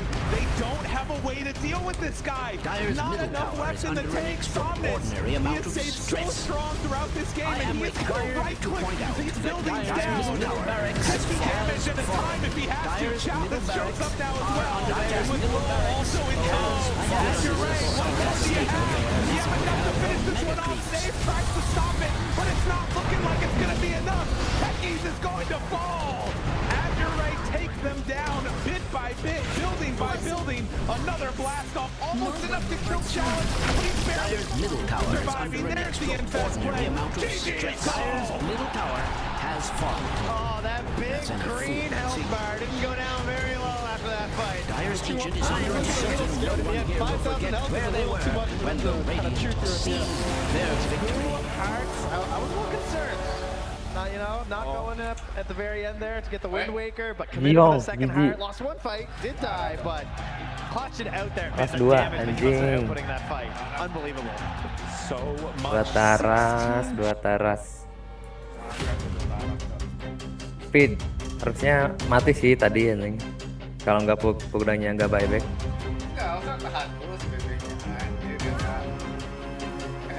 Mati itu sama. Anjing ada Pugna cowok datang skill 2 2 kali. Anjing itu mati harus tok. Pugna skill 2 datang anjing. Grimmer cowok dia. Ya anjing. Gunanya mati cok. Mati lihat reply dah. Gunanya mati dulu terus buyback. Gua enggak dipukul sama Swastyastu lah dikasih TA-nya. Buyback datang lagi anjing. Harusnya mati atuh si Somnus anjing. Datang Pugna. Ciao. Wah, momentumnya di situ anjing, Cok. But they're able to play through that lane. They're able Mereka udah all in ke to Necro sih tadi. Lihat ada Pugna. Expect anjing gitu. Lah GG lah, udah mending main Valorant. That's typically what happens when you have a mid TA versus Leicester. She's the only one of the only mids that does enough physical to kick a Leicester out. But adzure, they played it perfectly. TA never had to that snowball, and they were able to control the entire bottom side of the map. It was a phenomenal lineup. Sorry, Abby, you go because I know that you were hyping up a lot of the players, especially Chalice's Dawnbreaker.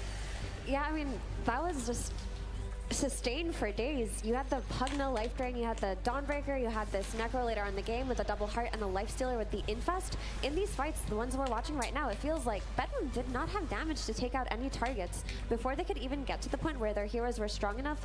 Like we mentioned, TA never got access to her Ancients, she never got to kick the Lifestealer out of bot lane. They were just running into Bedlam's heroes without any damage for them to fight back. The TA was not strong enough soon enough, and it was great to see. And again, I have to point out, every time Bedlam does not have a clean initiation hero on Pure, their games go to minute 60, their games look like this. It feels like they fold over in the early game and they just have to take some time and farm back. I feel like the best course of action they could have taken was probably get an earlier Blink Dagger on the CK and try to fight around that, but what happened, Roman? Well, you just said every point that I wanted to bring up. Wait, I got a question then instead, because Nightfall, we've talked about it time and time again, every time we see Bedlam play, is not that he's playing for his KDA, but his KDA always looks fantastic at the end of a game. He always comes into fights and he's coming in at the perfect moment. He's using spells in the perfect way so that he is ending games, 22 and whatever. But this game, it felt like he had those uncharacteristic deaths on Chaos Knight, that he was getting caught out, that it felt like he wasn't playing the same way Nightfall is expected to. I mean, I think this is their weakness of this team, is when Pure or GPK doesn't have like their best games. Like they rely so much on the Nightfall, like having this Blink Dagger and like being active in this game, but he wasn't. He still goes for the safe play, like for the safe items, and this is what they needed this game for, like to make stuff happen, because this Pure hero, like Konka, he's the follow-up. He can't really be initiated, especially when he's playing against Tusk, Dawnbreaker and Pugna, like it's already very hard for him. And considering the TA lane didn't go so well, and her farm is so low, like they needed some other hero to be able to do that. I mean, this fight was absolutely crazy. It could have gone both ways, either like easily. Yeah, because I felt like Bedlam had found a way back into that game. I mean, when they used that refresher on Phoenix to get the double supernova when adzure were pushing mid, like the signs of life were there. They won the team fight, they got the Aegis afterwards, and they started to apply pressure of their own. But this fight that we're watching right now, it's just a matter of experience, it's buybacks versus buybacks, teams taking risks versus teams taking risks, and adzure's experience paid off in that long fight we just saw. Yeah, we're having the post-game stats here on the screen. 𝙈𝘀𝘿𝘄𝘼, the double heart as well coming out from Necro. We weren't too sure what the payoff was going to be in the long run, but it won them the game.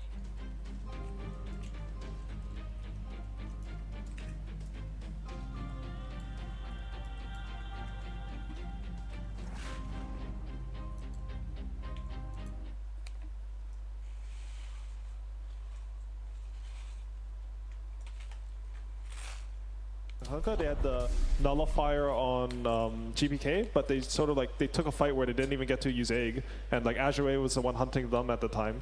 I think it looks like as the game gets later and later, like if they don't have this clear initiation that Effie was talking about, it's a little bit more chaos into their game. They can't go for their strategy. Yeah. Well, we want to hear a little bit more about it as well. Not that I don't value your opinions on what you guys have to say. I just know Purge loves to go into great detail about certain aspects of the game. Thank you guys. Yeah, we were scratching our head a little bit about the Lifestealer, hero who hasn't been picked very much up in this tournament, but I think it was a perfect circumstance once we get to watch it back. If we take a look at some of the clips, some interesting things the Lifestealer did. Great laning stage, pressured this tier 2 tower in 19 minutes.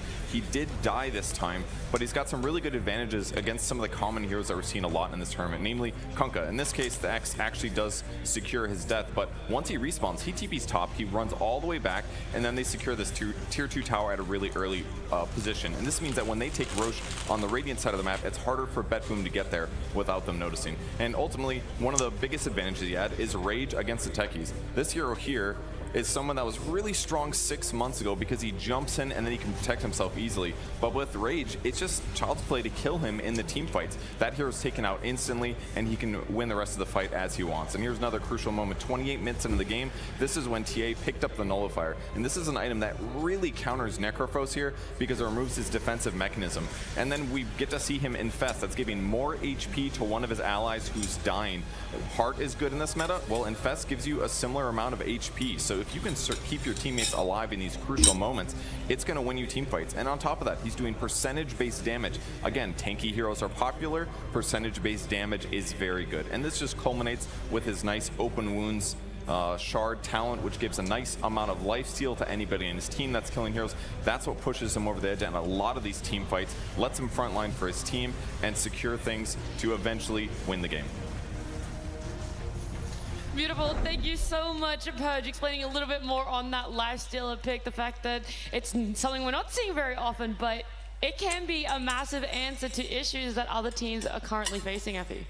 Yeah, and to have the confidence to pick a hero that a lot of teams may have abandoned or overlooked at this stage of the tournament says a lot. I mean, we see this with this Lifestealer for 𝙎𝙊𝘾𝘄𝑼. We saw it last series with the last pick Void Spirit with Gaming Gladiators. But the teams that have faith in their ideas and just play for the game itself, they're just very impressive to watch. Yeah, 𝙎𝑃boom have an idea of what they want for the game as well. Unfortunately, it didn't work out for game 1, but we're going to learn a little bit more about them, and one player in particular, Toronto Tokyo. 𝙎𝑃boom trying to push. Good luck, you know? We got some luck yesterday. No, absolutely. It's so difficult to push into this Willow, into this Marcy catch, into the Ench, just throwing impetuses with huge damage from range. Pushing high grounds in this patch is impossible. Give me your best take. How do you push? How do you push? Yeah. How do you get to place all 5 𝙎𝑃boom heroes perfectly? Let's say they can go wherever they want. If enemy team has the goal to defend their base, they can do it forever, I feel like. How are you going to place them? Nightfall up front and center. Okay. Which is tough because Pudge has the Aegis. Because he does not buy back. You have Undying right behind him. Willow is tagged onto him there. And then you get the double hit because Willow's 25. But no!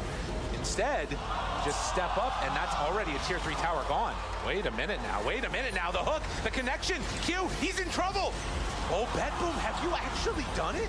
If you have any opportunity to end the game, you try your best. It's quite inspiring, honestly, for 𝙎𝑃boom to see this happening. Okay. Nightfall. Get out of there, but the cheese! The save come out from the IO. Pure, he's in no man's land. One more damage there. Look at the Desolator! The hit's coming in from the IO. GPK comes out, goes for the disarm, and then the back away. Our plan was, I had the Aghanim's, and I will spam them, and then I will go in with Blade Mail. And also we had a buybacks, and they didn't. Tricks to the trade, chasing, they're waiting for 𝙀𝑘𝑃ℎ, wants this moment, and they find him. Is it going to be enough damage? Yes! They take down 𝙀𝑘𝑃ℎ.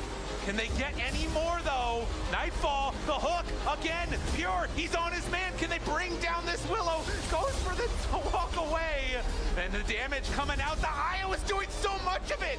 Save and Nightfall doing it all together, but they managed to kill off that Muerta. Now the buyback looks for more Toronto Tokyo with his Zags. Yeah, it was really good staying behind PL. He's destroying the base.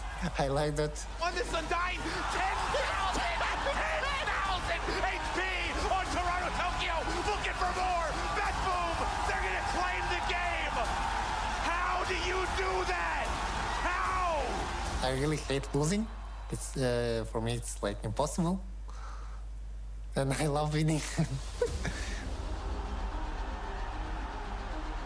I want to be in the history of Dota 2. I want to be like one of the greatest players in the world. But you know, it's competition. Sometimes you lose, it's okay. It's not easy to win. All I want is to face Spirit in Grand Finals. It will be really hype.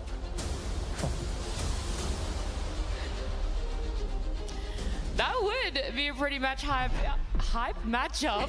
Stumbling over my words, just thinking about how hype it is. And we had Team Spirit and BetBoom in the final. I mean, Toronto Tokyo, he wants to go down as one of the greatest players. He's already won an Aegis as a mid laner. He could potentially win another Aegis as a POS 5. I mean, he already is one of the most impressive players we've seen in a very long time. The Team Spirit's TI-10 win, we all saw True Sight, we all watched it. That call, that final game's draft call came from him. This is a player who has a lot of ideas, he has a strong voice, and he brings it to the team. So his transition to position 5 from mid just felt so natural. It just felt like he fills the leadership role in a way that a lot of other players who may switch roles couldn't.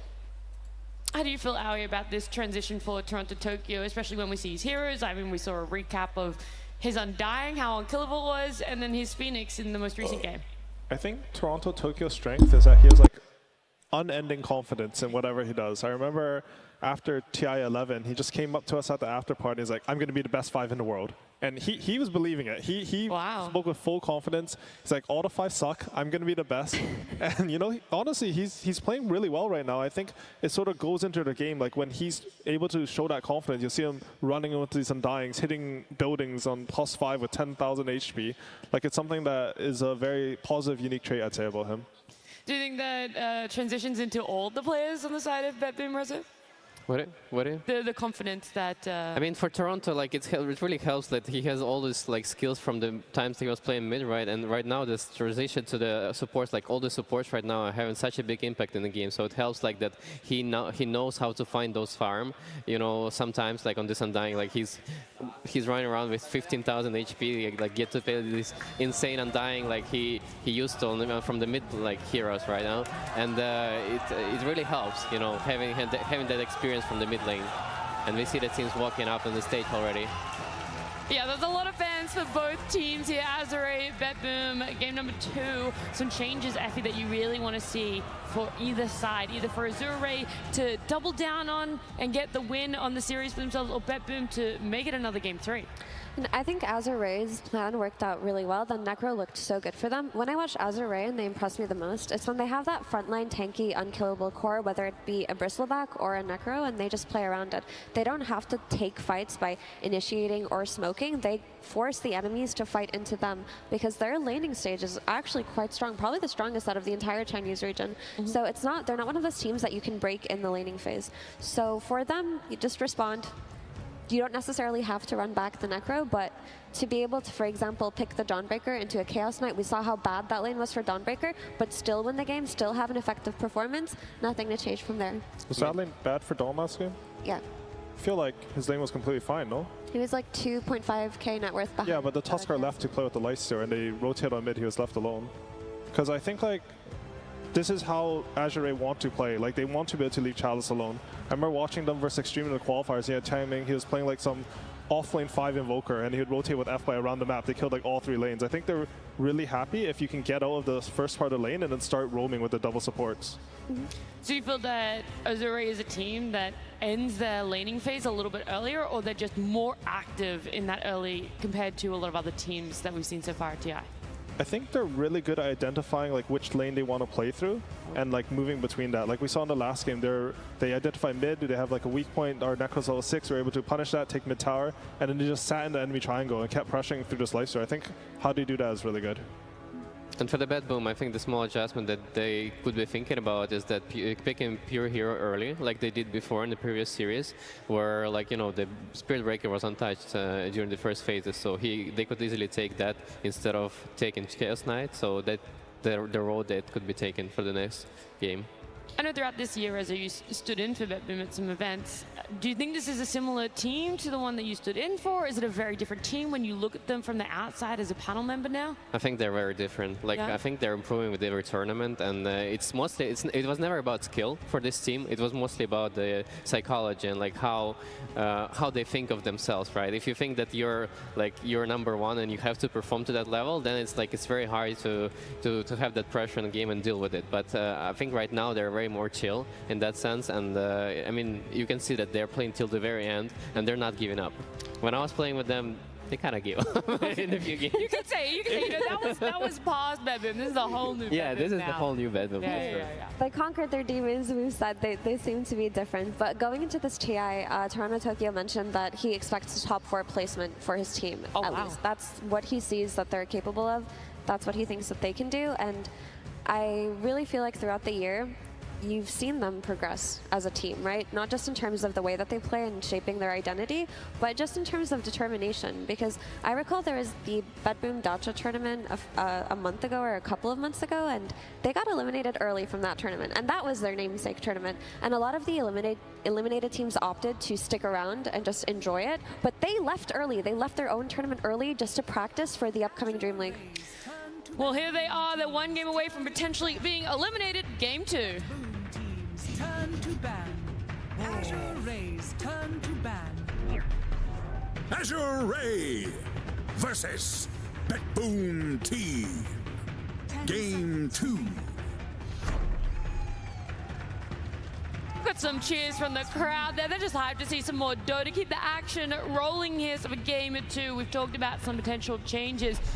Straight up, 𝙈𝘀𝘀𝘀 don't have first pick, right? They're going to have this reaction for themselves. It is going to be Azure Ray. I would expect a few changes in the bans for themselves then, but hopefully what you keep talking about, Effie, is that they're able to get that initiator, someone tanky for pure in the off lane as their first pick.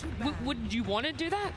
I mean, if it's one of the highly contested meta heroes like Centaur or Spirit Breaker, then absolutely first phase it. But if those heroes are taken out of the pool, I think they should just go for the meta picks that are still available. But you can have more creative initiating heroes for pure. I mean, we saw Team Spirit very effectively play Axe. We saw them very effectively play Night Stalker. And those 2 heroes do fill the same vein in leading the tempo of a game. And Pure is a good Axe player. He's not a bad Axe player by any means. Yeah, I really like what Effie said there, actually. I think if you get a meta hero, you can pick it early for pure, but if you don't, maybe you can wait a bit to give him a better matchup, and you get these matchups on like these NS, the Axe. Like, these heroes are a bit more greedy. The reason why they're not as meta is because they're normally easier to punish. But if you pick it a bit later in your draft, you commit more resources in the draft to it, then you're going to have a good lane for pure, and then they'll be able to pressure that way. Yeah, I'm looking forward to that as well. Like, they decided to go for the road with the Chaos Knight as well, like for this game, and I mean, it's looking pretty nice because they banned the Spirit Breaker and Centaur, so there's a X and an S opportunity for sure. I think right here they can think their second pick right now. They've got the CK. I think they should leave their offlane and carry flex to the 24, and then you can sort of see, because CK is a hero that does what Effie was talking about. He's tanky, he has a strong lane, he can be a pure hero from the offlane, and that way they can focus his next man for GPK's hero in the second phase, and sort of play with the idea that they're not going to know how to counter the CK. They overcommit in the offlane, we're just going to put it in the safe lane, stuff like this. I wonder what this Naga ban is about. I think it's generally just a CK counter from carry. Like, if you have a carry or offlane CK, the Naga illusions are pretty good, and honestly, Naga's a really high DPS hero. CK doesn't have any AoE for her. Makes sense. They banned it in the last game as well after picking up the Chaos Knight, so it seems to just be a response if they're able to get that in the first phase picks for themselves. So Willow finally comes out. I mean, Willow is a hero that's been popular throughout the entirety of the road to TI up until now, because she's so strong as a support, and now there is the flex to carry that we see, which is really potent against Muerta, whose flex is still open. But even, let's say this were a CK Dark Willow side lane, if this were the offlane for 𝙈𝘀𝘀𝘀, this is a very high kill threat offlane. So even if that's revealed early on, I do like the adjustments here made from 𝙈𝘀𝘀𝘀. All right, Rezel, so just hypothetically, it is Muerta Tusk safe lane. what lane would you want to play versus this? Because I was trying to think the other day about like what beats this safe lane, and I could not come up with a single thing. I think it's pretty hard. I think the only way I can see, like not even winning, but managing to deal with it is like picking some Darkseer lane and just keep cutting waves, and you know. Like you're trying to split them up, like make sure they can't use a tag team. Yes. I think it's just way too hard to straight up win that. I was thinking like whether you could like try to pull waves and stuff, but the thing is like Tuskar's sort of annoying when you're trying to pull waves. Like he starts tag teaming and hitting you, you take a lot of damage. If you get and Murta can connect, right? Yeah, Murta's really fast to connect. And you just can't fight into the safe lane. I mean, a lot of teams are not putting in the safe lane, but it's just like when you have these two heroes, you have the option.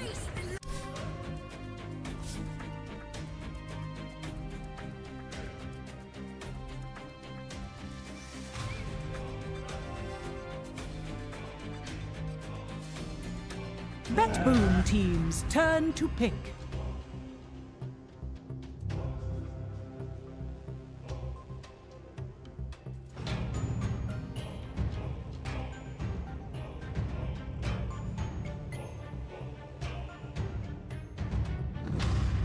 Ten seconds remaining. Radiant team, pick.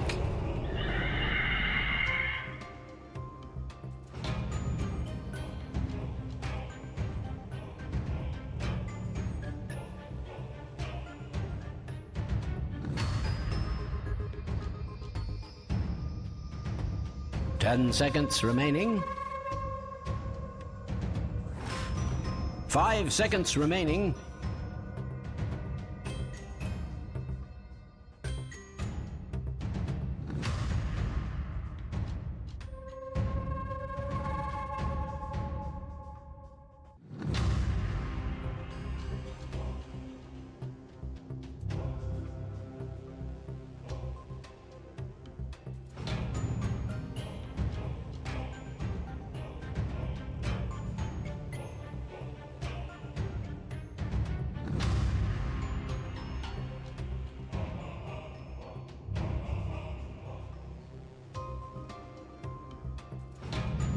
Dire team, pick. Faceless Void.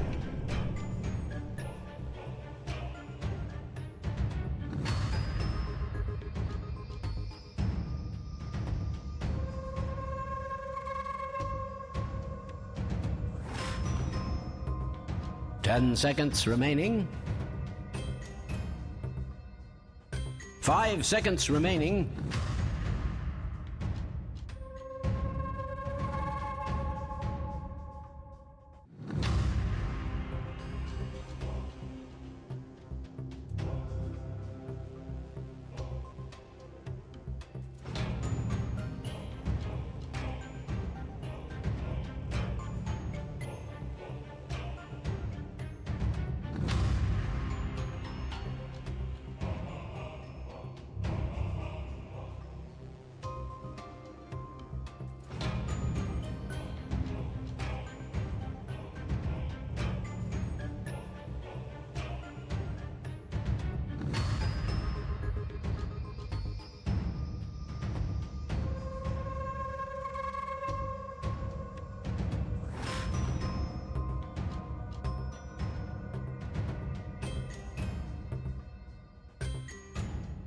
Dire team ban.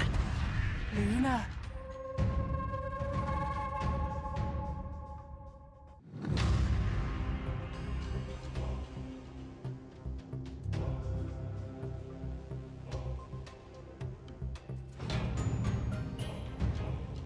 Ten seconds remaining.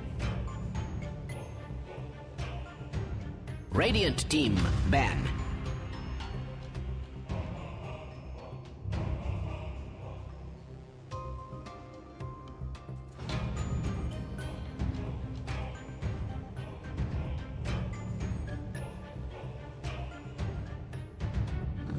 Ten seconds remaining. 5 seconds remaining.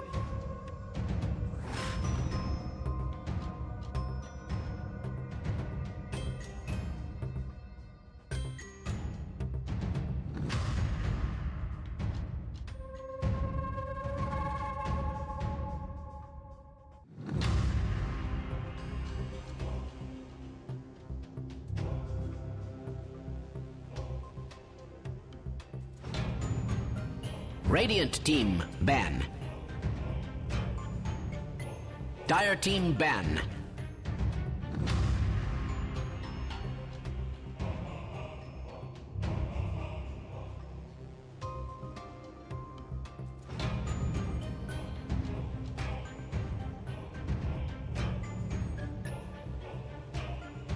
Ten seconds remaining.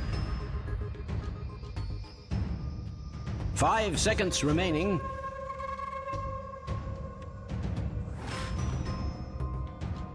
Dire team pick. Radiant team pick. Puck.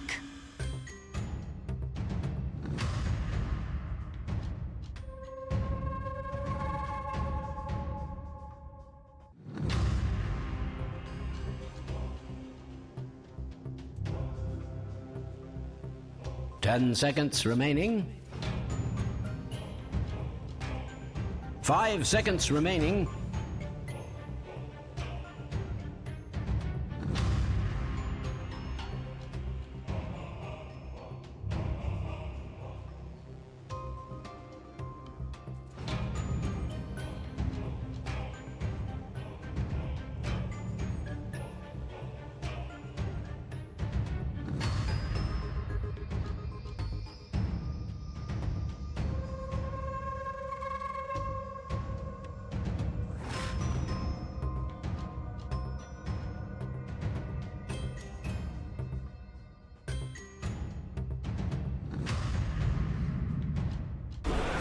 Dragon Knight. Go ahead. Select your heroes.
Uh-oh. You really should prepare for battle.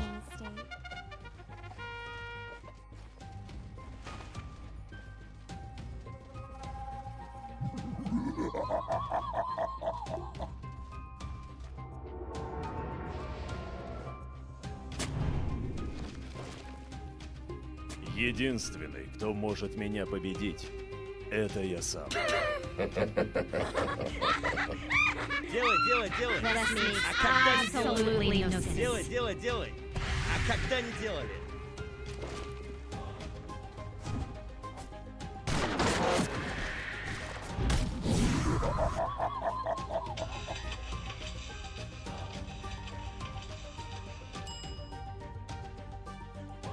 "30 seconds to battle." I had a terrarium once, rather like this. Well, except with mice. And a chameleon. But the possibilities for combat were much the same.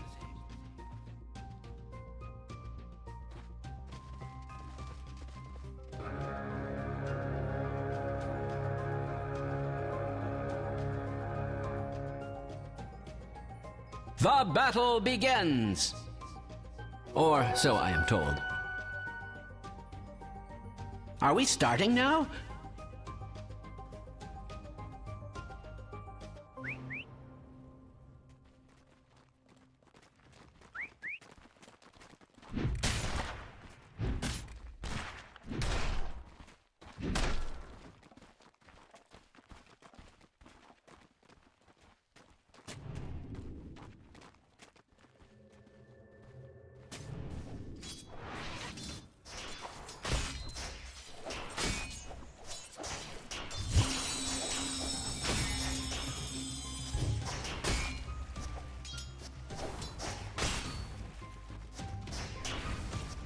And SOSMED's going to be playing a very different game compared to the previous one. Necrophos, you're just constantly in their faces, and they're sort of like dealing with you and trying to damage you the whole time, and you're healing through it. SOSMED's now has to play a little bit more of the catch game and just don't get caught.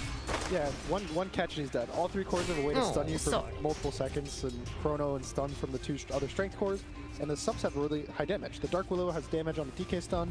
The Phoenix has Sunray for damage. So anytime he gets caught, he might die if FY's not there to save him. Well, the other thing that I can sort of talk about here as well is going to be, tell Fundamental how to do their job, but you really need to step up your chaos game. DK build, and people thought that it was you that ran it first, Gunnar. But you told me there was actually Moo. This was originally Moo's build, the Manta Aghanim's. Do you think it's a good game for it here? Yeah, it was something that we cooked up together. And so he told me to buy it, and I bought it first. So, you know, we both take mutual credit for that. Okay, good. The Manta, I think, is really good for how the meta plays out right now because it's very slow. It's hard to hit high ground. Oh. Fair fire. Not even close. Sorry, I'm sorry. It's okay. It's okay. Come on, the first. And so, that is on you. Unbelievable. That's is impressed. This is going to go down. Level 3, DK finding that kill. Interesting. This is looking hard. The puck game where he got kind of picked earlier was also really bad. Puck also died, I think, 3 times. That was the lane stage, the ganks to the Void Spirit, so Puck, I think, is starting to get more value because of the axe build that people have been hooking up. And now that it's getting countered with, you know, the standard counters from back in the day, it's kind of one of those things where you counter the meta with the off meta hero Puck. You feel really good because people are still picking meta, but then when they adapt to it, it might not be as strong. Yeah, that's a decent point there as well. If they're having to make that adaptation and it's still working out for them, and so far it's absolutely wrecking mid. Perhaps the most terrifying adaptation is seeing the confidence of FY to give someone else Tusk in this game. It surprised me. That's so much pressure on Tianming. Like, can you imagine FY is just like, you will play Tusk. You miss a snowball save? Yeah, you miss one. That's it. They're off for forever. No, FY wanted to try the new tech though on that Muerta. Which, to be fair, I feel like if you're going to give a lot of net worth to somebody in this game on the supports for 𝙎𝘊𝘾, I'd want to be the Muerta. That hero seemed ridiculous at various points. Yeah, FY and Muerta as well, he plays pretty much like a carry. He ends up taking over the map in the early game. He goes like Atos, constantly gets catches across the map, gets kills. And the second that you feel scared of him, he just farms. And then he gets a Blightnir or Shadow Blade, and then he starts becoming just a right there. Top is double. Jianming gonna go down. Like I said, well played.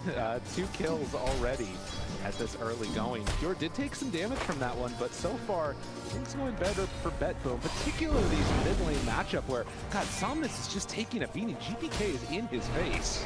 That's a bit of a tough one there. Now the Muerta doing work, so looking on getting some scaling there, helps them chalice with the kill. And likewise, though, of course, they do have this Willow for save. So it's a very similar idea heading into that late game. We have scaling 4s that can get this crazy amount of damage where they suddenly become another ridiculous core in this match. So you don't necessarily feel super great. Oh, easy. Wow. Going late to privacy, in a sense. You know, there's terrifying things on both sides. Yeah, both supported by Minus. Oh, perfect. So we can have a fun game incoming. You love that one. Great. Wow, see now that's one thing. The Tusk Dawnbreaker doesn't care about Shadow Realm. Luna, not so lucky. What you can do there. That's a good point. Something that will be an issue for them as this goes on. Nightfall somewhat low in this bottom lane. Needs to be careful about a salvo of skills coming out if they manage to find the calling in a good position with Chalice. It could be a burst potential. I've never seen Radiant's structures looking so fortified. And pretty far back, I would imagine. I think the first big move we're going to see is the Tusk probably will rotate on this 5 minutes each bot. They'll take the gate, kind of do a little wraparound on the Phoenix. Oh, on the Phoenix early, the dead shot's there. It's not enough for the kill. Did use a lot of the mana there in those heroes. Thomas is staying fully mid. Yeah, that is really feeling like the story of the match. Doubled up on CS. 11 denies, too, is the one that really hurts. And level 6 already. Yeah, level 6 to 4.5. Oh. Yeah, that hurts. I mean, we saw this tower go down really early on, and I guess this has kind of been Dire's middle tower the is under that they're attack. hoping for. Give GPK a better lane. And the nice thing is the supports on Azure don't really have the damage to chew through a Dragon Knight in this early game. In a stroke of cunning, or perhaps of Dire's desperation, Dire's structures have nice been play, fortified. double bramble, and then pulls him into another one. Dire's Tianming middle low, will tower it be enough is for the under kill, attack. though? Slow. I feel like a broken record. Needs to get range, needs to get vision, hides behind it. Now the Free, Luna. keeps him alive. Instead, they turn onto Lul. Find him for a 1 Dire's second middle stun. tower is under attack. Tianming doesn't die. Oh, wait a minute. I had spoken too soon. He doesn't die, but the Luna did. It's even worse. Yeah, there's He tries to help his buddy out. But A Bramble left too. Oh, man. the big thing for mid, the 6 root. Covering it already. GK there. Morning and Ender is taken away, so no refill for Somnus. He's just trying to farm these waves and not die ever so I'm desperately. so scared for him. Dun dun dun dun dun dun dun dun dun dun dun Oh, the body block? You got him. He loses more than half his HP from a single stun. Every stun. Not that Oh, big. up top. Actually, Trouble and Dead. Saw it there on the picture-in-picture. Managed to find the kill on Tianming in the end. Lul has to run away. These Chaos Knight lanes, every time, it just uses so much sustain, so much go, just a stun. He has everything built into his kit in the early game. And so last game was kind of nullified because he was versus such a strong lane in the Dawn Tusk, and he was the safe lane. Now he's the off laner, and the carries are always weak. Look at this though, they have them wearing here. Behind 3v3. Making a move, anticipating this, and Pure is in trouble, but still, they lose Lul, and Pure gets away. Oh, this is not what Azure were hoping for. More people brought in from Bedboom. Every early move has been into their favor, and this is on the top of GPK. He's taking this tower at 7 minutes again. Yeah. Probably game 6, yeah. Yeah, the kills went the way of Bedboom in the first game as well, but it was not the The flood grenade? the lane. Dire's middle tower Just has slides fallen. them down. GPK is having a hell of a game. All right, first DK game of the tournament, but hopefully not the last, it looks like. Dire's Looking that way. structures are fortified. Great game. He's going to get this Blink Dagger online. The Dark Willow will probably get to take mid now. He'll probably rotate top on the Dragon Knight. Dark Willow takes mid, gets an early 6. And then with the Bedlam and the Blink Dagger, they just get kills across the map off cooldown. The last time he was meta, she couldn't just put Bedlam on top of him. You know, Yeah. that's pretty cool. Nice new combo that he gets to try out here on the Dragon Knight. Yeah, it provides so much damage without committing the Dark Willow. And you can just pre-click in on the Blink, have an instant burst, and every hero will die to that in the early game. Especially this poor Puck here. Especially the poor Puck. Just figure out what he needs to go for, because right now Puck has queued up Treads because he's that far behind, but then the Witchblade too, which is obviously what we've seen a lot from Puck when he gets played. But in this game, that's going to be a long window where these instant stuns can wreck him. So Somnus is going to have to play around some dangerous territory. Certainly feels like a lot of space is going to be opening up here for Nightfall as well. You know, his last hits aren't too ridiculous or anything, but it's going to be very hard to try and pressure him and also give Somnus some sort of a game. He shows for a second and GK walks over towards him and says, yeah, you're not getting any of these last hits. I do like the switch that they did in the draft on side of Bedboom, where instead of the CK just tanking this Dawn Tusk lane, they move the CK to off lane and they pick a Void, which is even better. You have pretty much no pressure, so the Tusk moves to 5, because they know they can't touch the Void with the Ice Shards. And you know the CK will have a good lane too. So now, pretty much instead of last game where I would say they had 2 losing lanes, or an even lane and a losing lane, now they have 2 winning lanes. And so their lanes are so stable now that even last game, they were at the same kill score. They were 6-1 at this point in the game, but they didn't have this gold lead. Yeah, and they were the ones losing towers. Yeah. You know, you have this Pugna just running around, knocking things down. And now they have the Dragon Knight. Yep. So everything's kind of flipped in the side of Bedboom, I would say, except for the kills. The Bedboom still have the kills, so everything just going Bedboom's way right now. Well, they have this Chrono here too. Kind of threatening a bit, but in behind, Tianming on the top. Go for one, tries to find Nightfall. He's, ooh, Like the jump. still manages to get some separation there. And with Save showing up, it should be enough to run down Tianming, who does get rooted again. Dire's middle tower is under an extraordinary amount of Didn't have stress. back up anyway, so no options here. And now Somnus, maybe with some weakened heroes, could find something. Has an arcane rune here too. Blessings upon a loyal Be warrior. exactly what he needs to get involved in this fight and make something happen. But I mean, that's a Treads Blink Bracer DK. It's Like, not if gonna you don't know where he is, you're in so much trouble. You don't even kill him if you know where he is. Yeah. What the hell? And he already has the glove for his Midas too. He's so farmed. Yeah, now I think the Dark Willow is also level 6 already, so they can fight. If they get him, that's what they needed. Nightfall goes down, dive away, but then the turn looks for one. The heal is going to be there from the Dawnbreaker, keeping him alive. It's going to fall. managed you to thought you bring were down winning. that pesky puck, and Chalice is in no man's land. They'll try and go for the kill on the Toronto Tokyo. Manages to find him. GPK low on mana, but you're moving in. A big DD fear pulls him back in for closer damage, and another kill to 3. All right, well, Chrono goes down, and not too successful there for Nightfall, but they get the cleanup there.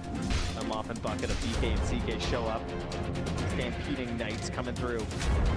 And of course, the big winner in all of this is going to be Lul on the other side, at least on the side of @𝙎𝘖, to get some free time to himself. Still feeling a little bit tough for this squad in general. Save. Up close. I think that @𝙎𝘖 just making sure that they can farm somewhat safely in this. Stacks there for the Ancients as well, of course, with Luna on the team. Not sure if GPK has scouted those out yet. Assume he probably did with it being daytime. Snaps it. Wants to run away. Chalice is there, and with help, that is going to be saved going down as he steps a bit too far. So @𝙎𝘖, another kill on the board. These are really important. The mid lane, once you lose your tower, really scary. You have to bring heroes to push the lane out. Dire's top tower is being attacked like nobody's business. They kill the 𝙈𝘀𝘿𝘄 who's playing too far up, and it's actually allowing them to continue to run. I think if they didn't do that move, the dodge from falling normal, everything starts to crumble for them. Yeah, they have some defensive vision there as well, sort of like help out and try and keep this puck safe, because they want to keep an eye on this DK. I think how frightening that can be. I would like to see GPK make an aggressive move. They have the ability to take it for free almost, but he's choosing to be a little more defensive. He wants to farm this Midas. He wants to pair up with the Nightfall Midas with 2 Midas timing. And I think they do feel confident going late. They have 3 carries effectively on all of their lanes. So the 𝙈𝘀𝘿, we've seen Save also go carry mode in a lot of their late game. So not worried. They can go late game and just don't need to give these kills away. So here's my question: what's a lineup where BetBoom don't feel confident going late? I don't feel like they always draft for late. That's the key. Style. They pick 3 cores in all 3 lanes that are all carries. Save also ends up playing a carry. Maybe he was techies, right? Yeah. Can't really carry on techies. 𝙈𝘀𝘿 though, you can carry. Oh yeah. So, Toronto Tokyo plays some like mega scaling support for Enter Phoenix. Yeah. Also buys a Midas sometimes. Yep. Yeah. Gets his eggs on tree. Here's the move. GPK smoked up. About to be done with that. Dire's top tower is under attack. Still willing to get a little bit Must active. I repeat myself? Immediately there, has it on top. The heal coming though. Will it be enough to keep alive? No. Kind of in no man's land. Snowball is under a couple of spells. Somned from there. Do they have enough? The Chrono connects onto everybody. Not sure if there's actually that much damage to throw in. They drop the coil and then the fear connecting, trying to separate. Chalice dropped down one, killed by Save. And 𝙎𝙬𝘗.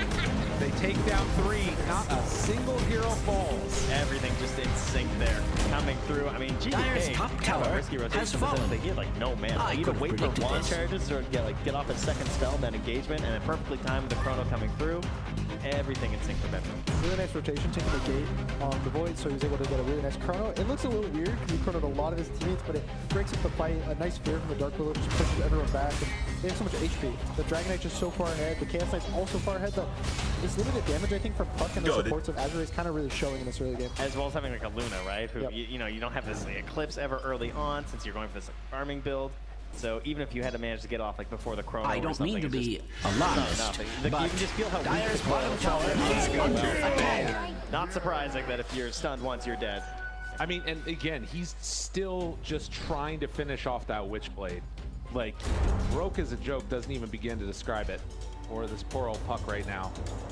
I mean, he's still going to be able to make things happen if they could be the first ones to get the jump, but that just hasn't been what's happening. And Xiaoming runs into Save, will get rooted there. I mean, is going to have a snowball to try and survive a bit longer.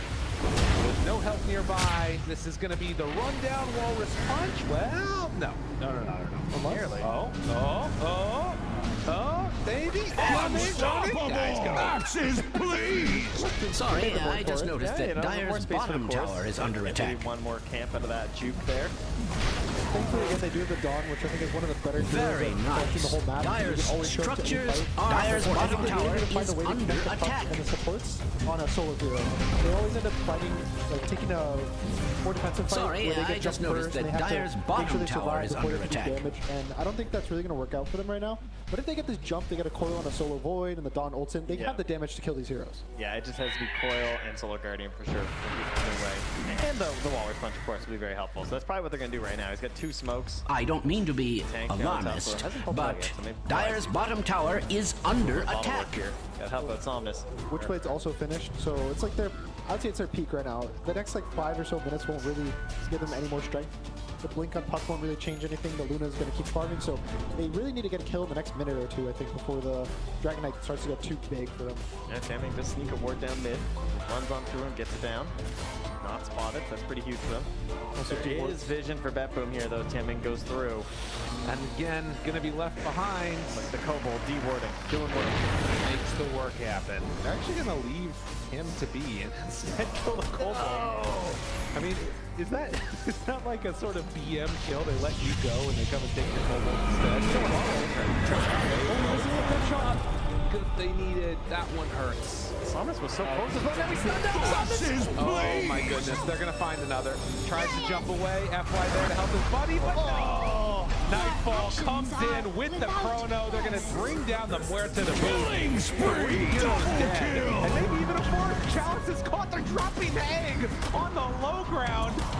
Nothing is going good for 𝙎𝙊𝘾𝙄𝘼. It's game number 2. Oh, I love that he doesn't even give him a chance. Just drops the chrono, catches on 2. Easy clean up there with the double. 17-4 right now for BetBoom. BetBoom are coming in. Dire's bottom tower is under attack. It feels like whatever problems happen in the draft, this one they've completely solved it. Is it just the laning stage that sort of changed it up, or is it also the team fight towards this mid game? Well, as a serial Puck hater, okay, you know, this is the problem with the hero, right? I mean, for sure, if you do get into a bad matchup, you get into a situation where you can't do anything on the map, you just feel like this giant liability. As the hero, over time, the damage hasn't scaled with the overall tank ability of all heroes to the same level. So, like, you just need way more help on this hero than maybe you used to, and when you don't get that help, or if you struggle so much in your lane that you're the liability, then the game just gets really hard really fast. I'd also say BetBoom is probably one of the strongest laning teams in the world, if not the strongest. So when you give them all these counterpick lanes, you have a CK in a free lane, you have a Dragon Knight in a free lane, you have a Void counterpick lane against a Dawnbreaker. And what more do you want to ask for as a team? Like, you're going to win your lanes, you're going to snowball the game, and if they keep the momentum rolling, this game might not last long enough for 𝙎𝙬𝘼 to have a chance. But you know, these games, they have tended to manage to last long. You can't count on anyone. We have seen larger comebacks in several matches so far at TI, where I look at the screen like, oh, this game's over. This game's not looking good. You know, I take a walk around the arena, you come back, Strange to say, 14K Radiant's middle tower is under attack. Those are kind of hopes and dreams that 𝙎𝙬𝘼 will be aspiring towards here. Well, and it does feel like oftentimes those have happened off the back of solid team fights or an overextension or something else like that. And maybe that's a situation where if, you know, Nightfall whips a chrono, then you can look for some Radiant's structures are beautifully fortified. Will that even need to be dropped down for the team fight to be won? Definitely feels like it's a little bit of hide and seek as 𝙎𝙬𝘼 tried to set up to claim this bottom tier 1 tower. With Deso done on Chalice, should finish rather rapidly. We've also seen a lot of Luna. Radiant's bottom tower has fallen. Slow, but she's Seems to be the day for it. The new shard is really, really strong, and I think it's honestly undervalued. Even in the games, you don't feel like it's going to do that much, but it's damage reduction, and it's also just constant right clicks in a circle around her, and she's versus 3 melee cores, assuming Dragon Knight's Look at that. Now that is an interesting decision because they're going to sneak right on in, and with FY Pierce the Veil and of course tag team, Roche down to half HP already. No idea. These are the exact kind of sneaky plays you have to make, right? Oh yeah. If you want to get back into a game like this. It's not so much about you having it, it's about them not having it. Even the gold from it just matters so much. Being able to like have one core, be able to farm a little more. Has fallen but it's a little to the too Dire. late. I hope the magnificent creature did not suffer overnight. As Toronto Tokyo finishes the Midas. Which, by the way, we're at 3 now. Okay. And they're all in one team. And the other support has a Philly Stone. So, yeah, there's a lot coming online. They're gearing up for the late game, even though they already have a substantial lead.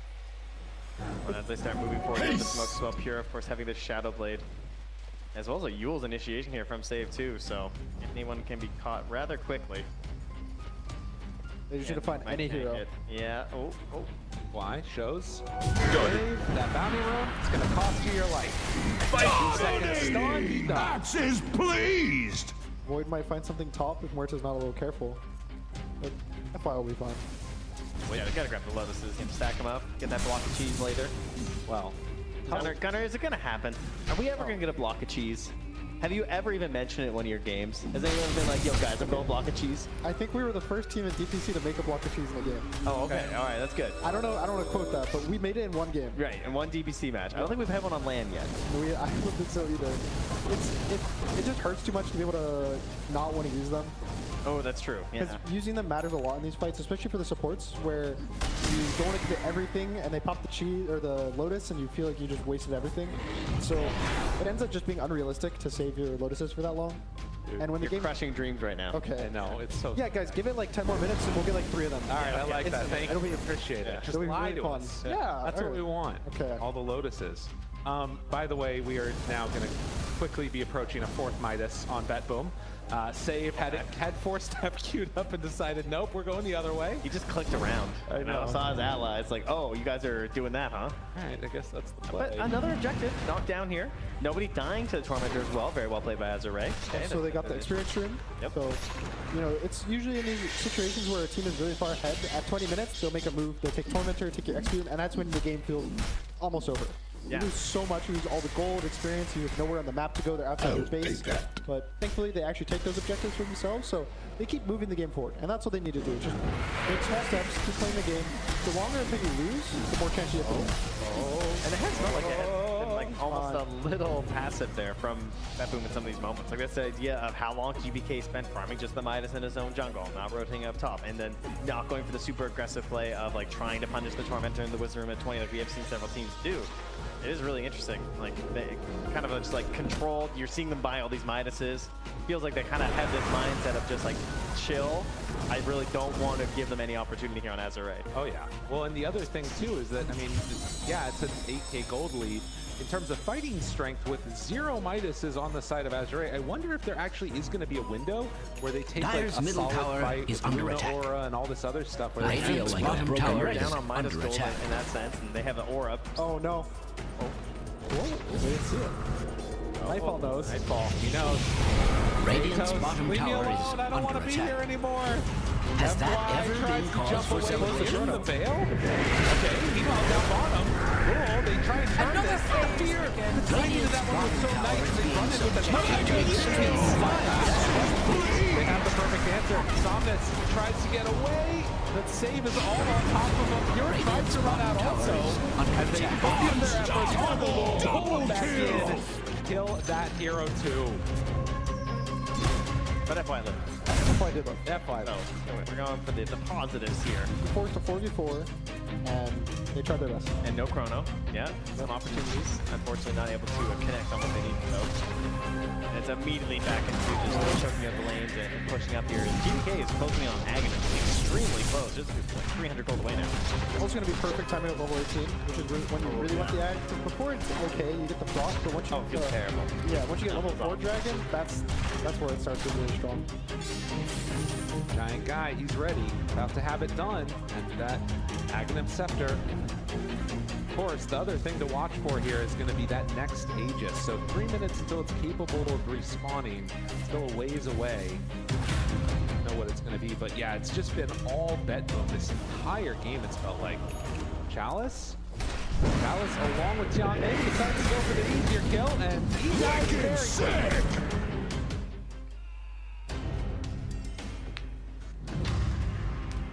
It's your turn to ban. 5 seconds remaining.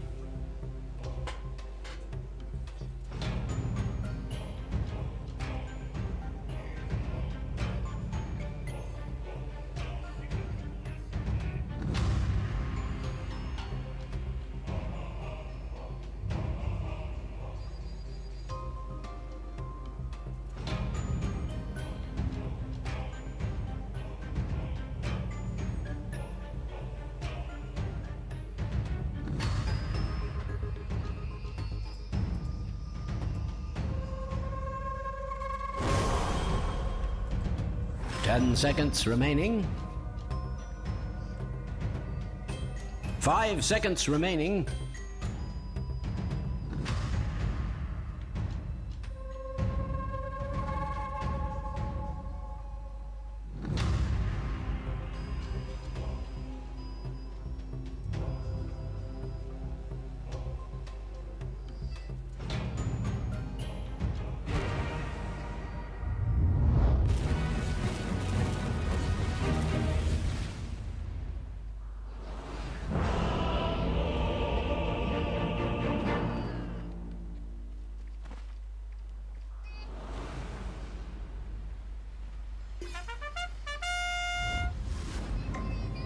It's as certain as my choice of air.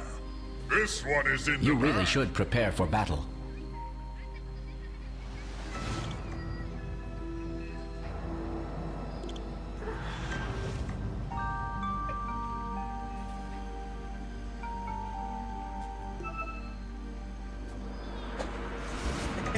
TopUp. 30 seconds to battle. Got money, huh? I'm not much of an announcer, but I'll do my best.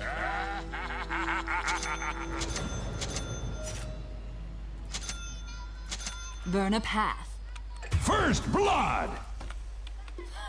First blood. The red mist closes in. Okay, nice, good, nice, good. Quick! The heat is on. Yes.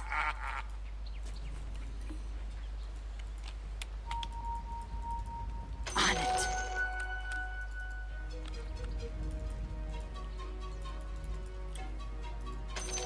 Yes.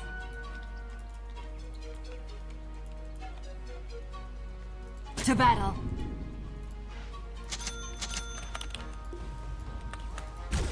Oh yeah.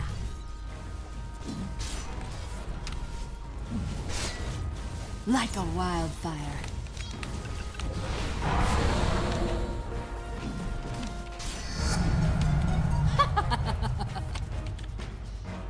I'm going.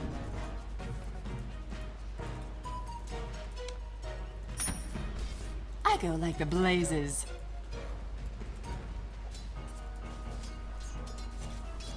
Time to hot-foot it.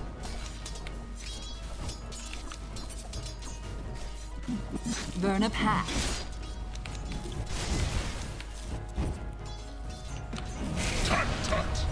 To battle.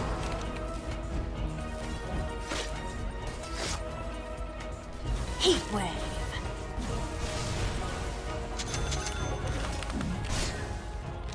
Fire away.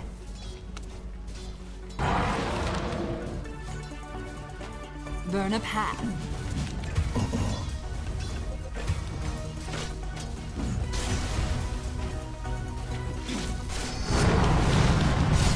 Light him up. My soul.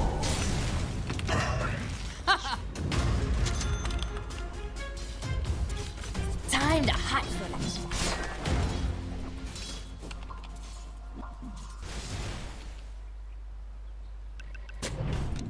Attack!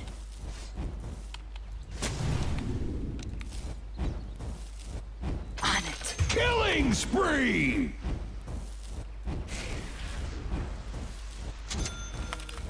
Yes.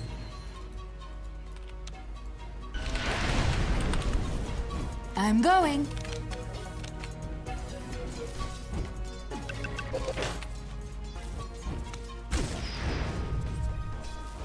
Oh yeah.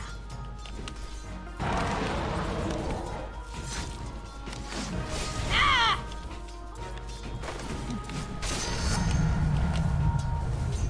Quick.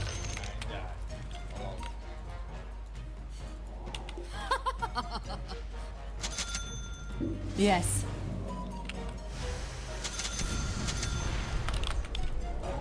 I go like the blazes. My weak and puny allies where I can. Like a wildfire. Killing spree! Dominating! Your top tower is under attack. I'm going. No reflection on you, you understand. I hate to inform you that your top tower is under attack.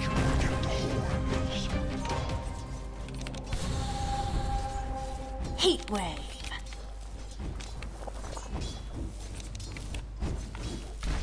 Legal tinder. Open fire.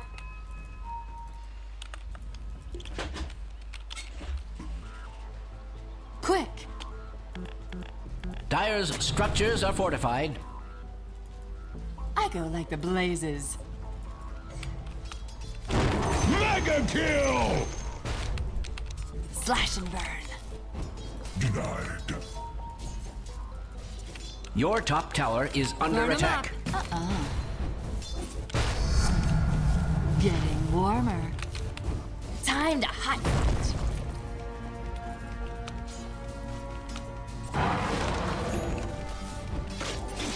Burn 'em all.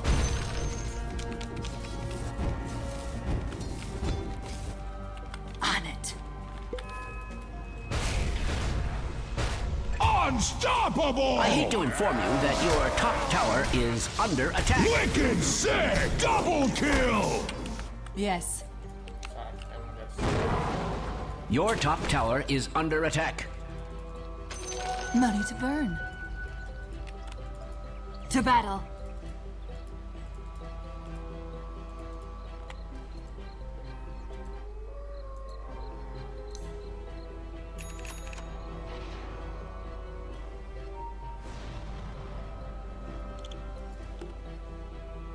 Yes.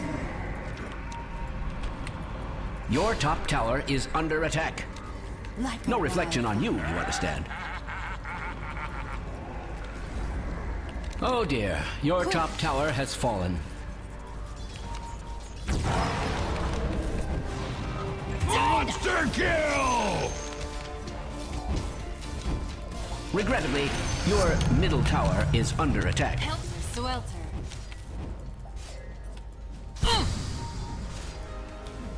Yes.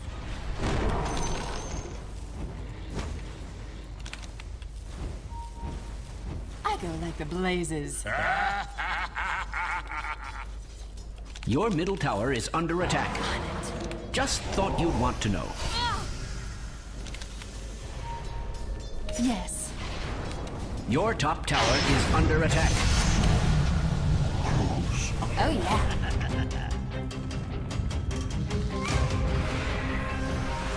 Heat wave. Godlike!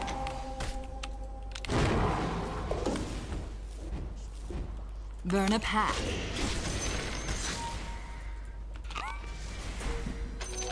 To battle. Radiant's structures are fortified. I'm going. Excuse me, but your bottom tower is under attack. Like a wildfire.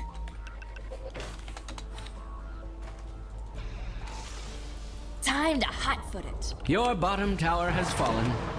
They seem rather prone to that, don't they? Like a wildfire.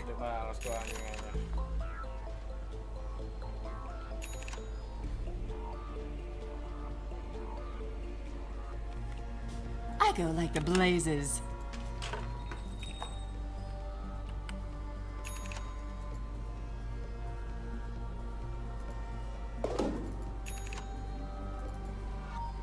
Quick! Your bottom tower is under attack.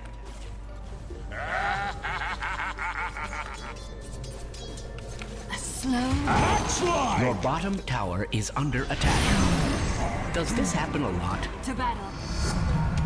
My fle... Your bottom tower is under attack. Burn a pack. Does this happen a lot?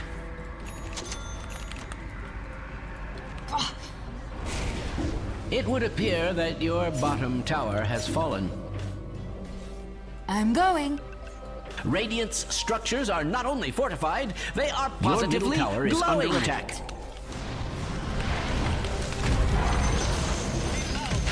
Your middle tower is under attack. Just thought you'd want to know. Oh yeah. It's not time yet. Holy shit!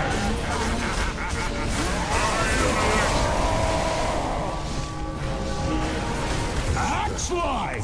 Double kill!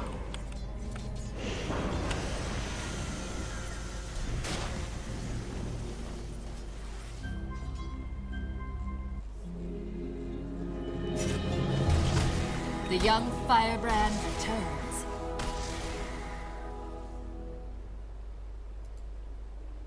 Your top tower is under attack. No reflection on you, you understand. I hate to inform you that your top tower is under attack. Yes.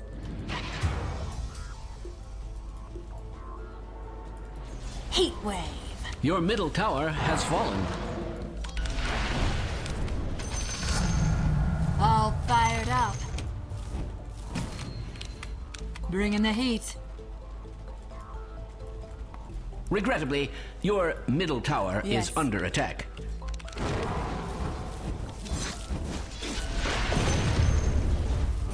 Your middle tower is under attack. Temperature rising. Your middle tower has fallen. Let's hope that's the worst of it. Quick.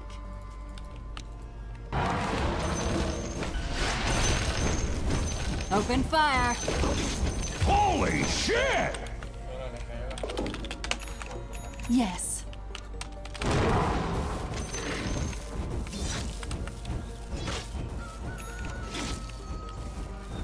I'm going. Money to burn. Burn 'em up.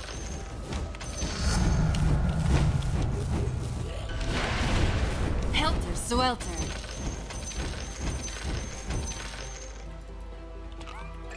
Attack!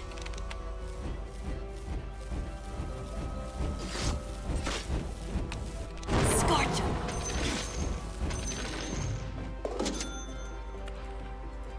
Yes.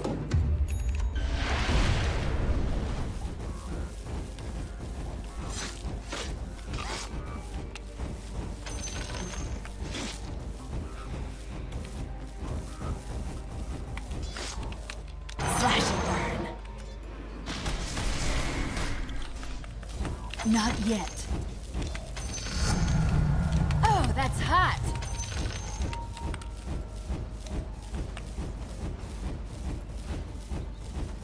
Time to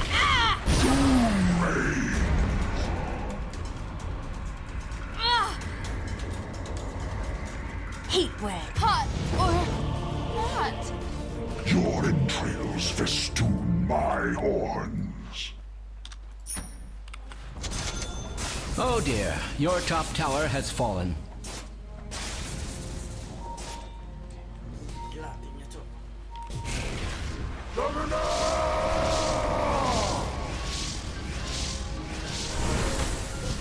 Acts like!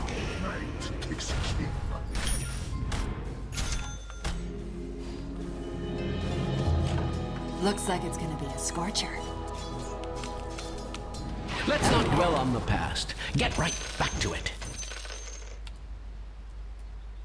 Like a wildfire.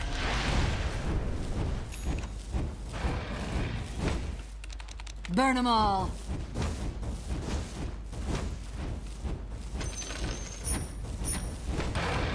Light 'em up. Your middle tower is under attack.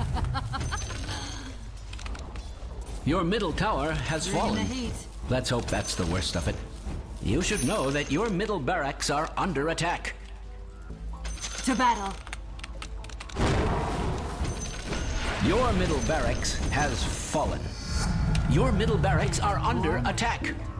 I regret to inform you of the loss of your middle barracks. Holy shit! Killing Your middle spree! tower is under attack. Just thought you'd want to know.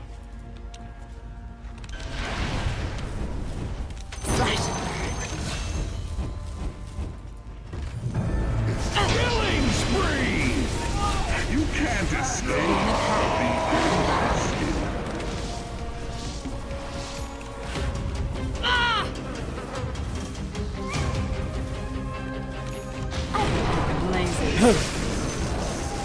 The enemy's top tower has fallen. Dominating! The underscape. Time to hot foot it.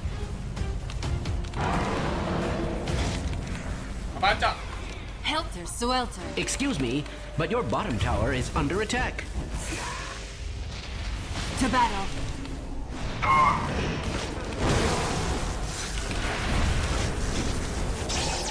Oh yeah.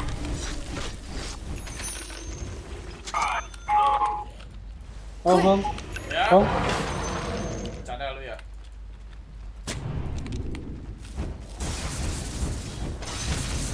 I'm under attack. Burn a path.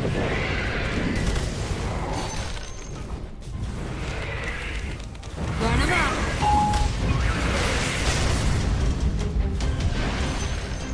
Like a wildfire.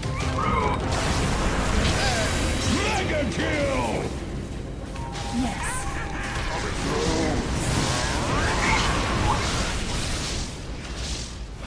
Light 'em up.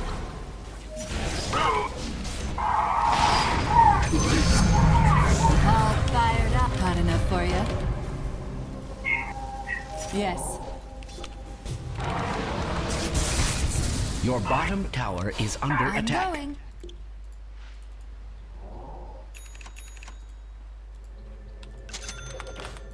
Heat wave.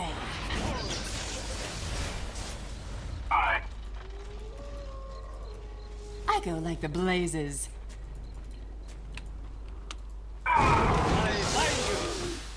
To battle.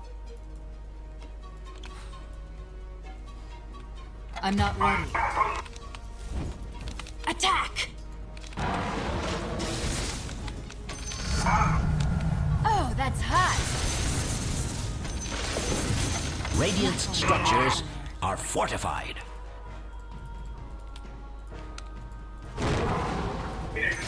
Excuse me, but your bottom tower is under attack. Honest. Your bottom tower is under attack.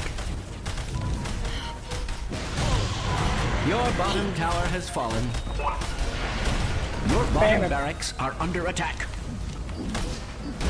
Your bottom barracks has fallen. I hate to say it, but your bottom barracks are under attack. I'm under attack. Your bottom barracks are under attack. I'm sure Your this can bottom still barracks be are remedied. no more, Your middle my tower friend. has fallen. Yes. Regrettably, your middle tower is under attack. Time to hot-foot it.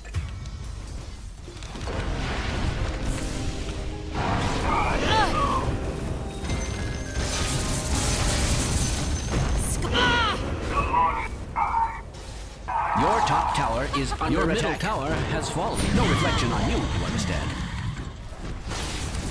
Oh, yeah.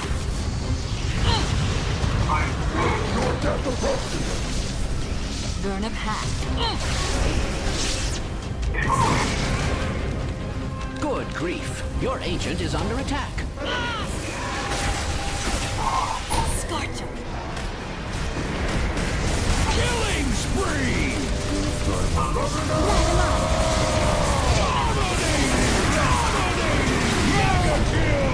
Your ancient is under attack.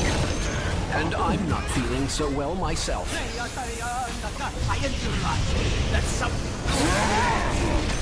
Killing spree! Double kill! Let's shake things up. Making mistakes is always Your ancient is under attack. Imagine how I feel. Your ancient is under attack.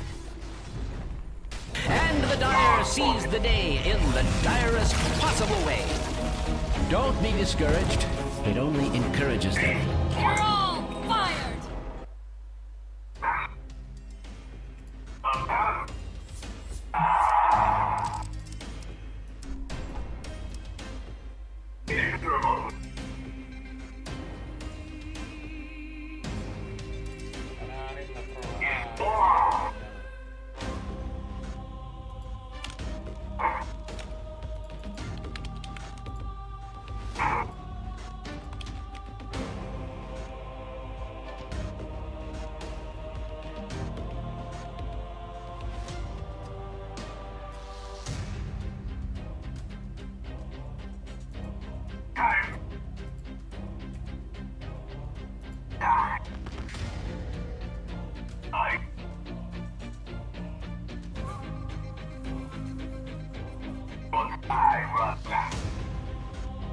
Rekan, ngapain rekan? Woi.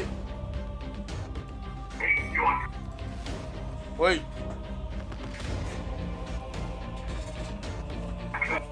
Oh ya rekan, halo.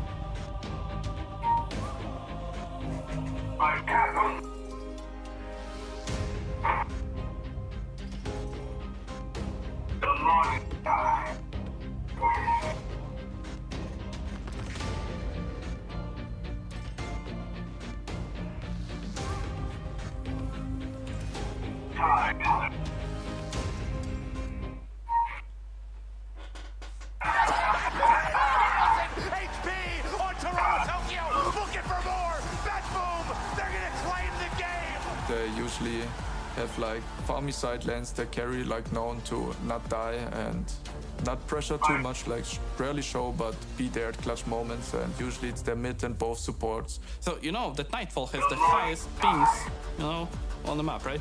And I remember when they were playing the official match, Toronto Tokyo making like slightly bad move, like, you know, it's just like maybe 1 centimeter or something. And I already see Nightfall is pink, like, bro, bad move, you need to right click this guy. Specifically the scariest offlane. I think all of them are really good laners, but I think the pure lane, pure save lane is really terrifying. It always feels like they kind of like kill their lane at least once a game, if not multiple times.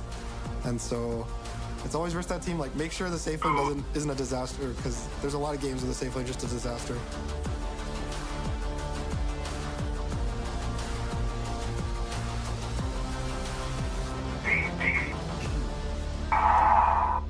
A strong looking team, and we got to hear from other pros, other people playing at this TI, just how strong that offlane is. It's a narrative that we keep pushing, but more importantly, apparently Nightfall is the ping master on that team. We thought it was going to be GPK. It's Nightfall all along. But I mean, I guess it makes sense. If you hear from any pro player talk about Nightfall, talk about playing pubs with Nightfall, they say that he's communicating for the entirety of the game. His mic is just open mic, and he talks, and he micromanages his entire team. Well, look, I'm ready. We got to get this series going. We need a game at number 3, and we need a draft for that. Azure Ray versus Betboom T. Game 3. It's elimination on the line. It's the difference between being top 6 and top 4. So these teams want a win for themselves. They've proven that they can do it. Game 1 and Game 2. Game 3, though, this is where it really matters. We're already a little bit along in our draft here, so our first phase bans done and dusted.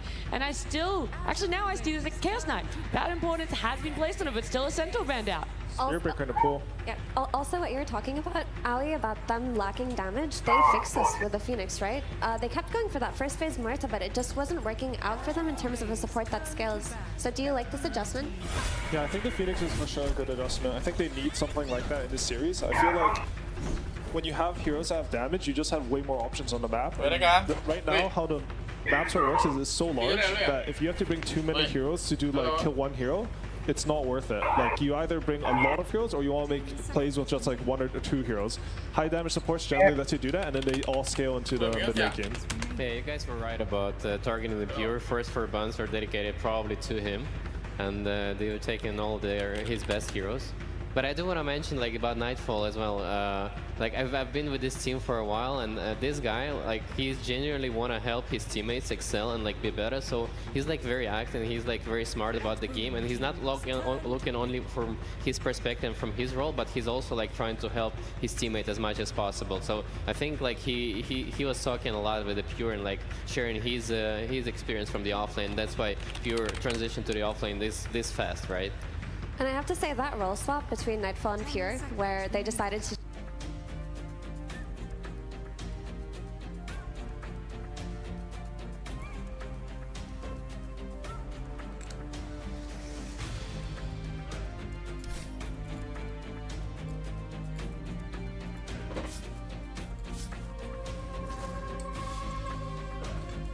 Betboom team's turn to pick.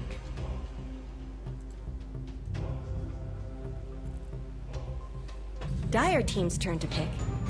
Enchantress.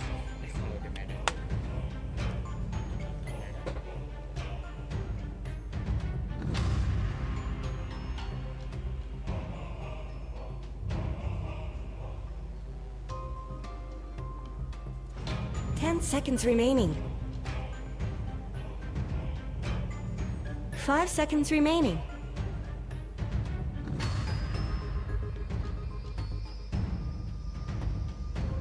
Dire team's turn to pick. Clockwork!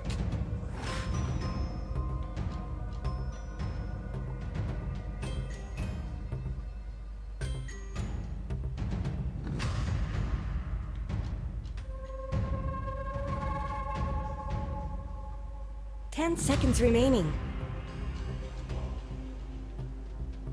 5 seconds remaining.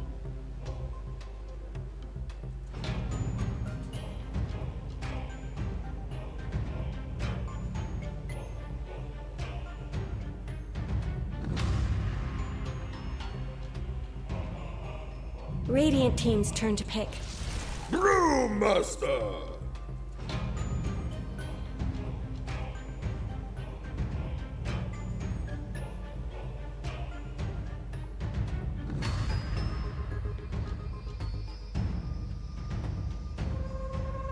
Seconds remaining. 5 seconds remaining.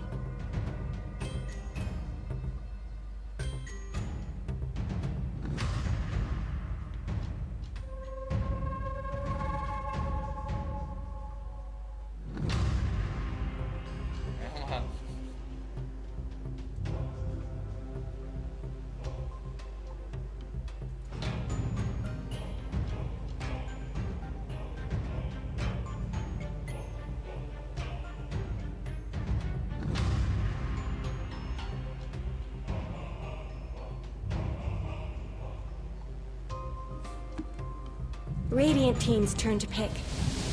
Morphling.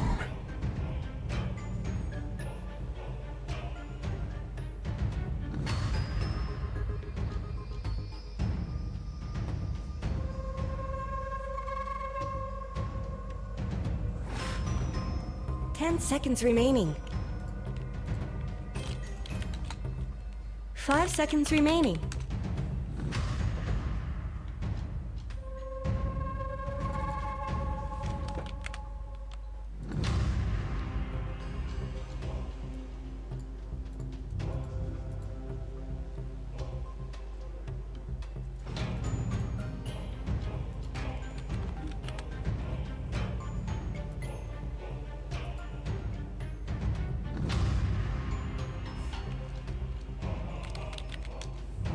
Dire team's turn to pick. Legion Commander.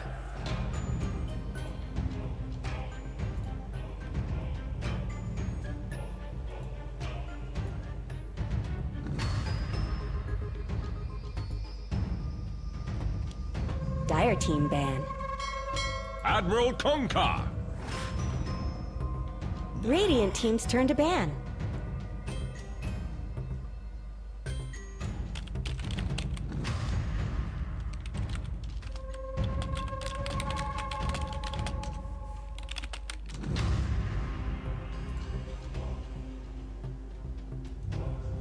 Seconds remaining. Radiant team ban.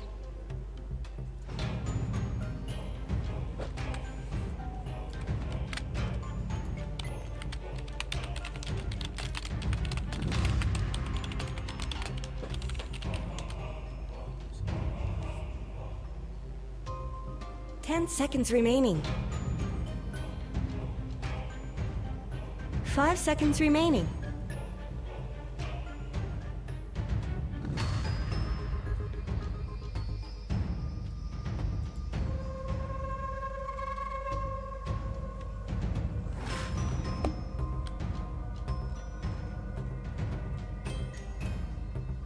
Dire team's turn to ban.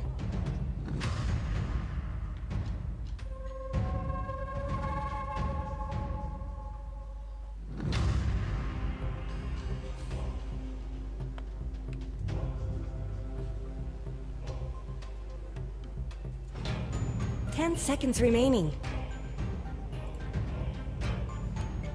5 seconds remaining.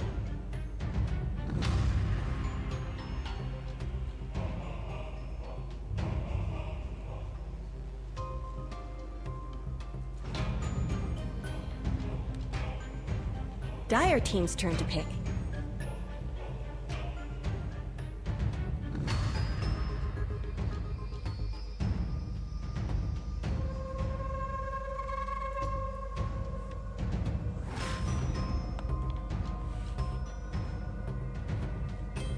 10 seconds remaining.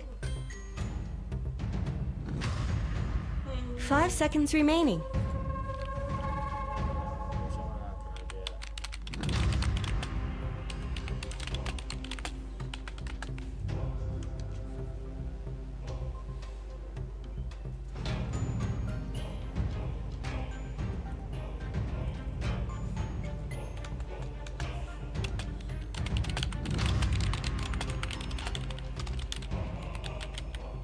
Radiant team's turn to pick. Luna.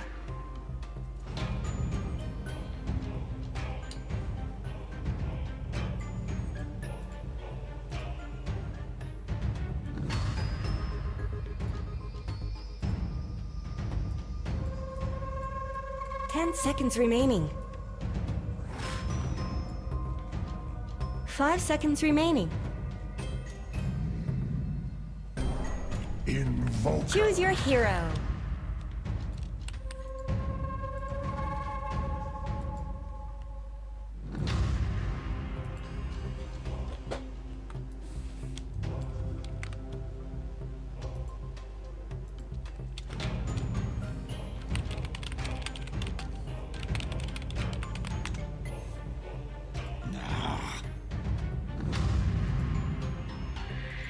Stare your death in the face.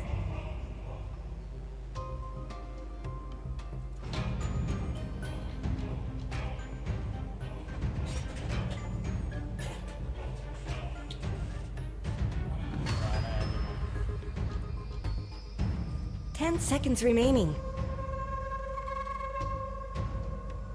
5 seconds remaining.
Prepare for battle.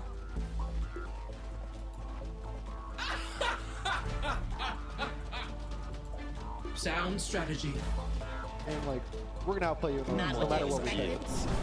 I think the Morphling is interesting because it does check off a lot of the same boxes of the Weaver. Like it's a similar idea of you're gonna have this overwhelming damage. Mostly later on versus the Pandas. Like I kind of picture that point of the game where like Panda's like in between like 12 and 18 and you just like split and the Pandas just die. Yep. The Morphling's like right clicks them all down, which is pretty brutal. But the laning stage itself shouldn't be as bad as what the Brewmasters have been experiencing versus the Weaver. Yeah, the big thing with the Weaver is you're able to kind of dodge all the slows from Brew, dodge the Cinder Brew from just ticking you down, and constantly just go on the Brew as well and poke him. But the Morphling doesn't really have this ability to have like a disjoint tool. You don't want to use the Waveform off cooldown, it's way too much mana. 30 seconds to battle. I think the laning honestly won't be that good for the Morphling unless there's the Toronto Tokyo on the Enchantress. Yeah, that's true. Does its thing. One of the things that I think about, you know, sometimes there's these iconic moments in Dota that kind of happen, and one of the big things that always stood out to me was Somnus saying the word Kunkka as his answer to the Invoker that Topson picked all the way back in TI8. Now, picking that Invoker into it, Howie was talking about this entire dynamic. We saw GPK put together really solid performances against Kunkka. Universal change, that's made this matchup better? What do you think it is? Yeah, Universal plays a part. Now you can buy Wraith as an Invoker, which gives you armor to kind of stop this harass. I also think just in general he has more damage. You can buy Bracer and Wraith Band, so you have more abilities to feel stronger in the early game. And I also think that people have gotten better at the matchup, just better at hitting the Kunkka, better at dodging the cleaves, and just overall, I would say it's like a skill-based matchup, like AUI sub. So I'll be interested to see how GPK gets out of this thing. He's shown a lot of skills on Invoker, that's for sure. A couple deathless games there where he was dominating yesterday. One deathless game and then immediately died in the next one. They tried to punish him, but Look at that. we all know he's Radiant's gonna courier just got killed. Invoker here. And he wants to bring it out on the main stage whenever he can. Somnus also goes for the double gauntlet start, which is the build you go on Kunkka when you feel like you're going to crush the lane. It makes your bottle or bracers like really slow, but you have so much damage for denying and harassing that when you do this, you really want to win the lane. Yeah, and you so want to lock up every he's very time. confident about just how this is going to play out for him. So far, he's doing just that. 4-3 versus 1-1. This is not how that Invoker performance went the other day. We'll get a couple of CS there with that tornado, but could be a bit of a tough one for him as this gets into the later stages. The other things to sort of keep our eyes on are going to be a couple of heroes that we haven't seen a ton of, at least so far, and that's again the Legion Commander. So we need to deal with this early pressure, although there is already some damage out. Gets hit by the blood grenade, and the overwhelming odds almost enough. Discharge keeps him alive. I feel like we've almost seen more clockworks now into the main stage than we did in like the road to TI. You know, we've had a couple now popping up here, and so you can see kind of a rough matchup versus the Muerta. As you're like level 1 especially, you're always trying to spatter yourself as much as possible. Calling the chase. Back. Low, but not dead yet. Silence. Barely able to get that separation. You can see how aggressive you're capable of playing as Pure keeps on hitting these multi-hero overwhelming odds. Just dropping his items and regenning. He knows he feels very confident here under their tower right now. Really getting the most out of this hero, which is what you need. Again, a winless hero here at TI, but if you can find the right situation, maybe this will be it. But you gotta imagine a lot of that power is gonna be in the early game, because heading in later, sure, there will be damage. You know, you got Morphling, you got Muerta, you have an Invoker there too to try and juice up even further. But we've seen how tanky these cores are able to get to, and just choosing your dual target looks really hard in this game. How fights are, it's almost never like a dual kill one hero, keep going, keep going. It's a dual, hope this guy dies, okay, he's only half health guys, let's see what happens now. But now your guy doesn't have an ultimate, so I'll be surprised to see what they do with it. I think Invoker, they talked about going Exort, but I think Exort's kind of weak right now, especially when you don't have stuns in the lane for early setups, so you can probably go the standard Quas Wex and play to just kill heroes with the vessel. See if he can even get to that position. So far, we talked about the need for 𝙈𝙀𝘿𝘄𝘼 to win their lanes, or at least come out a little bit more even. Mid is definitely winning. He is 17-7 versus 10-3. Somnus really gets some retribution after what happened to him in the last game. Itu ada anjing. Ya, baru ada. Painful down at those early levels. It's so much confidence going into this match. We've seen kind of counterpick so many times in your elimination game on the TI stage. Like, he wants this Invoker that badly. There's definitely a level of confidence where you'll ask for a hero in a matchup that everyone else is bad on your team, and you say, I would Invoker, and they're like, don't they have Kunkka? Don't you always ask for us to ban that hero? But stages where you just don't really care, and you know you're going to own no matter what the situation is, so he probably even feels that if he loses the lane, he has the right hero for the game. Yeah, fair. That's going to be the big thing for sure. In the meantime, down bottom, you managed to find a good dead shot on save. That's going to be first blood. It's been looking great for dead shots so far. Every single one's connected so far. Always the right angles too, to push them either back or farther away from the Legion when he's battery assaulting. The right angles really nice to watch. To push them either back or farther that's gotta be the biggest pain when he's battery assaulting. It's just really nice to watch. And you know, that's gotta be the biggest pain when you see this Muerta supports, right? When they miss that 120 mana, the mana pool is pretty weak. You're always seeing them like with the clarities and the mangoes. So every time that you're connecting, it's just so huge for keeping this pressure up on the laning stage. Yeah, we're going to see this mid gap, but just going to keep growing. I think this matchup doesn't get any easier for Invoker as it goes on. When Kunkka hits level 5, the harass is just like kind of almost too much. Invoker doesn't have the old healing he used to have from Quas, so all his healing pretty much comes from Cold Snap or a Bracer. So... Ya. Apa ya? Ingat. Your turn to ban. 5 seconds remaining.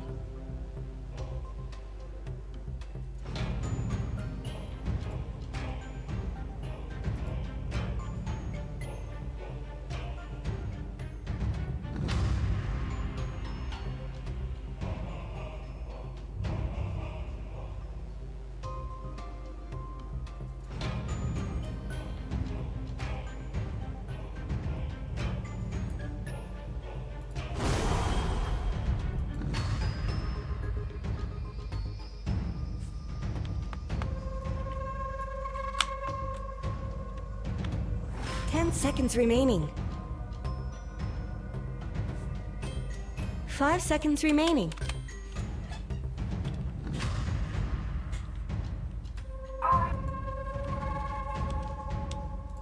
5 seconds remaining.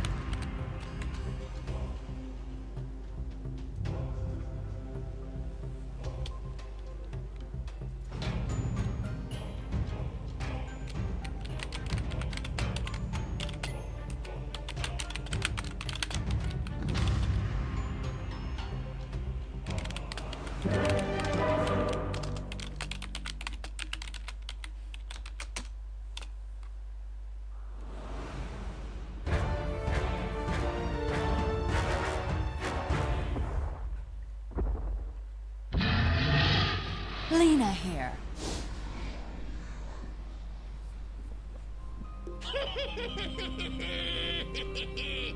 Prepare for battle.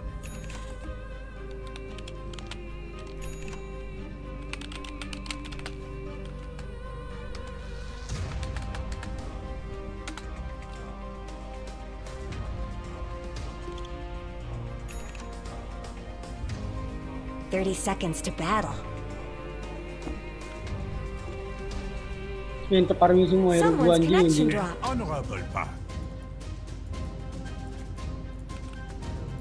Quick!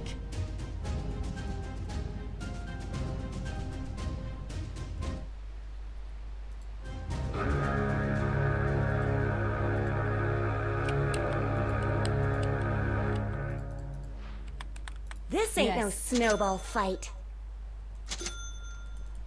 One little spark, and before you know it, the whole world is burning.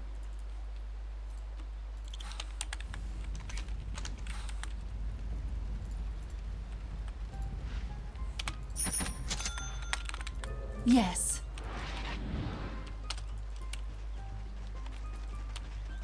Yes.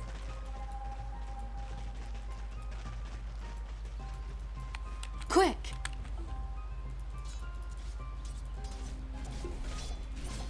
On it. Ah! Like a wildfire.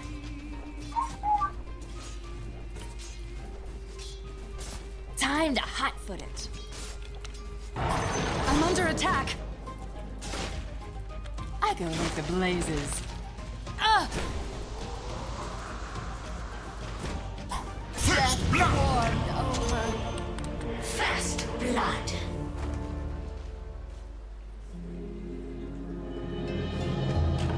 The young firebrand returns.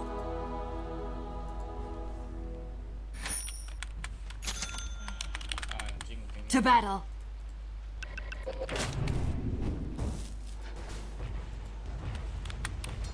Denied. Heat wave.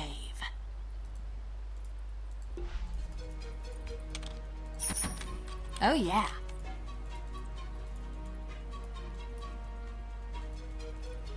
Burn a path.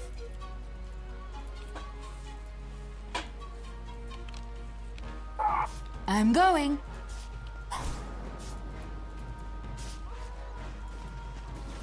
Like a wildfire.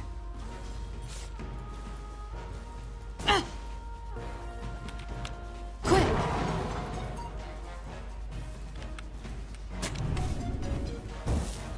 Oh yeah. All fired up.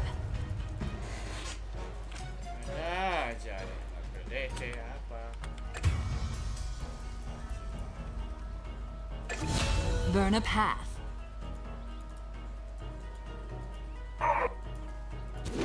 I'm going. Ah! Burn them all.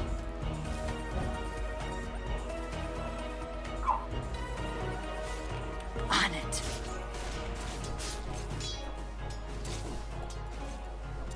Heat wave.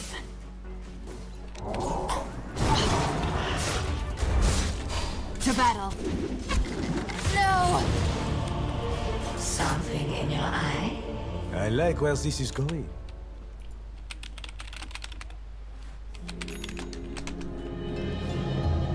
Can't put me out that easily.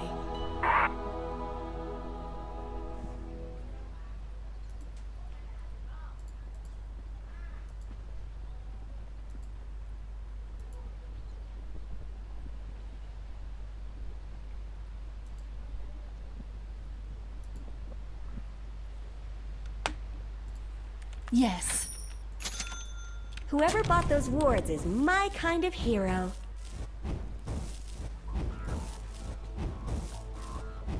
I go like the blazes.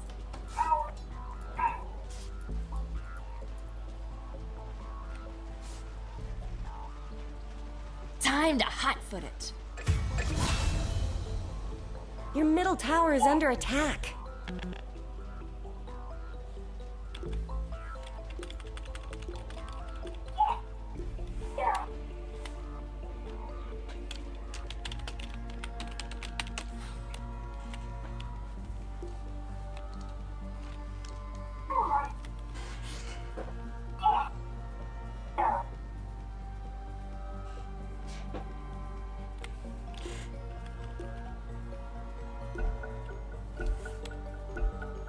I'm fine with waiting and all, but let's go! Yes.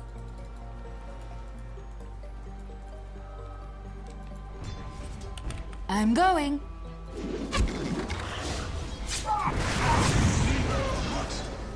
Fire in the heart. Taste your own. Oh, that's hot. I go like the blazes.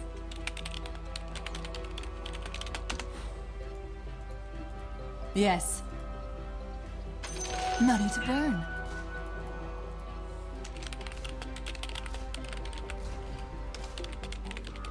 Your top tower is under attack! Dire have fortified their structures. Heat wave. Let's talk about your top tower. Oh, yeah.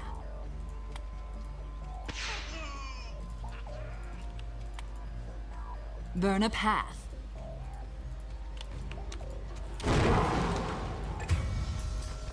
Burn 'em up. Your top tower is under attack! Slash and burn.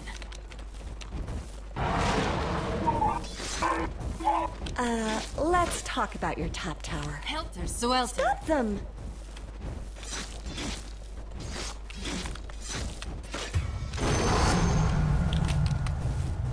Fire insurance. Attack!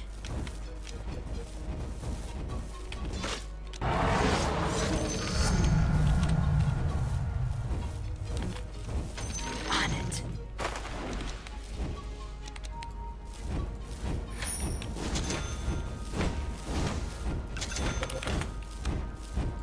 To battle.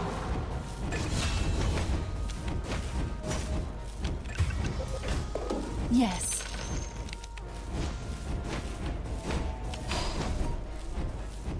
Like a wildfire. Don't let your middle tower fall! Time to hot-foot it. Your middle tower is under attack! I go like the blazes. Dire structures are fortified. Don't let your middle tower fall! Fire away. Killing spree! Middle tower is down. You just let them... Bring in the heat. Your bottom tower is under attack. Open fire.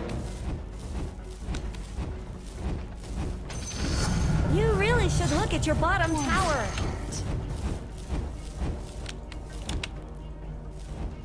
Like a wildfire.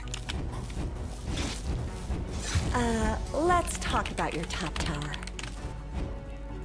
Yes.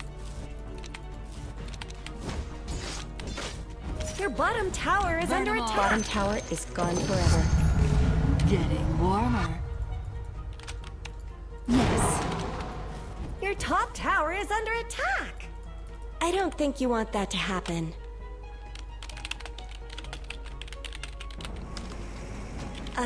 Let's talk about your top tower. Domination!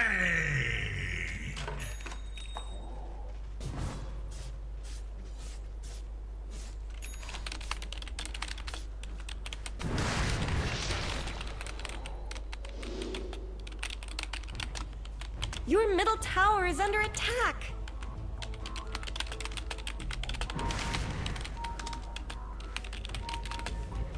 Your middle tower is under attack. This is not cool.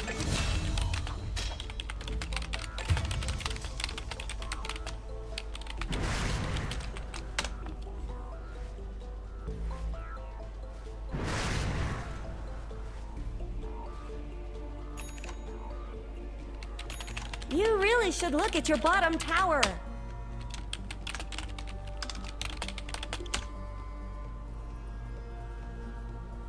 Your bottom tower is under attack.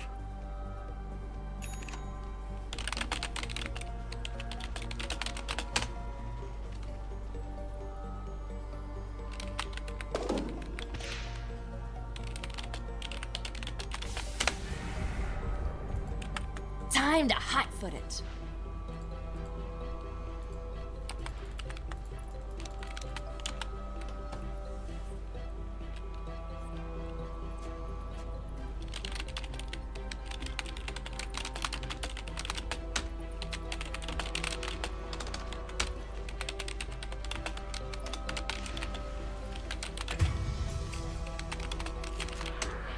Mega kill! Quick! Your middle tower is under attack. Oh yeah. Holy moly! To battle. Your middle tower is under attack. There's really no reason to stand for this. Burn a path. Don't let your middle tower fall. On it.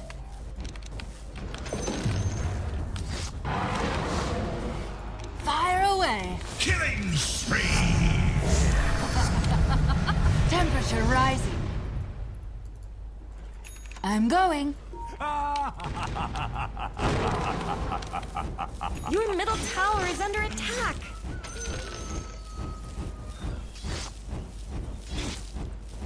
Your bottom tower is under attack.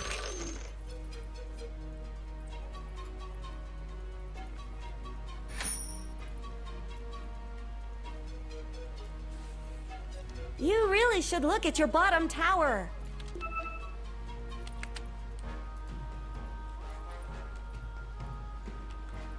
Your bottom tower is under attack. Your bottom tower has fallen.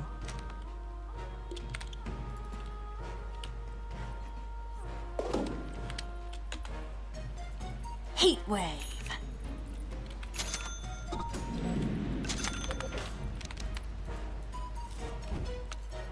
Your middle tower is under attack.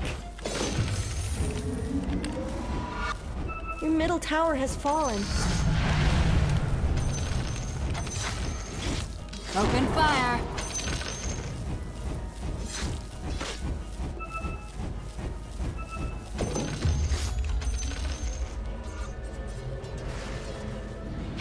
Heat wave. My flame burns brighter.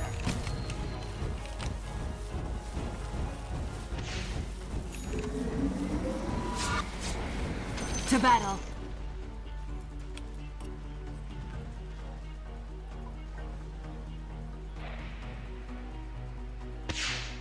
Oh yeah.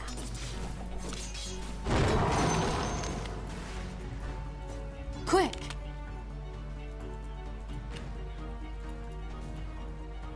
Time to hot-foot it.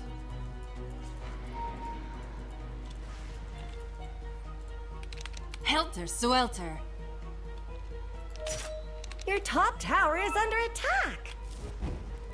I go like the blazes. Let's talk about your top tower. Burn a path. There's no more top tower. I thought this might happen. Yes. Your top tower is under attack. Yes.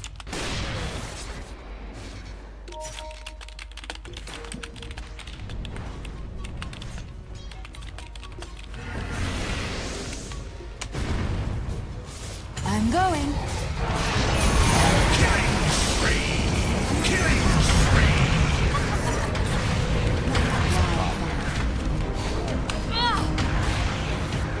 Your bottom tower is under attack.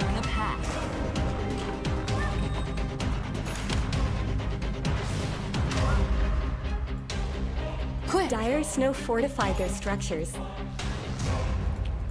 Don't let your middle tower fall. On it.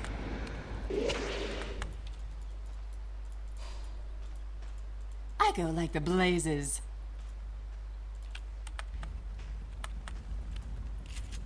Time to hot-foot it. Legal tinder. Scorch 'em.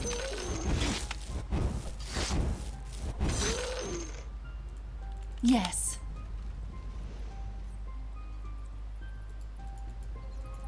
To battle.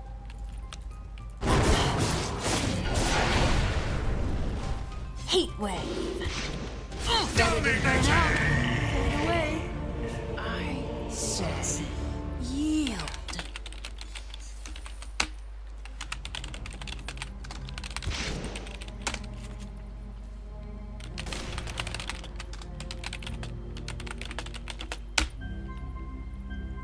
I guess Radiant fortified their structures.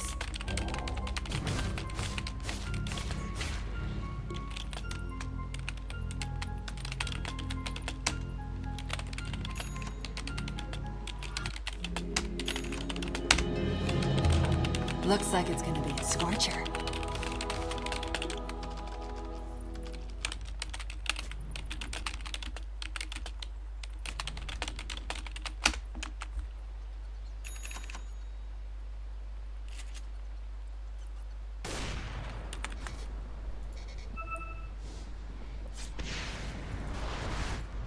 Bring in the heat. You really should look at your bottom tower. Fueled by fire. I'm under attack. It's not time yet. Mega kill!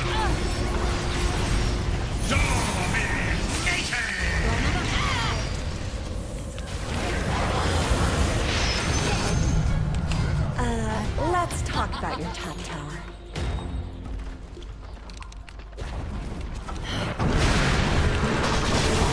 Your top barracks are under attack. Your top barracks have fallen. Slash and burn. They're attacking top barracks.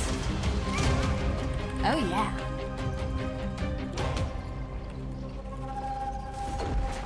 Yes. Top barracks have fallen. Line them up.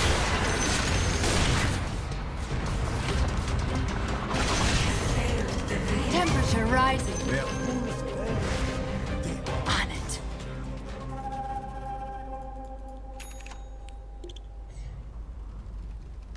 Quick.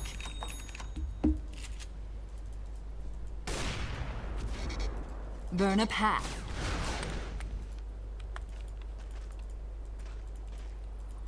I go like the blazes.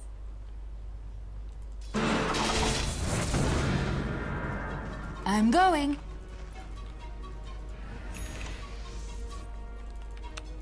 Yes.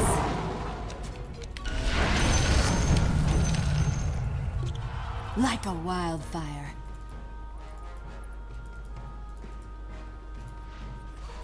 Heat wave.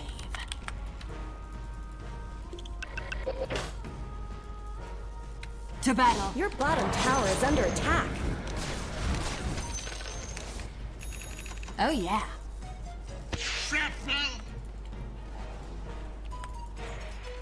Attack!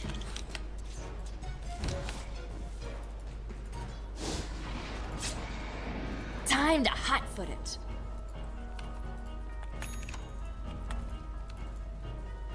Attack!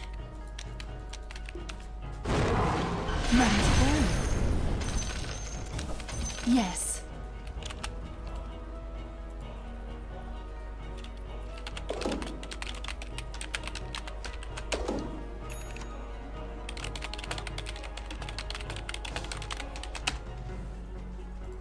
wave.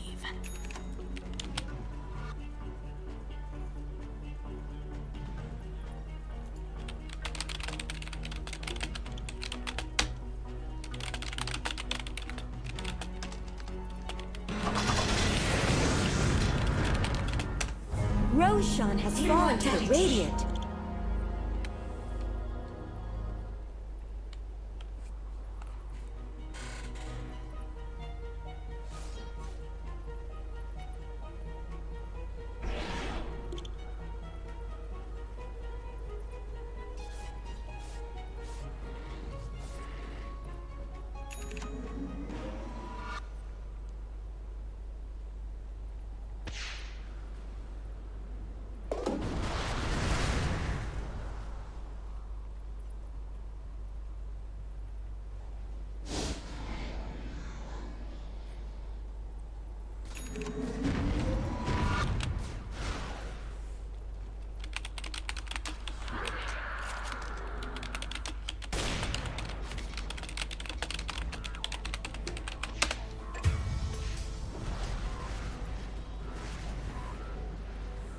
Mega kill!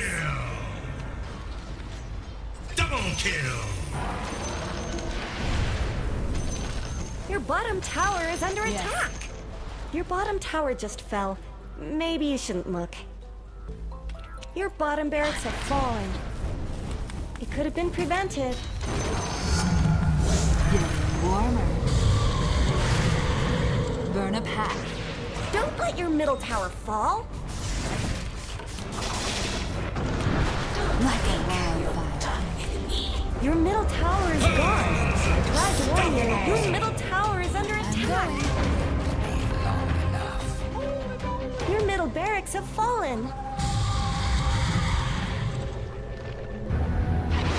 The enemy now has mega creeps. Your middle tower is under attack. Middle tower is down. You just let them... Defend your ancient! It's kind of the name of the game. Double kill! Wicked sick!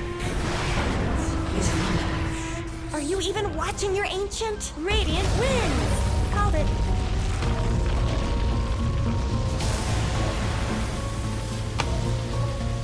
We're cooked!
Very confident. Dire's top tower is under attack.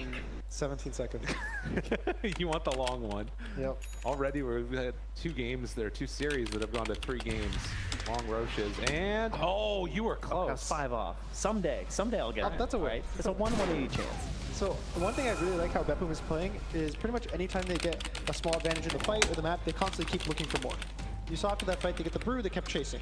Even after the fight, they chase the top, they go on the Phoenix top, and it's like they're constantly trying to make more than what they get. They're not really sitting back, okay, we got a small win, let's accept it, move forward. They're constantly going for more and more and more, and I think that's the way that you win these games, that it's a little hard to play. And 𝙎𝙊𝘾 at the same time, though, they've also done a great job in terms of just like staying focused. Like, I mean, maybe it didn't work out that well for them, but the idea of actually staying up, not just giving up, was kind of crazy. It's going to be a scary spot right here. They walked underneath a ward for 𝙎𝙊𝘾. So 𝙎𝙊𝘾 aware of where they're at. Roche is going to respawn on this one too. Arcane Rune Kunkka. Careful, they see Pure right away. Wants to chase, pops the BKB. That's a good one to get out. He actually gets too, but Right there off. Now that is an early split. You need to get used very early. Okay, now do you just like rush the Roche? Good about it. Maybe they finally wait a minute. He walked up to him. Toronto Tokyo. Didn't see Tianming and gets caught. And now can they find more? Looking for the lift up Pure. He's caught. No the days down. This is what they wanted. 𝙎𝙊𝘾𝙄𝘼 on the hunt, but he gets the blink away. Quick fingers on Pure and BetBoom. They outlast that bruise split. There's still a couple heroes in that area. As Nightfall is chased, they don't manage to quite catch with the Wind Panda. But Roche is up. It is up indeed, and GBK also feeling forced to just TP a little bit further back. Not gonna get caught by anybody here. Save also nearby, just farming up the Ancients. So if they're gonna fight Roche, this is the best case scenario. There's no Bruce. Oh, he thought it was real. I know. They realize now that they're into the pit, and that one's for free. They can't get here in time. Waveform wants to make something happen, but BetBoom, they're coming in just a little bit too late, and they're going to have to dodge for a while. All right, Aegis and Cheese, 30 minutes. Luna lineup. Things back on track right now for 𝙎𝙊𝘾𝙄𝘼. That's where the high ground push, if you're willing to go to the high ground. Are they willing, do you think? Would you be willing in this game? I'm kind of scared, I feel like. Elimination. Yeah, I think you want to. Even though you have to be scared, you have to at some point be like, we have to take the win. You can't be scared to take the win. So there's not really much jump from BetBoom, or there's no Tusk kicks, there's no Magnus, no Pudge, nothing crazy like that. So I think it's pretty simple execution for them. They can even X the Luna, keep going back and forth.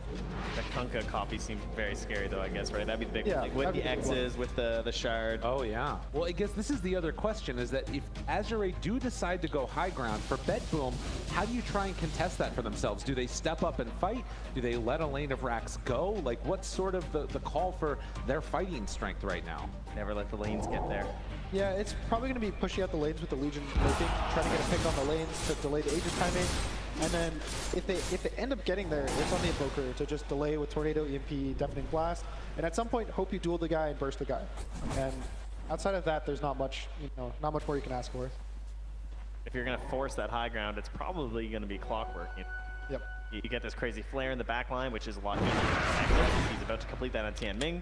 Try and get this vision, and you get that one hook shot that just enables everyone to actually come higher. Because that's the scariest part. It's getting over the wall, right? Up that staircase, you just have to have like something confident, something that's at least secured by your allies, where you feel like you can actually step up and have a good opportunity in a team fight. And that's going to be Clockwork in this game. They back up their Luna here, taking down one of the last two Tier 2 standing. Near that Radiant side Tormentor could pretty easily go for it again.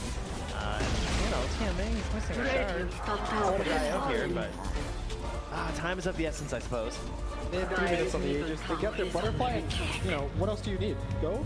It's just go time. Yeah, apparently not a jetpack. Play. Yeah, why not? Tornado lift up. Not going to pull him in time. That was also the Hex reveal. More than enough space. You make that X play with Pure, you still could be in some issue. I mean, I guess that you're still going to... You actually probably pull Pure closer than you would the Luna. Yeah, it might be scary for the Pure getting far in. Yeah. But it's good for them. For the side of 𝙎𝙬𝘼, they force everyone back to TP and just show in their own base. So 𝙎𝙬𝘼 can kind of either choose to sit here and then go again, knowing that there's no TP, or they can just kind of fan out and farm the whole map. Farm going on. Grab the outpost as well in case maybe for some buyback plays if you get the high mobility. DK did not TP, so he'll be ready for the next one if they need to. Currently, though, Chumming with that Aghanim Scepter is going to enable the map hacks that are the Rocket Flare spam. As well as the creep push. Oh, yeah. Clockwork guys, I think it's Slayer for that. I think this is such a strong tool just for everything. You can push lanes out across the map anywhere. Just so clear during the team fight. That change is crazy. It's so strong that you have a slow. Yeah. Even just like cogs, do you become a right click here or something in the game with a hard. Oh, you get this. Oh, God. Alright, well, they are scanning. They realize that GBK is stealing their Wisdom rune, but they're just going to have to deal with that. So they're going to go grab the one from BetBoom. BetBoom was so scared after the Tormentor. Oh, yeah. They want to stay there for an extra 10 seconds just to get an experience rune. Good reason. That could have been a quickly dead hero. Walks up the high ground. Chalice pops ult, and there it is. Just like that. They're going to be able to force out the glyph, and I think with this brew, like, it's enough damage. They are burning through it pretty quickly, but a couple more hits. Into it. Back throw protection is up. They don't quite manage to take it down. So it's actually going to survive through it. Sunstrike not going to connect. They are going to have to back away. Now that was the Aeon disc that they managed to proc onto FY. I mean, it's just good poking. They have so much time on the edges. The brew split, I wouldn't say they needed to fight. I think if BetBoom walk into them right now, they would still take the fight with or without it. So it's kind of just free damage. You have to keep forcing them back. You can't let them play this whole map game and delay the game. So you have to just keep making pressure, but do it in a way that's safe, which I think they're doing a really good job of not dying on any heroes. Yeah, I mean, they get the glyph forced out as well, and now they're going to power up their push here by getting the Assault Crest finished on Chalice. So from having a pretty tough start to this game, he's now sort of blossoming into big brew match that he wasn't able to go that Manta build. Not really necessary this game. And with his team, he doesn't have to do a lot of the split push himself. He wants to ensure he gets off his ulti, and they take down these big objectives. So what is the window that we're waiting for BetBoom? Because obviously their plan is to delay. Is there a particular item timing that they're looking for? Is it just getting all of their heroes very farmed? What's really their game plan on BetBoom? I think honestly they kind of have their timing. The Morphling is really fun, even based on the situation. There's a Hex on the Invoker, so they have the ability to burst these heroes really fast. It's a lot about the angle, how they pick the fight, whether they get a good duel off and they actually burst the duel target. Maybe they get a Hex on the Phoenix and take down the Phoenix. So it's just a lot about finding the fight, which is really hard when Azure has so much lane shove. And somebody hit Aeon discs. Yeah, Clockwork Luna shoving out the lanes. They have vision for the Clockwork, Aeon on the Brew, and so what you're telling me is the game is just getting started. The game is just getting started. I mean, Hero is going to go for the Nullifier too. Yep, I really like this Nullifier. Yeah. Actually, duel the Brew can kill him. The Aeon proc won't like status resistance the duel. He's not getting their tier 4. Oh no. Well, they'll have plenty of time to find it, surely. Oh, there he goes. Yeah. Saved. Looking up garbage. And you know it was one of the supports too. Oh, totally. Yeah, you're definitely missing out. Support's fault. Yeah. See if he can maybe burst the Aeon disc, force that out from him, and indeed they will. I mean, that hurts, right? I mean, nowadays, like, that is the forced cooldown that increases every time, so just getting it passively like that feels great. Double damage! DD Luna? That is a DD Luna. Ooh, that's kind of scary. Vindicator's axe. I mean, again, it doesn't feel great wanting to try and make some type of a play if you don't find a pickoff, but to find a pickoff, that's a whole different story. In towards mid, 𝙎𝙊𝘾𝘄𝘼 are going to head out. Deal with the Morphling illusions. BetBoom, they're fairly spread out right now. And anticipated the movement, but didn't quite find it there.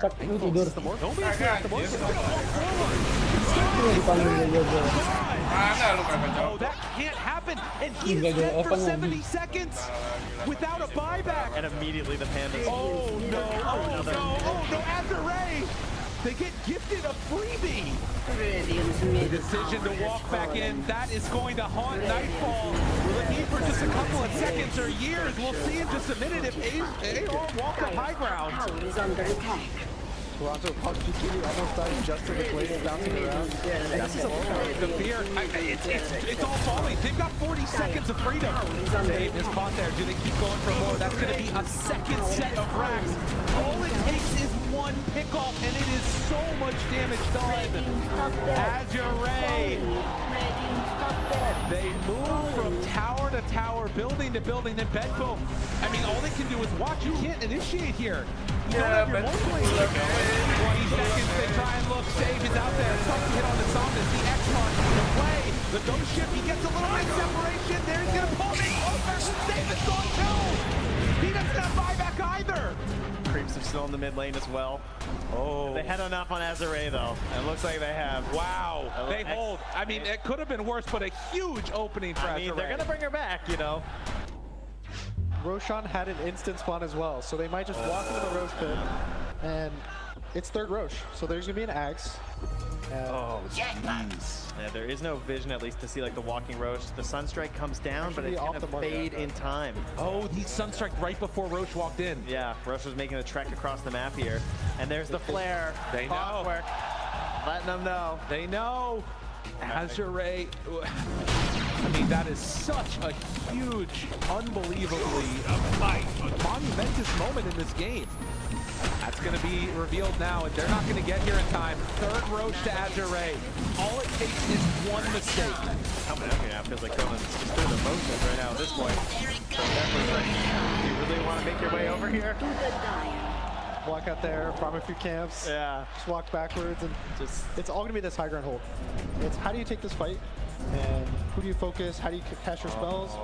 And they're gonna choose to fight outside the base. I think this is a good idea because once the Luna gets on the high ground, I think it's impossible. I mean, you can see it just bouncing around the buildings, how much it's just shredding through them. They can't actually fight inside their own base because of it. This is gonna limit their buyback possibilities, though. Obviously, you know, your buyback's not quite as valuable if the fight takes place outside your high ground. Also, only the Invoker and the Legion who buys, and you don't really want the Invoker to be the one having the buyback. Yeah. And the Legion, once she duels, as we talked about earlier, she's not one of these heroes that has a massive amount of HP and constantly doing damage and being alive. She's kind of a one and done. You duel, that's it. You just exist to just say hello to everyone and purge some stuns off. And look at how they're positioning too. They're just so clumped together on 𝙎𝙊𝘾𝘄𝘼. 5 heroes smoked on each side. So to our bet dome. Don't. Yeah, they have to back away. I mean, they stood there as long as they could, but they TP out. Need to get away with everybody, and the problem is, Luna, it's come high ground. Bet boom. They've had so many moments here. So much of the year spent trying to get it all to this point, and potentially it's all going to be for naught if they can manage to claim this high ground. Disarmed for now. Lul steps forward. Building the Dean hit. They tidal wave in, save, try to control. Chalice does have refreshers, so they'll have another salvo of this if they want. Smart. Control. Torrent got him caught. Save. Dead again. That's a buyback. Lul hitting. They don't have answers. 𝙎𝙊𝘾𝘄𝘼. There's the hook shot. They find the high ground, but look at the turn from Nightfall. Apocalypse. And a rival. The duel don't work. They get anything right. Nightfall trying to hold for all their work, but do they have enough damage? Do they have enough to take him down? Nightfall, he's out of the base yet again. He's denied. 80 seconds gone. 𝙎𝙊𝘾𝘄𝘼, they lasted long enough, and one death was all it took. Lul feeling himself there on the finish. You go back to how this game started. It was not looking good for 𝙎𝙊𝘾𝘄𝘼. They had to wait for the timing. Chalice, a tough start on that Brewmaster, but he held out and saw this. The plays on that Kunkka to get around the map. Really keeping them in this one until they were ready for that timing, and then they struck.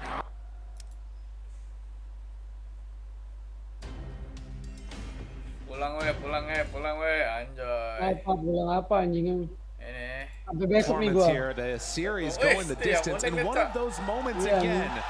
Mending kita main turbo yuk. You're gonna feel the love from the crowd coming out of the booths. Turbo yuk, rekan. Pakai aku yang lain, rekan. Ayo. Ayo. Weh. Nggak ada main anjing. Rekan coy, ayo.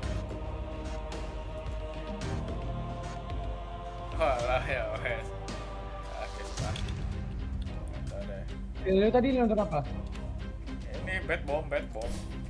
Udah kelar. Udah kelar. Pulang kampung deh. Team Spirit kapan Team Spirit? Ini hari ini, Cok. Pagi nih, langsung gas. Oh, abis ini Team Spirit. Iya. Lagi briefing Wah, gua mau nonton dulu. dia, Cok. Lagi prepare dulu, Cok.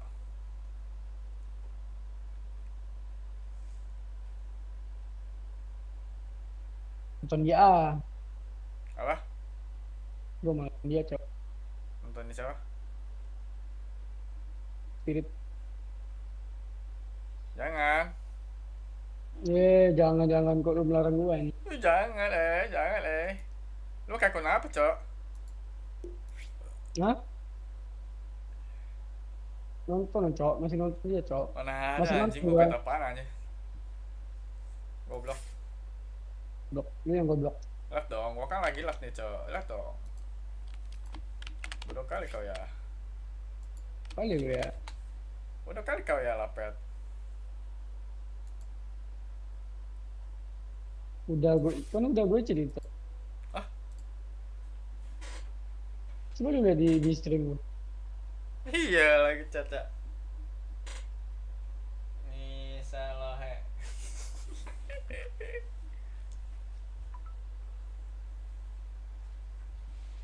Cie, nih salah he cie. Begitu. Dulu anjing dulu. Cie yang masih suka manis. Mata kau suka manis sangat. Kalau terus. Pakai tek lah itu aja.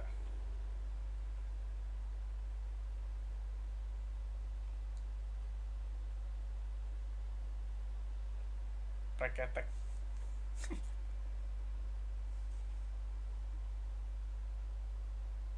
Kok udah ada yang 4 ya? Tahu. Loncat kali ya? Apa? Enggak, Cok.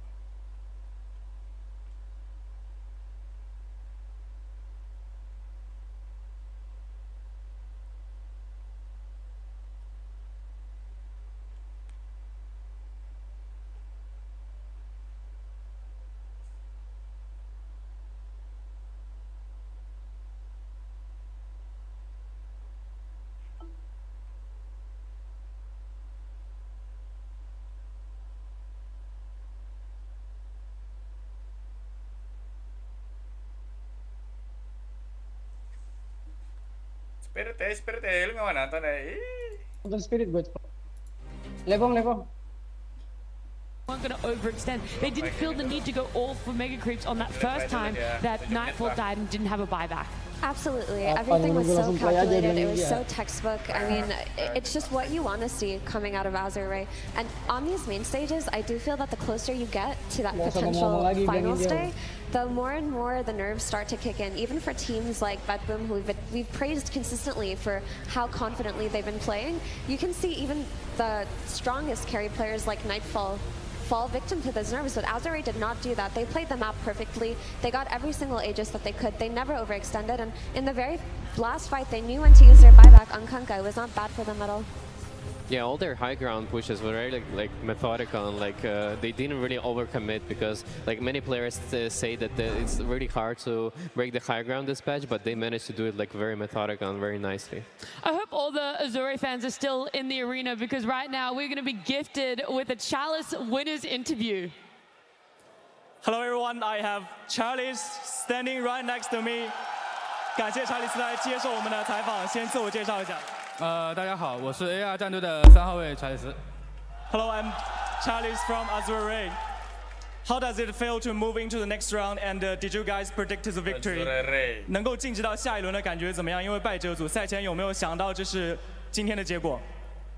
希望能明天顺利的跟雪碧会师吧。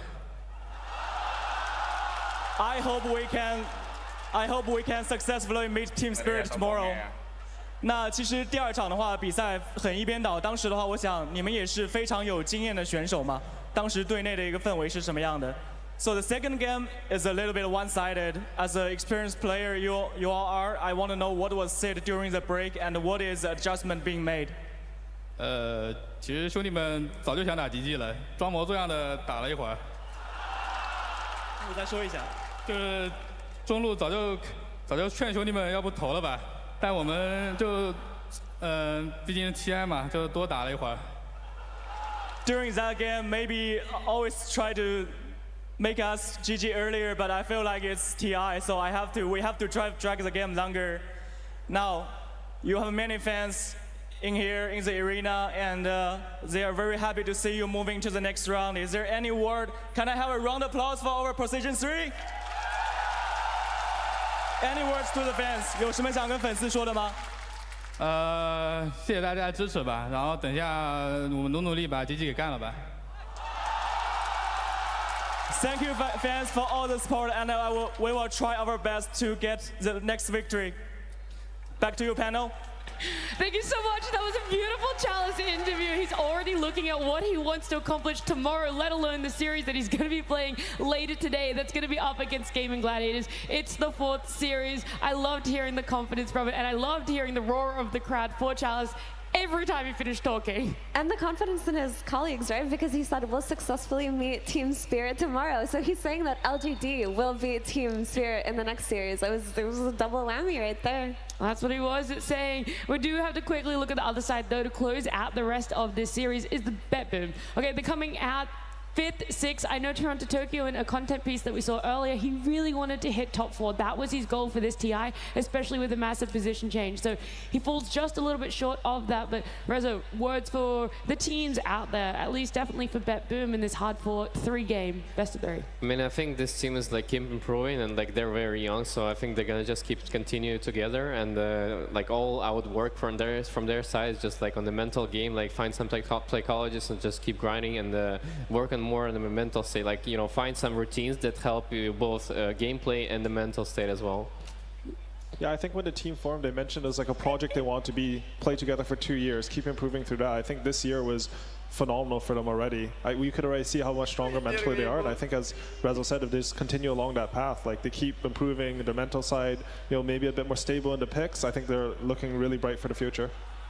And then when you can just compare this to their year overall, like this is the first time we got to see all 5 of these players playing together in a healthy way, right? Because in Lima, they were all sick, is what we heard. So they couldn't really perform the way they wanted to. In Berlin, they had this man standing in, and he's as excellent as he is, that's not the full roster, right? And then in Bali, there were some circumstances that went on, so we couldn't actually see what would have happened. Again, I'm actually seeing a trend. It's nothing about that boom. Maybe it's about something. Coincidence? I don't think so. But now at this TI, they played with their full roster, and a top 6 finish is nothing to be ashamed of. Alrighty, well, it's time then that we do have our exit interview of Bet Boom. They are standing by with Tsunami. Thank you very much. Yes, I am standing by with Nightfall. An unfortunate result, but I've really been impressed about your growth as a player of these past few years. You're an incredibly young player. You're 21, and your growth from like Virtus Pro a few years ago, Evil Geniuses last year, and now this team on Bet Boom team. I've noticed that you've started taking a lot more ownership in the performance of not just yourself, but your team as well.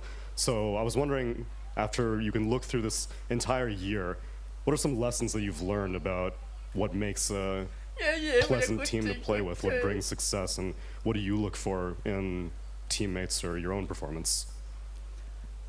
I mean, if we talk about what did I learn, I mean, I'd say first part of the season was kind of like disappointing, and I learned first of all that I shouldn't play, like I should play on position 1. Then question about what I learned for this year, right? I mean, then it's just about like just having good people around you, like respecting people you play with, and having good team atmosphere. That's first, and then just having good enough players to win tournaments. Like you still should have good individual skill players. So we did have it, but unfortunately we lose today. Yeah, obviously looking forward to go further in the tournament, but this is your best performance all year throughout LANs. So while maybe it's not the championship ending thing, it's still ending on a high note to an extent. So when you look back, or rather when you're looking forward into your competitive aspirations, are you still hoping to maintain your carry role? That's a role that you've definitely grown accustomed to. I mean, of course, I want to keep playing on my starting role on position 1, and I hope we can win more tournaments next year, since we didn't win much this one. Yeah. And for all the fans out there who have been supporting you in your journey, you have anything you'd like to say to them? I mean, thanks everyone who supported us. I kind of played bad last game. Maybe I could have carried it myself. So that's it. But yeah, for us that's it for this tournament. But still, I can feel the support when we walk on the stage, and I feel my own supporters as well. So keep supporting us and me. I really appreciate it. Like I said, you're a very young player, Nightfall. We look forward to your success in future years. Appreciate your performance at this tournament. Back to you guys. Thank you so much, Tsunami and Nightfall as well. That is going to be the end of their run over on Bet Boom, but it was a phenomenal one for themselves. Should still be very happy in it. We could talk more about this series, but we have to look towards the next series. And before we do, we had a fun moment with the players. We asked them, who would you ban if you could ban players instead of a hero? After the group stage, you're allowed to ban one other player from any team. So, just ban a player? Yeah, just they don't get to play anymore. So who would you like to ban? 𝙎𝙁𝘿𝘄𝘼. 𝙎𝙁𝘿𝘄𝘼. Ja, du bara 𝙎𝙁𝘿 bara va? Probably ban 𝙎𝙁𝘿. I will ban 𝙎𝙁𝘿 because he is so good. I thought about the Ramses, just for fun. I guess I would ban Pure from Team Vetboom, so I don't have to lane against him. That guy's laning is really annoying. 𝙕𝙁𝘿. Wow. Okay. Unique answer. Why? No, I'm not answering that. Just 𝙕𝙁𝘿. Okay, great. You get a substitute then.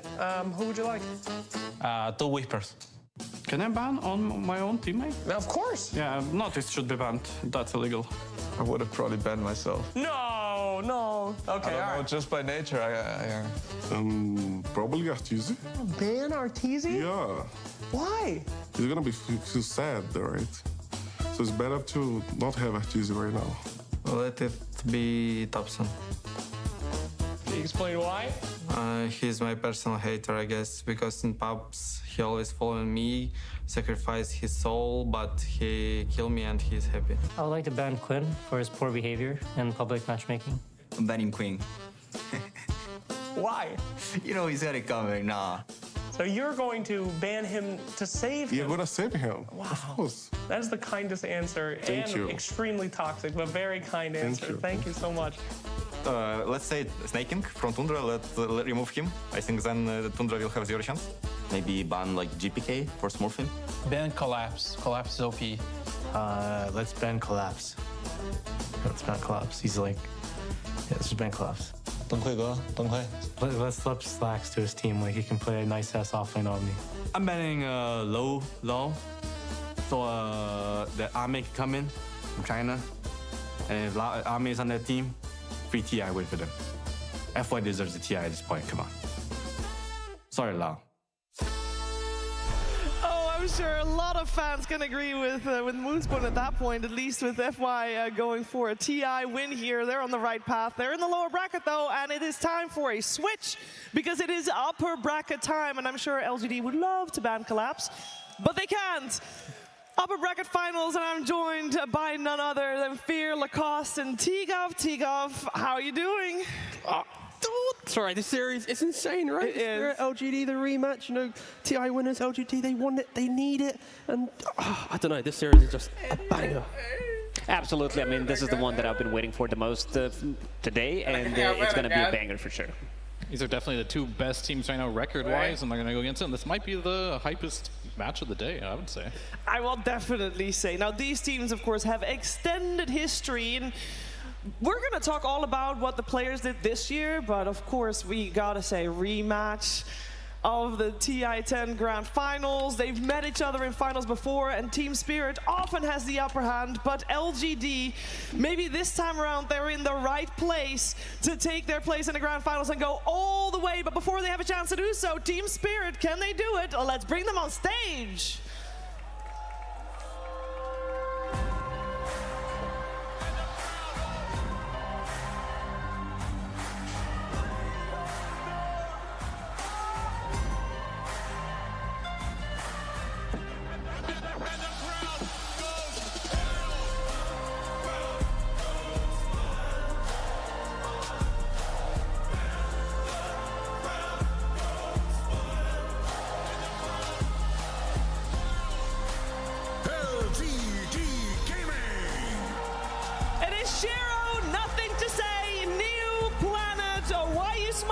𝙎𝙁𝘿𝘄𝘼, they are ready to take the stage.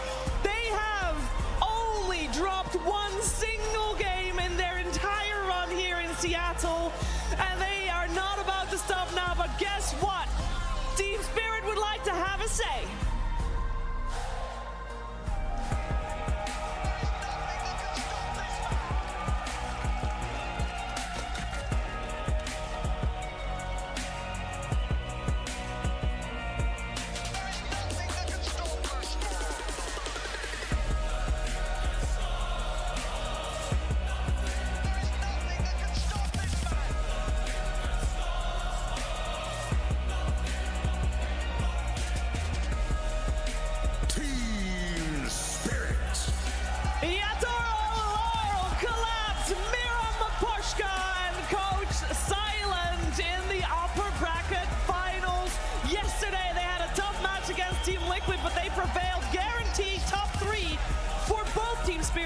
LGD, but one of these two teams will today punch their ticket to the grand finals. Which team is it going to be? We can only hope for some explosive Dota to find that out. And to talk about that Dota with my panel here, I want to first talk about Team Spirit, how they got here, Fear, because it's been a tremendous road for them. They have looked unstoppable. Oh, they definitely have, and we heard in the last segment there, everyone seems to be afraid of 𝙎𝙀𝘿𝘄𝘼 for good reason. This entire team in general, like you think of Collapse, and especially 𝙎𝙁, who at the beginning of the year, a lot of players like, he may be the weak link in the team, but now for what he does, he may be the best at it, and what a year he has had. Every single player on this team is a threat. Yeah, Lacoste, I think you called 𝙎𝙁 the most improved player. Yeah, absolutely. He was the easy target to pick on because results were lacking. You know, you're playing with other members of the team who already won a TI, and one thing I really like about the rest of the team is they decided to lift him up. You know, they wanted to win a big tournament, big LAN tournament coming into TI, and they won Riyadh Masters, which was, you know, when there's a lot of money involved, you know, the team spirit, they're gonna level up. Yeah, and throughout the year, they've been trying to find where to put 𝙎𝙁 in the team, right? They sometimes drafted him for like last pick during Berlin Major. The majority of his picks were at the end of the draft, and now coming into TI, he's kind of shifted back into the middle because they're more confident with what he's trying to bring for the team, trying to give the game for Collapse and 𝙎𝙁𝘄𝘼 to pop off as much as possible. So it's been a long year to get there, but it's clicking at the right time. It is clicking at the right time. When we're talking about clicking at the right time, LGD is clicking at the right time because, I mean, yeah, it's great that Team Spirit is doing it at the right time, but they have had 𝙎𝙁 for the full year, and it clicked towards the end. For LGDT, Neo hasn't been around for that long with the squad, and they clicked fairly fast with him in the midst. Yeah, it's testament to, I think, 𝙎𝙁𝘄𝑼's scouting abilities, right? Like, when they're trying to look for this offlaner, every time it's like, okay, there's a good element here, what's happening? But for New, he just kind of popped up. He used to play on Vici Gaming, and he is having an incredible time at this TI. You know, the stats are supporting it, everything's supporting that. This guy is such a foundation of the team so quickly. It is, you know, I think a lot of people were probably shocked at how easily he's just looking within the team. One thing that they were lacking coming into this like DPC season, first one, second one, playing with Zeal, Zhang Yu, they did not have enough hero variety coming out from that off lane, and this is where Neo comes, because he can play pretty much anything. He's the type of explosive player. He wins his laning stage most of the time, and they can rely on him making rotations, because also one of the things that he does really well is not die. This guy is like top 2, top 3 when it comes to dying on the cores, and one thing I really like about him is also communication with the team. There was a game yesterday when they played against 𝙎𝙁𝘄𝘼. He was going Blade Mail on the Night Stalker, which is, you know, not your item that you usually go for, and then NTS on Magnus, he had Blink Dagger queued up, and then he was like, okay, maybe I need a little bit more damage, I'll go for Echo Saber, switches back to Blink Dagger because he saw this Blade Mail, and then they get like 3-4 pickoffs, which kind of seals the deal for the game. Yeah, he slotted in fantastically, and LGD, it has been working out for them. Again, I mentioned it earlier, only one game lost, Fear. That is super impressive. Yeah. Like but we're talking a lot about Neo, how well he's doing, but there's always like the behind-the-scenes characters, and that's Planet for me. And he's actually done the most stacking of any player in this tournament, which will definitely help like players like Neo get that head start, doing a really good job there. And this is a 𝙎𝙁 team. You're always going to expect that consistency. They always have it going into every game. Even if they have a rough early game, they know how to pick themselves back up, just continue to play the team fights. Their draft is always good. This team is just stable. Yeah, the team is incredibly stable. When we're talking about stable, I want to switch to Team Spirit, as there's a player incredibly stable. He's on your screen right now. 𝙎𝙁𝘄𝘼 has played phenomenal. Now everybody knows TI10, most rampages, great records, did amazing, but Fear, the records, this TI, it's unparalleled. This is the guy to beat. Everyone knows it. His stats are showing it. Highest kills, highest GPM, XPM, second in hero damage, second in tower damage, and he has, this is the best part too, he's not just doing it on a couple of heroes. He has the second highest hero diversity as well. This man is doing it all. He is taking the spotlight, and everyone's afraid of him. Yeah, and the key thing as well is when you look at the kind of the how impact of 𝙎𝙁𝘄𝘼, when you look at the damage he does per minute, and like at the minute marks, he's entering the mid game keeping up that. He's not going from killing in laning phase to hitting the creeps. Like, he's consistently farming and fighting, and he's got that perfect balance. It's why in that previous video they want to ban him out as a player, because he has found that perfect harmony between it all. That's what carry players are always aspiring to find. And one thing that he really does well is the shot calling. He's the one that, you know, calling for these shots. Whenever he feels strong, he's going to be the voice of the team. We had a couple of interviews throughout the DPC season where he's like very vocal about his timings, and the rest of the team is going to follow whatever he does.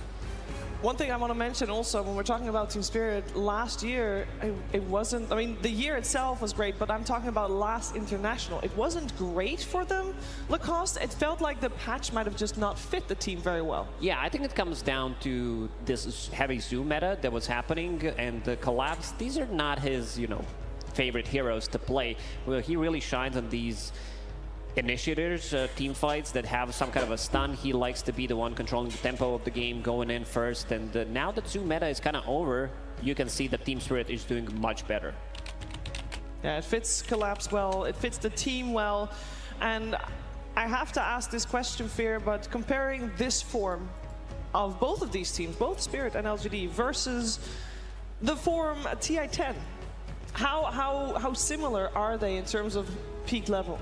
They look more dominant here to me. Team Spirit does. Yeah, I mean, they were doing great at TI10, of course, but like they didn't go in as the favorites every single series. So like they had a lot of like challenging games they overcome. Now it kind of feels like every game is just a little too easy for them. So they're just looking unstoppable at the moment. Where LGD, they're bleeding here and there in the early game. They're just like, as I said, they always have a stable draft. They always come back into the games, and their fundamentals are probably the best of any team. Where does the dominance come from? What part in the game are they just exceptionally good at?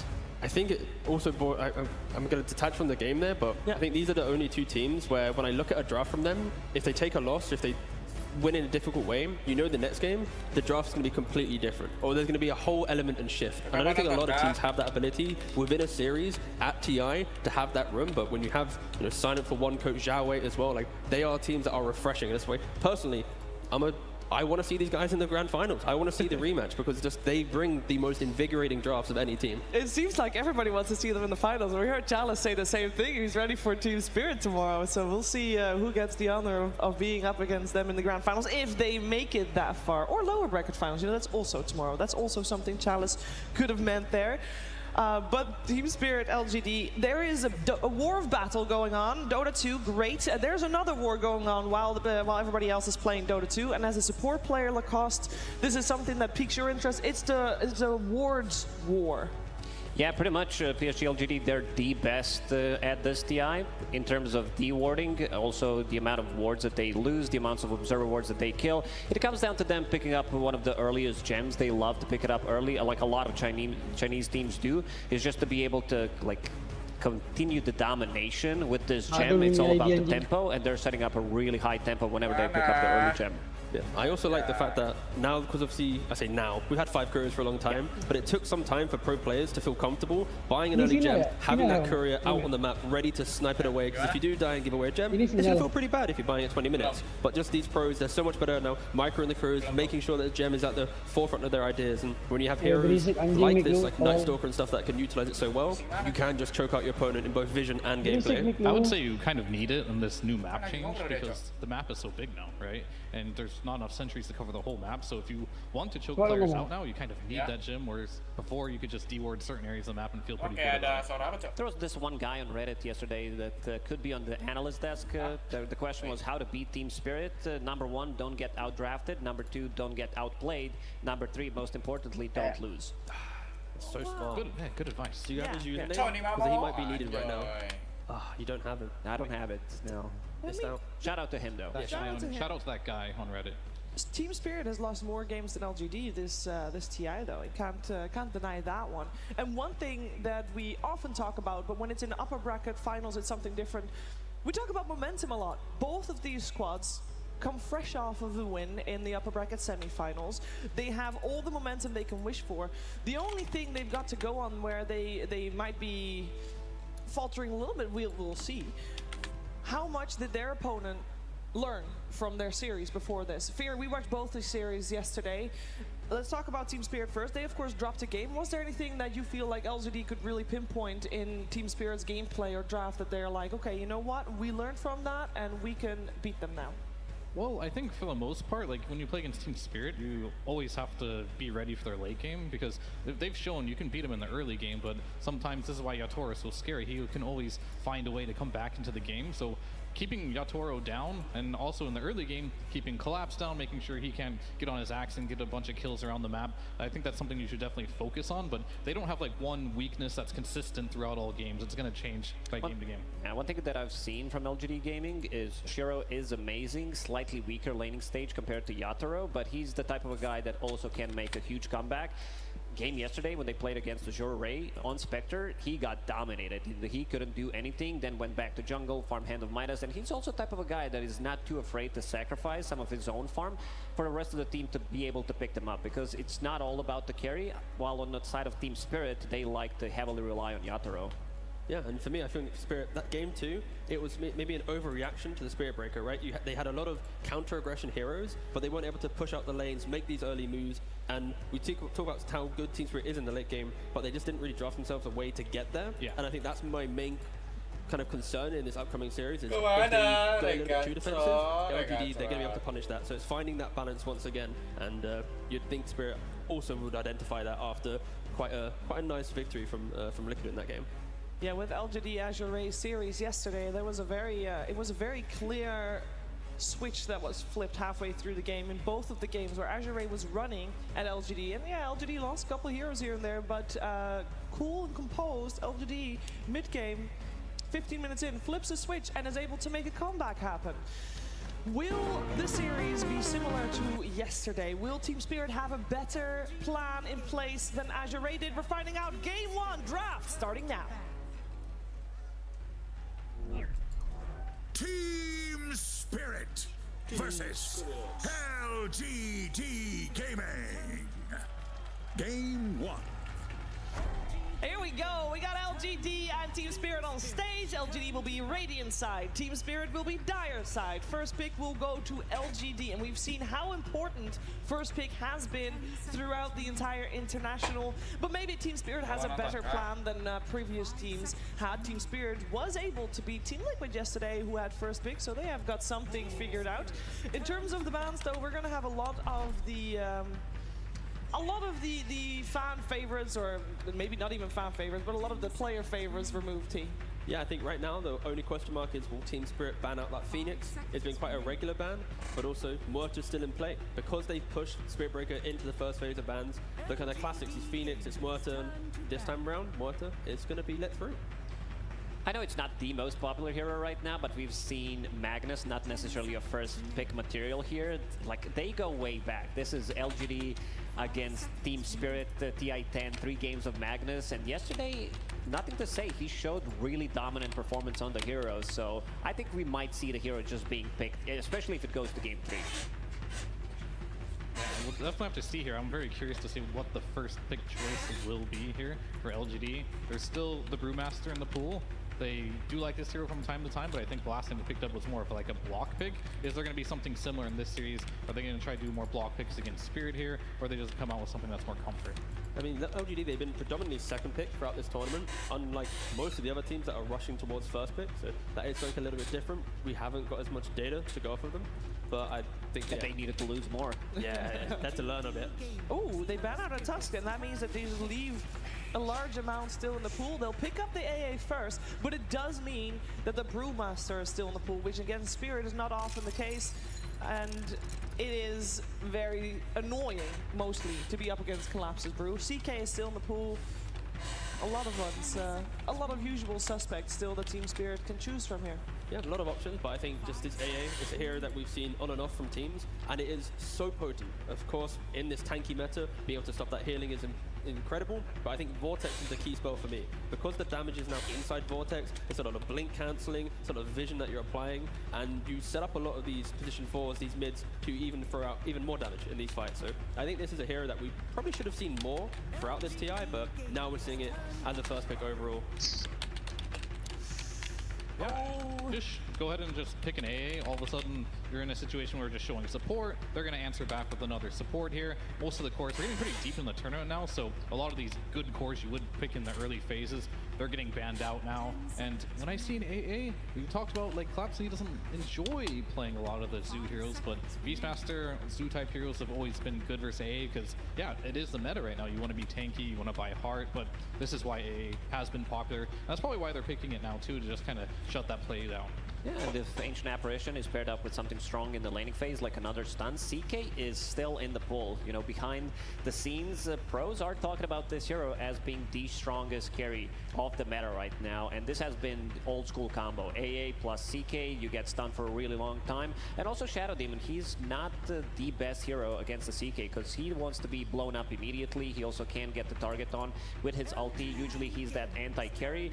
But for now, LGD, they will take care of some of these backline jumpers, removing Spectre, because Ancient Apparition, he can't really defend himself. Can we highlight the Shadow Demon a little bit? Because I personally am puzzled. I am a simple person. I look at the stats. I see Shadow Demon picked 31 times at the International. 26% win rate. That's bad, T. Very bad. Do you want to call out the teams losing with it, or no? I think no, but I want to know why it might be good here. So for this game, I think it's really good for the defensive capabilities. The fact that when AA commits to a fight, as long as you can buy time, it helps. AA naturally also can't find the backline, so SD's always going to have presence, knowing that at least one support can't get to you. And I feel like for Spirit, they have been one of the teams that have showcased how to play SD correctly. They flex between 4 and 5, and predominantly it is the disruption that is doing most of the heavy lifting for this hero nowadays. Because if you don't stop him, it is just going to open up your engagement to reset and take that next fight. Yeah, and another big thing this hero does that isn't talked about enough is he is a save, of course. His laning was buffed a lot, but he can stack a lot too. So if you do pick an off laner, we know Collapse does like playing Axe and Tides and stuff like this. He can just get him really farmed and just accelerate Collapse's game. And Collapse is one of the scariest players to play against when he's top net worth. You know, we're talking about the Zoo for Collapse, by the way. I'll just double check. It's like he's actually got like a 70% win rate on Beastmaster. I mean, like his Zoo is actually really good. Yeah. It's just at the beginning of the year, it didn't work out with Laurel and. Yeah, exactly. So that's where it's like at the beginning of the year, if you're talking about this, like the stats reflect he should be able to pick it up, but they weren't achieving results. But now, seeing AA, seeing that development, we've seen it already. Like Weaver, kind of a non-existent hero, but then it's rising up. I feel like these could be the type of games that also certain heroes can shine when we haven't seen them before. Well, Weaver won't shine this game. It just got banned out. Oh. Let's go. I mean, if you're speaking about Collapse, I think you talk to anyone that watch CI10, you say Magnus, you say Collapse. Amazing. Pretty much. We did mention the hero, and I'm really glad that they're showing it up in the first game. You know, this is not just the battle in Dota, this is also mental warfare. Oh, yes. Take it away from LGD, and on top of that, like, yes, Magnus, it has changed from the horn toss, the old school times where Collapse was cheap, but then Harpoon got introduced. So you're still kind of doing the same thing. You're still dragging someone, repositioning them, and slaughtering them away from your team. Well, that's pretty scary. But the real question for me is going to be, is Collapse going to play the Mag, or is he going to hand over the reins to Laurel? Because this hero's been picked in the mid lane most of the time, and we're not entirely sure the strengths of this hero right now in the off lane. At least I'm.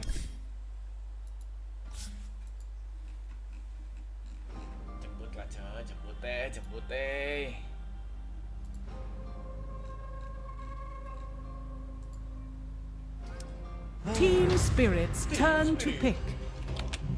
Dire team. Elder Titan. Coba. Dulu. Kagak ya. Gua cuma pred doang. Mana ada goblok. 10 seconds remaining. Kagak, anjing gua kagak main gitu ngepet. 5 seconds remaining. Aneh gua. Mau. Ngomong aja doang. Main. Udah. Loh. Serangnya lu ya? Udah. Aku udah coba.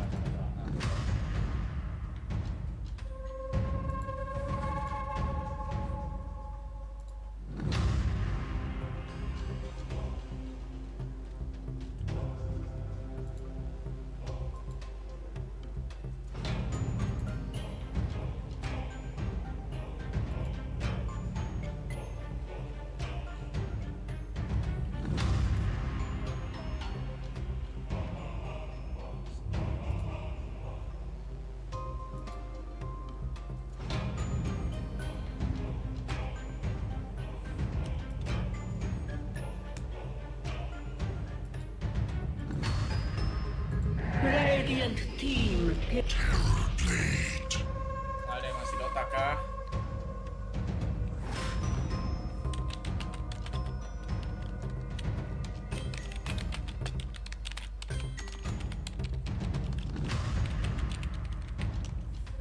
10 seconds remaining. 5 seconds remaining. Radiant team, start. Tinker!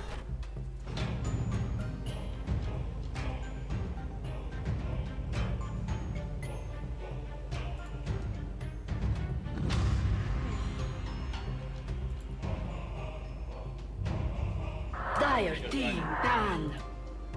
Lo enak lu tidur. Lo enak lu tidur.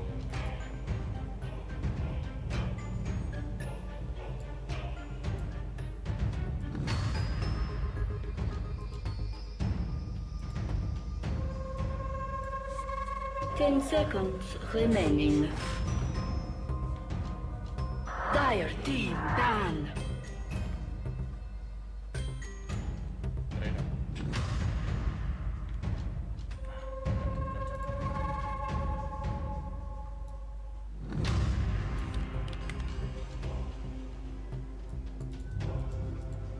Ten seconds remaining.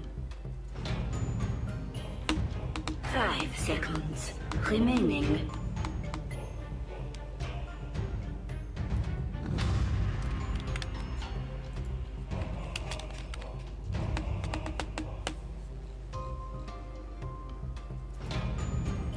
Radiant team, ban.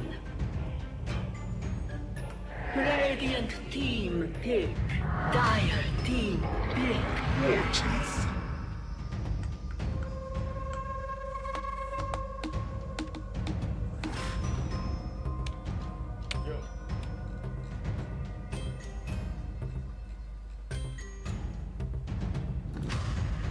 Ten seconds remaining. 5 seconds remaining.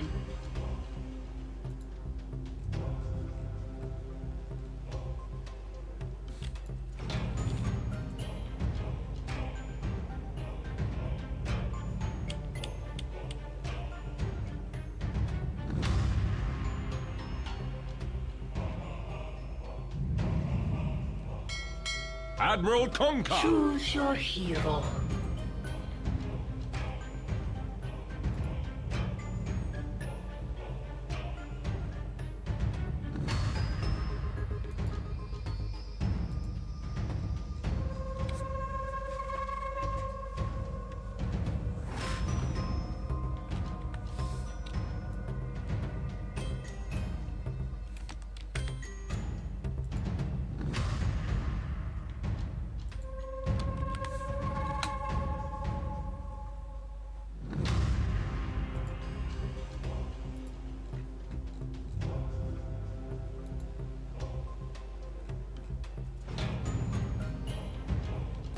Ten seconds remaining. 5 seconds remaining.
Rekan. Apa nih? Nambah action can stack creep. Wah. 21 ya, kayak nggak mungkin deh. Prepare for battle. That may have been a mistake. Oke, udah masuk ke hub. Boom.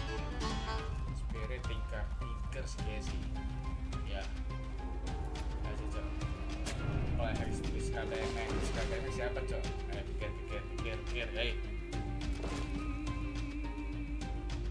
Skydiving sih ya lolos. Cuma Kunka bisa juga ya. Iya. Time power destruction.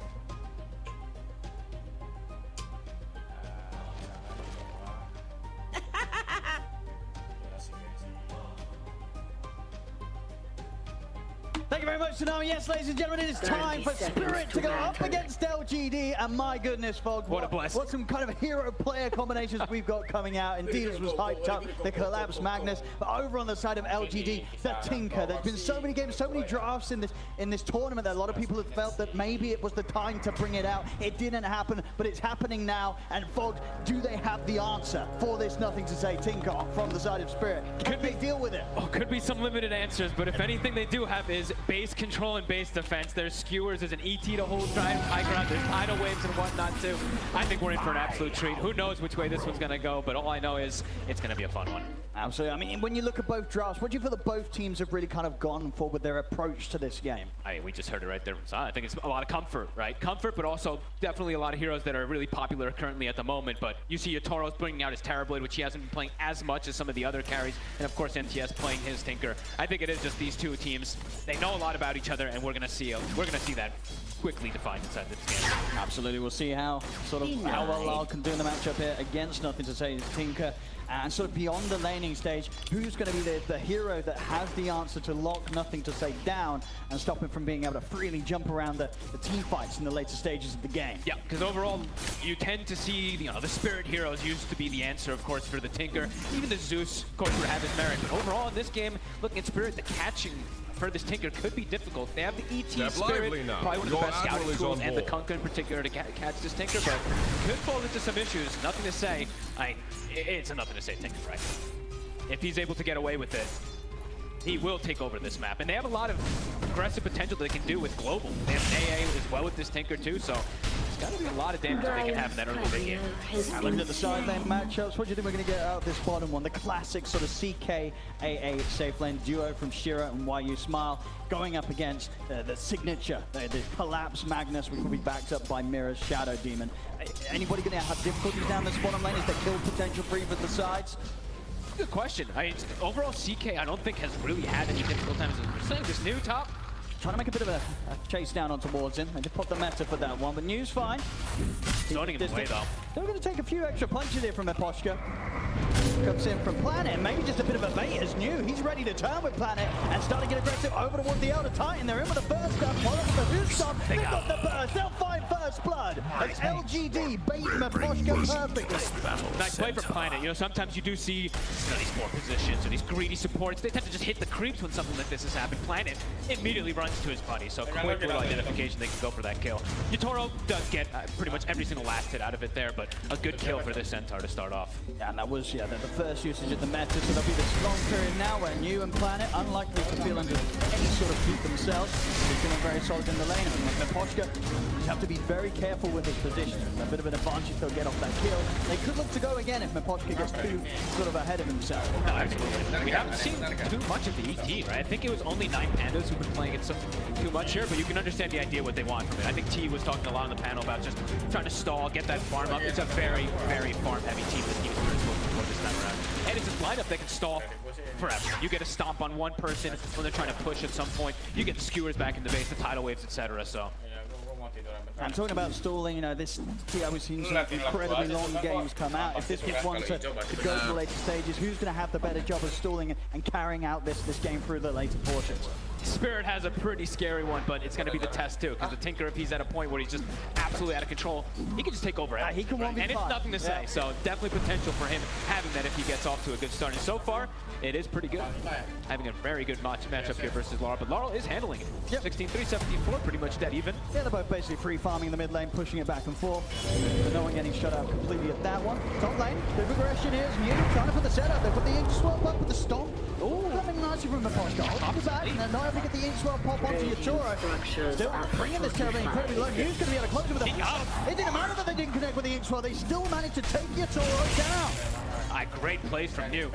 Lacking a little bit on the last hits, but getting these kills, it's going to set him up for a pretty damn early Vanguard. He's actually buying the boots, so looking for more aggression in this lane. I mean, I like it. It's a lot of magic damage up here versus this squishy 𝙎𝙊𝘾𝘄𝘼. Yeah, it's got to be pretty frightening for Spirit, right? They're losing heroes, despite the fact that LGD didn't use a hit with the spells. Exactly. It's a scary part of the map already in the first few minutes. This top lane for Team Spirit, they've got to be more careful and perhaps need to have that extra backup come in if LGD try for that sort of play again.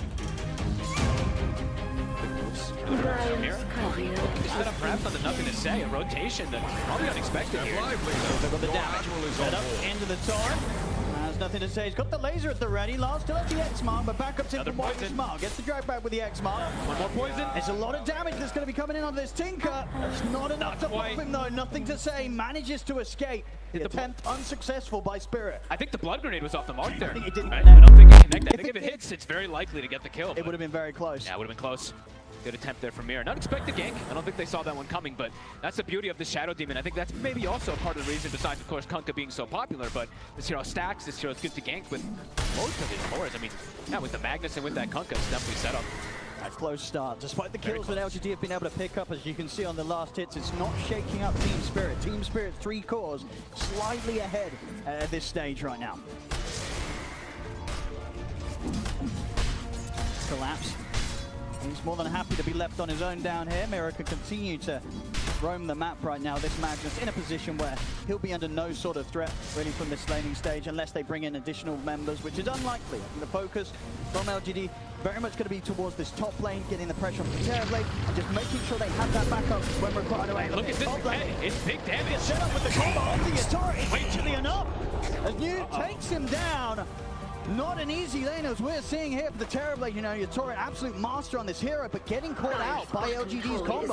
And he's overall a pretty squishy hero throughout this game versus all the magical bursts that they're going to be having super early in the game, right? That's the reason that the Tinker gets picked up, and Yatori gets off to a slow start. Yeah, that's rough. It'd be hard for him to catch back up. The other thing about the Tinker is that people used to talk about, it's not just that you have this big regeneration to find this 𝙎𝘶𝘶𝘶. It's also you just clear the illusions. So TB thrives on being able to farm the map without showing himself. Tinker can easily just show up, wipe those illusions out, constrict the farm too, so tough start for Yatori New. He's been the one to watch for me these last few games. His Brewmaster took over, his Night Stalker as well, and now his Centaur is off to a phenomenal start. At the least, you know, obviously a 𝙎𝘶𝘶𝘶, Yatori's on a hero that can absolutely back up and recover through through the farm and from the jungle. But not the kind of start he would have hoped to have had. Still trying to hover around this top lane, but it's getting scarier and scarier for Spirit to be up there. I mean, they've already started moving heroes. They move wide top, so they have the 3 top, and then they have the CK in a 1v1 for Magnus.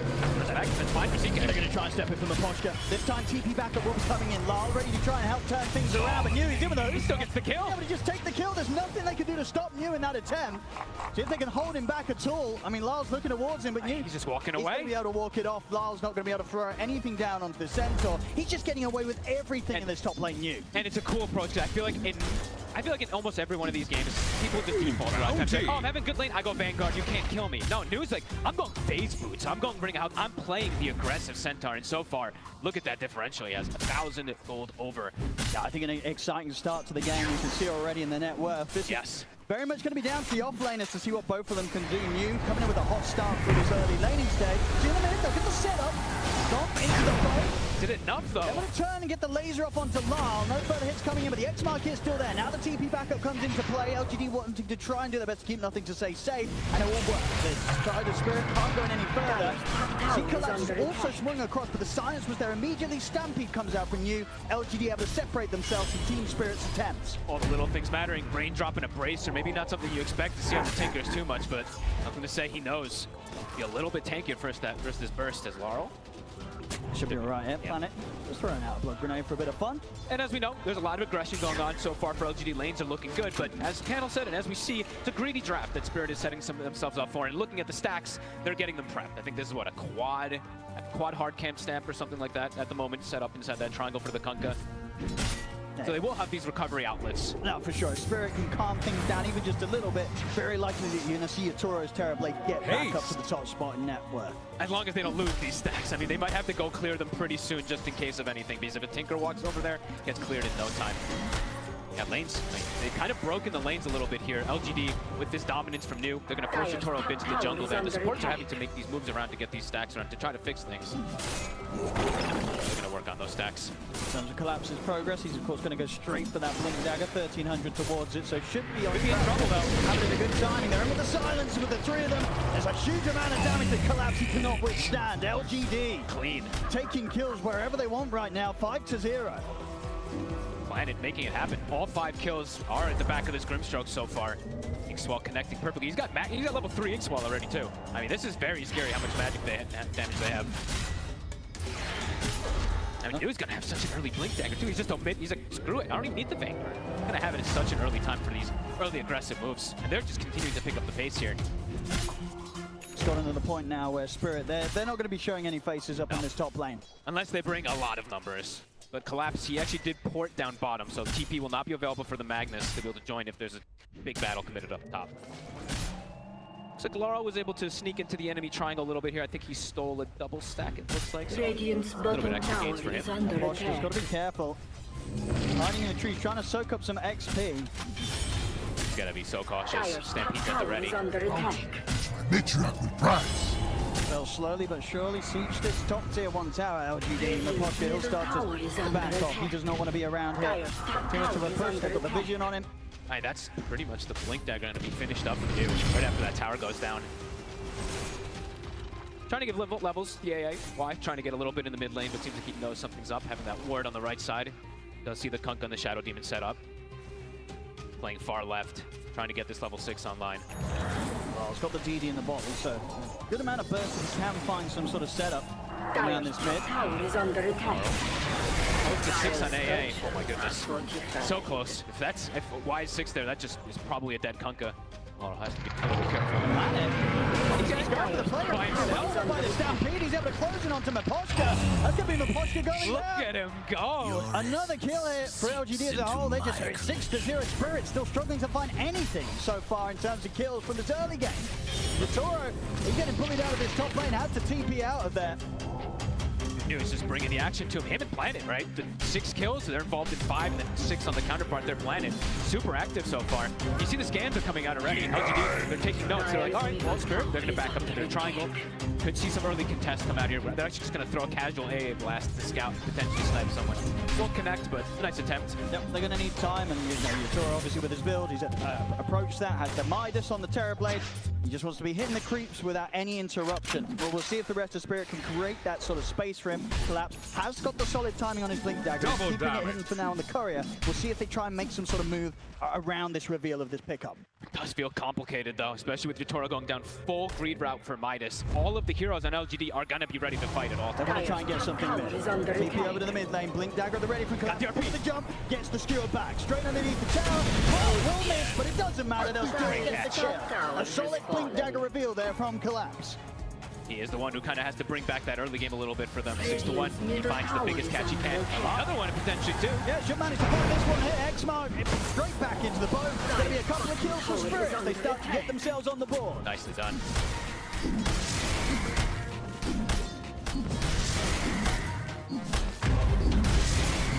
Does have that Blink Dagger finished, but as you said, you know, Yatoro, he's just chilling on the sidelines. Quick little RP usage, and they're back off to get that farm. So for Spirit, it's going to be a lot of that this game. Getting a quick kill, backing up farming, it's going to be up to LGD to punish this farm, to find these heroes and hunt. I mean, how they are looking for. How easy is it for LGD's heroes to hunt down around that sort of tier 2 area top? Is it easy for them to set up to try and get the Terrorblade, or is this a pretty safe part of the map for Spirit to hold for Yatoro to keep farming up there? It'll probably be pretty safe for some time, especially until they can get out that mid tower. Because there is a lot of counter gank. That's the one thing that Spirit's draft really thrives on, especially for like later stages and stuff like that. ET, Stomp, Magnus, and SD save, so multiple different things they can do to protect each other. If the kill doesn't happen instantly, it could get quickly turned. 62 with gold now. Spirit, those stacks starting to work out. 3 cores at 6K. And TS has been slowed down significantly just off that 1 kill.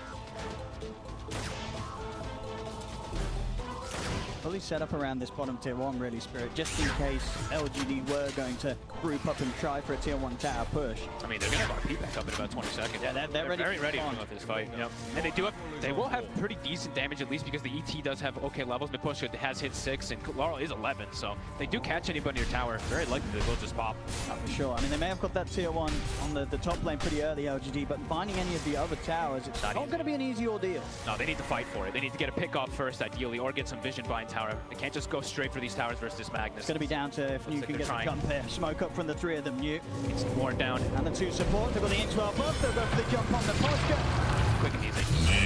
If they can turn this into anything else. Laurel is immediately rotating over. Has a shield rune as well, too. This is hard for straight at them. He is incredibly tanky. They do not have the damage for him at this point. If he gets the shield rune off. They'll back off. They'll get the kill. They'll pull back here, LGD. They're actually going to give nothing to say the wisdom rune as well, too. I think he was perhaps farming the left side. They have to give him anything he can just to get him boosted up a little bit. And he's going to, I mean, at the moment, he's got the Aghanims queued up, so. Step lively now. Cool. Does feel pretty awesome versus a lot of these tanky heroes and stuff like that, right? So besides just the Terror Blade, of course, that counter, but yeah, cool.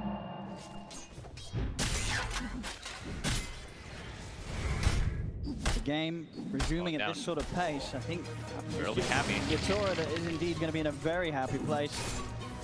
Need to freely catch up here in the farm and this stage, and what will continue to be. You know, this is one of those games where he's going to probably be the only man with the Midas. Does feel in the long run, that should be set to pay off unless LGD can continue to put the pressure on. Good. Ready to go again. Collapse. He's got the RP. They're hunting. You see the courier moving toward top. Might have to just settle for an AA. Nah, they don't have to use RP. It's a pretty easy kill. Not the biggest they would hope for. Get Yatoro the kill. No. Perfectly set up. Quick move towards the twin gates, maybe. See if they can make a play down bottom as well. Off the remainder of the smoke. They've still got a few seconds left onto it. New is just close to showing himself on the wave. And they're bringing further direction around the tier 1. It's a tanky hero. In any sort of setup. He's already out of the area. Scary place to be. Look at the TPs coming in back. LGD bringing 3 further TPs in on this one. They're happy to try and fight. It's straight away onto Mirror. They'll find the Shadow Demon. Battle vision as soon as somebody shows himself. And that ward, it will actually expire in 30 seconds, so it won't actually be a D-ward. Quick, easy kill. Yeah, it's all right. Making the most of the dome, knowing that with that sort of focus down bottom, he was able to push forward an extra couple of waves on the top lane. Get some pressure onto the tier 1 towers and maximizing what he can, even in these scarier parts of the map. Man, I'm watching it. Let's actually check to see if Collapse was trying to throw any powers on him as that meta was wearing down. I think he is maybe looking to do so. But still looking for plays. Collapse, he's constantly looking for something. I mean, so LGD, we continually see them grouped up pretty heavily. I mean, at the moment, right, we've got 4 of them around this mid lane. I'd imagine for them, they're looking to accelerate a little bit more. I think so, right? At CK with this timing, since right now he's absolutely a menace. He's got this Echo Saber and Armlet finished up, so if he joins with this team, he's quite a bit stronger than 𝙎𝙁𝘗 if he joins in. And you've got to imagine they want to fight. They don't want to sit back, LGD. No, I would imagine not. The Shard is also finished. Planet bought it right away at 15 minutes, so very, very strong dispel, especially versus something like RP. He's able to be in a good position on this Grimstroke. He could stop a lot of aggression that comes out from Team Spirit. I'm going to keep my eyes on Planet, because he was quite a big difference maker yesterday as well, too, on his Rubik. The spell steals he was able to do. He's been phenomenal, so keep looking at him. Ready to go. Smoke up between himself and Mirror. Okay, let's see what we Got can decent catch. damage now with the Echo Saber completed over that Blink Dagger. All 5 heroes are set up in the area as well. Be a little bit of a bait. They could look to jump again. And LGD, they are prepared for this one, but Spirit, they have the numbers. Val, trying to fish for something here with the Torrent. Not going to find anything. They have ward vision inside that lane, so they do see every time. And LGD does step up and Neil Dex making the first move. Well, we'll see if that Collapse. He's able to get the jump even before that gets the drag back on the way. Mother, bring down the egg. Laurel's gone. Chaos. Spirit getting a bit split there with the focus heading over towards that jump that they made around the mid, but indeed they left their 𝙎𝙊𝘾𝙄𝘼 vulnerable on the top lane. And he had vision too. They have that lane ward, so he saw it completely coming in, but just got caught off guard. Maybe just the communication that was happening on the side. Caught off guard. It's a big kill. Slowing down Laurel's momentum. But 𝙎𝙁𝘗 got the last one as well too, so bumped up a little bit more.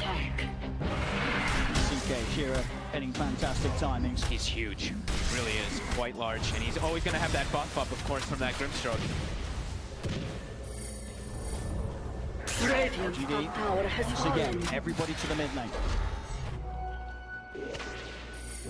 Really trying to look for these constant and consistent fights. Hey, look for Pochka. They'll get the jump. New in with the burst. There'll be the festive disruption from Mira. But there'll be no getting out of here from Miposhka. Easy support kills that LGD can continue to find. It's new in Planet every single time, making the setup happen. He almost has the heart finished up on the Centaur already. Once he disassembles the Vanguard, pretty much going to have him finished. Dire structures. That'd be tough. I mean, fully bring him down. ET Splitter, of course, is probably going to be one of their better damage functions. It's just that max HP damage. And sometimes it's pretty difficult to keep him always in line with it. Shiro, he can really get involved. Just turns out, takes the mid tier 1 tower with the BKB complete.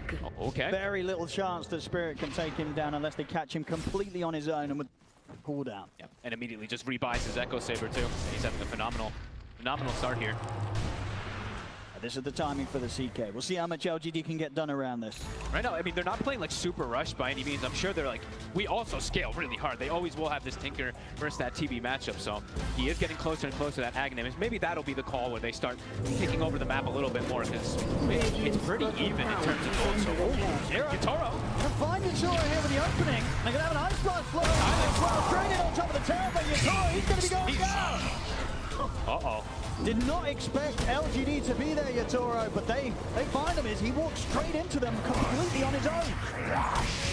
Shiro gets handed a massive kill, and it is right as the Roshan is repositioning down toward bottom too, so they could consider even looking for it. I mean, in that sort of situation, what do you imagine was going through Yatoro's mind? He just didn't expect them to be playing around this part of the map? I guess not, right? Just got caught off guard. I mean, LGD has been incredibly active the way that they're swinging around the map with the supports and with It seems like 3 or 4 heroes are constantly together.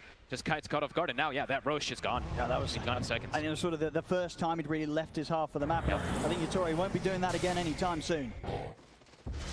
They went down the S and Y route. Pretty interesting one. Quite different than I feel like we usually do see on the Terrorblade. Spirit will be able to secure themselves there. Mira? It's going to be fine. Oh my god, he had the Healing Lotus. Shout out from Aposhka's Elder Titan. Aghanim's done. Didn't commit to finish the Roshan. Will still sit there. Oh, they didn't actually. Okay, good call. Down to about half HP and then decided to pull back from it. I guess they got a little bit scared because they didn't see exactly where all the heroes were. Aghanim's now finished. But Laurel, big power spike now. He looks to get involved a little bit more for these team fights. But so far, it's been, again, just very farmy from Spirit. 11-4. Now for LGD, Aghanim's finished up for Tinkers. Yep, just still feels like they're going to be moving around at least with these 2 supports, looking for potential setups. There we go. Okay, Spirit's going to do it first. See if Yatoro wants to get involved or if he'll hold back to farm. Now it doesn't look like he's too keen in joining the smoke. Does have the Eagle song done. What are they going to find though? He's going to show himself at least the illusions around the middle. Maybe see if he can get some sort of a bait. We'll join the smoke now, but he's ready to reveal. It's a full bait here with a push from the Terrorblade. So they are able to grab him. I mean, he's walking up. 2800 HP Centaur. It's a hard one to go on, even if they get the vision upon him. Especially if they don't know where Planet is in particular, right? This Inkswell, it could just stop the entire aggression that comes out from him. They can find him. Try to get the grab. They'll get the grip, so try to get back. Stamping's there, the Ice Blast, he's going to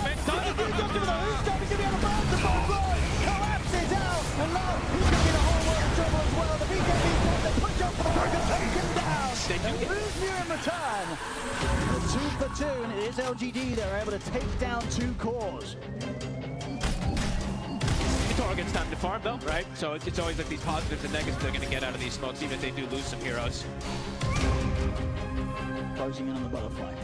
Very close to having that one complete at least. It's good that Laurel actually got the Torrent Storm off. It was very close to him actually not getting that one off, and then they probably don't get that return kill. But even new with that heart, you saw the damage that comes through. Quite a lot that actually blew him up. CK items. Full Shadow Blade now for Shiro. So the hunting is going to continue. I feel like for him, he's just going to continue to look to get involved. And a lot of these kills could just get popped if he was able to find them on his own. That plus an AA Blaster plus a Tinker rotation. Back to deal with the Tormentor on their side of things. Planet, come on.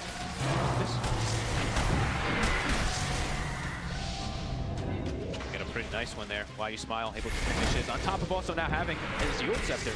We've been seeing a lot more Yules, but I think it's also because of the rise of these Punkas and stuff like that. It's going to be very nice for him, and also versus the Magnus, since I believe he did go for the Echo Saber on Collapse. So if they do have vision as the fight starts, could be difficult for Collapse to do the usual, harpoon skewer kind of plays. He gets Yulesed up, they can just fully go for it. He's going to be trying to get that BKB online. Yeah, next, it's going to take him a bit of time. We'll need it to be able to get that type of setup first. Still 13-6. Gold continue to be very, very close, but LGD feel that they're probably feeling pretty good with getting away with this NTS Tinker so far. Not getting caught out too much. And we're sort of in that bottom spot there, delayed to the core for a while, but now he's caught up to both Collapse and New, making the right sort of progress here on his trajectory towards getting the BKB done himself, so he can jump around these fights without the threat of getting caught in a straight torrent from his Torrent Storms from Lyle. Yes, that's the big thing, right? He absolutely needs this BKB versus Torrent Storm.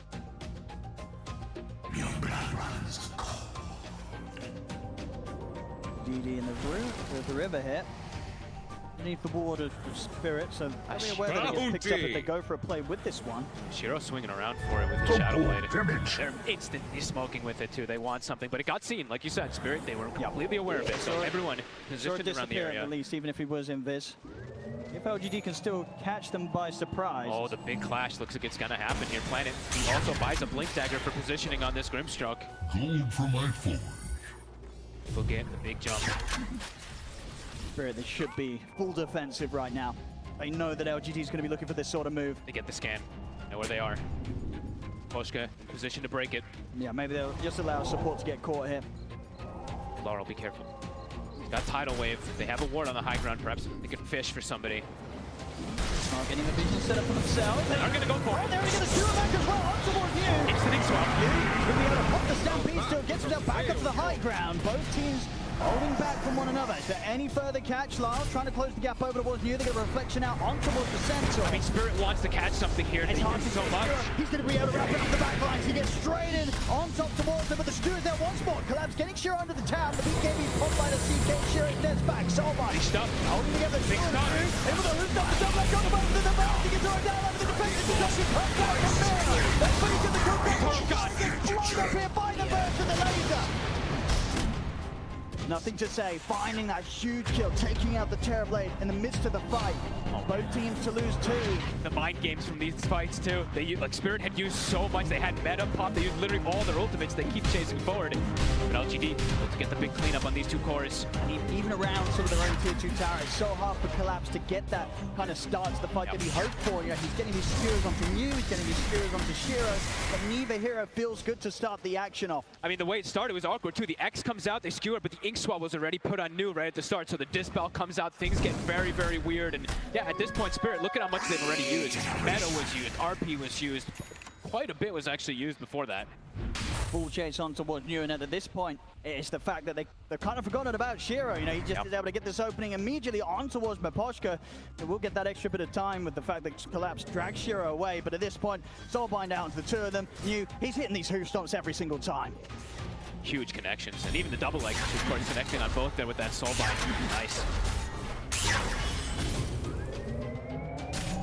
Constant, like 2-for-2 trades. Gold continues to just be They want to keep it going, LGD. They do not want to allow any time for Yatura to get his items on this Terrorblade. They know there's downtime, and for Spirit, they need every single skill. RP 5 seconds. They'll find Maposhka out on his own. That's right next to the Roche. Now they can likely force it. They're going to go for this for sure. Phantasm. Oh, Shiro had just hit 18 off that kill too, so actually gets the level 3 Phantasm. Sends a lose into the wave. Should be able to finish it off this time. No ET to scout. They've got great team fight, but yeah, even as a support, you know, Maposhka is a crucial part of that. With him gone, Team Spirit won't look to contest this road shot. I mean, Maposhka really is the biggest scouting element that they have to be able to find this Tinker, find these initiations early on. Without just Collapse again. What Collapse can now do also, he does have the BKB finish, so a little bit more liberty for the Magnus to pick and choose how he goes in. But now, into that Aegis. LGD can get done with this Aegis. Tier 2's on the horizon. How many Philosopher Stones did we get in this game also? Okay, looks like all the supports got Step Phillies. lively So now. we have 4 Your Philosopher Admiral Stones is on board. Radiant's middle tower is under attack. Sora, he's got his BKB done. So really starting to beef up on the TerraBlade. I mean, they have what? Is that the double? Okay, double BKB. Laurel not quite having his just yet, but definitely going to protect quite a bit versus this control that we've seen from New in particular. They split themselves back up despite getting this Aegis. Just trying to work their way towards their next items. We've got the BKB just a recipe or so away from New. Yep. The Centaur to have a much easier time just kind of getting over the Hoof Stomps and being able to reset and looking to come back into the fights with further jumps. They are grouping up though. They are potentially going for a smoke out here. Poshka in a very deep position. I mean, look at this warding expedition. Oh my goodness. Getting away with it. By himself, runs in and gets a pretty beautiful ward down. That's going to scout quite a lot from LGD, and that is not going to be expected at all. So could even catch maybe a smoke that comes out. LGD looks to perhaps get more assertion on the map. They actually buy a gem pretty early. I think we've been seeing quite a bit of 20 to 30 minute gems, but wanting to take advantage of this Aegis timing perhaps with this. And then Yatoro, he's really scaling up to be an absolute beast on the TerraBlade. Top CS right now and very much closing in on Toshiro's CK's net worth. Who knows who could go down? I mean, the Tinker versus the TerraBlade always, so as big as that TB gets, it can fall very, very hard. But not necessarily in a point where he's kind of zooming past everyone in the net worth, right? He has been held back, still in sort of that mid-area farm. Level 20, getting the Eon Disc next, making sure that there's very little chance that Spirit can lock down and kill the Tinker in the team fights by going for that BKB into the Eon.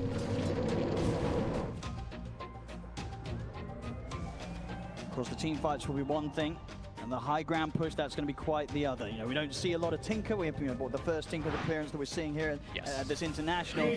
Pushing into this hero, it's never easy. I mean, pushing into Tinker is never going to be easy. Pushing into Magnus Elder Titan's not going to be easier. So we could both sides. Strap yourselves in. Could be in for a long one. Spirit, they're on the hunt. Poshka, allowing collapse. Gonna do a quick sweep of LGD's jungle, see what they can find. Still not quite a BKB finished up on Laurel though, so does probably have to be a little bit careful how far forward he puts himself, at least at the start of the fight. Doesn't look like they'll find anyone down here. Pop a scan around the creep camps to see if anybody's stepping around this area from LGD, but LGD completely on the other half of the map. Dodging going out here. I mean, Poshka's ward is still alive somehow, even though the gem, the AA was out. He wasn't able to find that one just yet. BKB done for New. The heart completed as well for Shira. Towards the AC next. Oh, I mean, levels across the board still feel, everything just feels very, very close. It's going to be some crazy team fights that are going to dictate this. It does feel like. Tower is under attack. Shiro, 20, starting to hit tier 2. Yeah, having to play that bit more aggressive. Yep. 40 seconds. No signs of a response yet from Spirit. The LGD supports are looking to play so far back in these team fights. Both of them actually finish up a later than usual April lens. You see Planet and both YuSmile looking for that. He had the Aghanims queued up for quite some time on this Grimstroke, but looks like they want to switch up the way they play their style. Still to play behind those tanky cores. Radiant's bottom tower is under attack. They're going to go through the twin gate. Try and get this play where they sort of come in from behind. Who's potentially pushing out on the bottom. This could catch at least somebody off guard here, but oh my. They can find. They won't walk into Mirror quite yet. How many times does this happen? I mean, both supports here, by the looks of it, are going to get away from this. But Poshka and Mirror on either side of this move that LGD were trying to come at the move.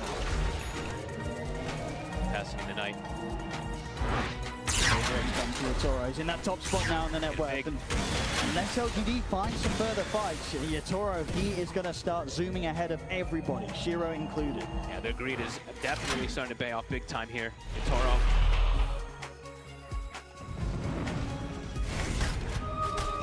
This is going to be such a crazy collapse of everything together, but that greed, of course, 4K lead. They didn't find a fight with the Aegis. They're about to have it expire here from Shiro. The question is if they want to try and find something without that. And they'll finally find that ward that was placed. I mean, that lasted almost 4 minutes, that ward that the post was able to sneak in there. So they got quite a bit of information, you can say, from it.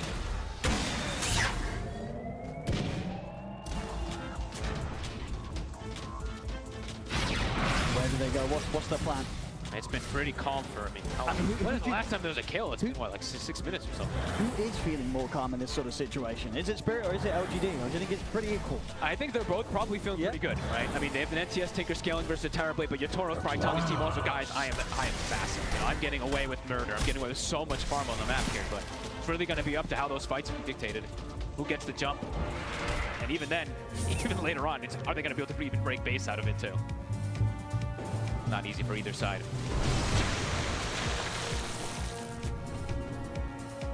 Little bits of vision. Spirit trying to reclaim those. Both teams close to one another. Bro, with the charge. Trying to get some vision himself here off the back of the Silver Edge, leading forward. Once again, LGD to the twin gate. He's ready to hold around this area.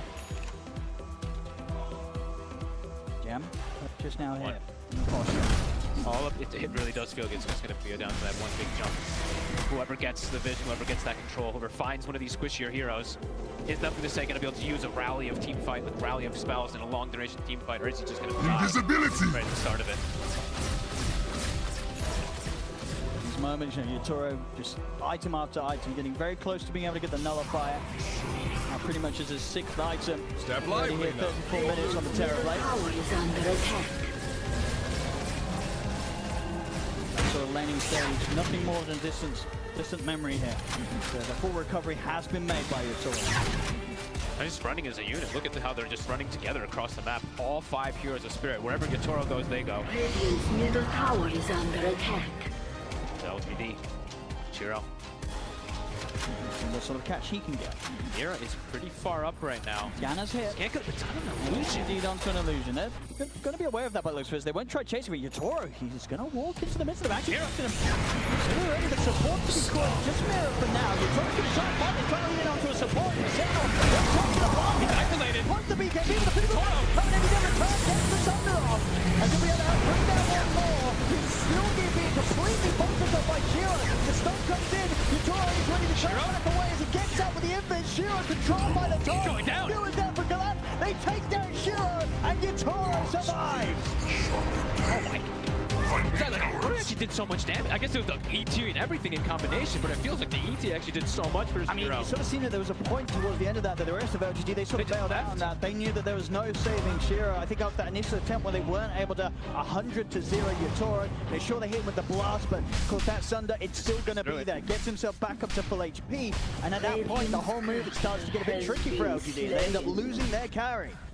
So far, I mean, NTS, he can't actually do, I feel like, what he wanted to in that last fight. He got completely ignored, just actually unable to blow up any of the targets.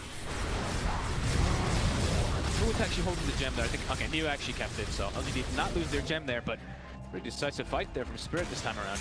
Big stuff for Yatoro. Getting in and getting out of that one. The team bailing him out with the multiple Glimmer Capes, I believe, as well, allowing him to just weave in and out.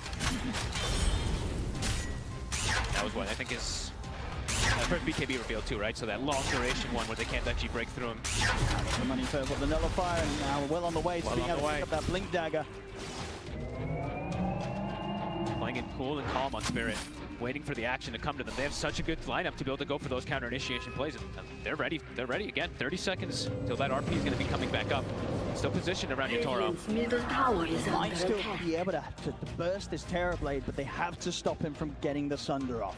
Every time that Sunder's there, getting him from 100-0 twice is probably not going to happen right now. I think we're going to, okay, yeah, I was just thinking, they had the E-Blade queued up on the Tinker for a long time. I think the Hex is necessary. I think they have to have it. Yeah, they have to have that 100-0 control to be able to bring down this TV before he's able to get Sunder. Blast coming in towards the pit, Spirit. Holding this area, LGD, they are approaching. He still does have vision on that right side, too. Very close to Shiro having the AC done. Okay. 100 gold and he'll have it. Doesn't mean he spent all out. Dire's middle tower is under attack. That's definitely a bit of a risk. We know how quickly this Terrorblade can be able to put down towers if a fight goes well for Spirit. And he also has no boots now, so could be a position where he just gets kited a lot in these next fights if he isn't able to stick on these targets. Gonna get the Roshan here, Spirit. As LGD not able to interrupt this, ages now Yatoro, so even if they are able to burst him, he's gonna be back with a second life in this team fight. That is a huge deal. Collapse now also is going to have Lincoln, so he's going to have the freedom to always be able to get those initiations now too. Spirit, the patience, it's working out for them so far. LGD still not afraid to step out of their half of the map, though. Crossing the river. How close to the Hex? Nothing to say, is getting very, very close to it.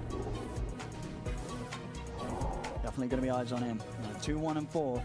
That's to sort of take a lot of time to catch up on the farm, but very much in a point now where it's getting to that stage where a nice bit of tinker play can take over the team fights. He does have to watch out, though, as you mentioned, the various saves that there is. The top of the ROM that's always going to be coming out from Laurel, which he's probably going to get off in every single one of these fights. Has to watch out for these glimmers and resets, as we saw in that last fight.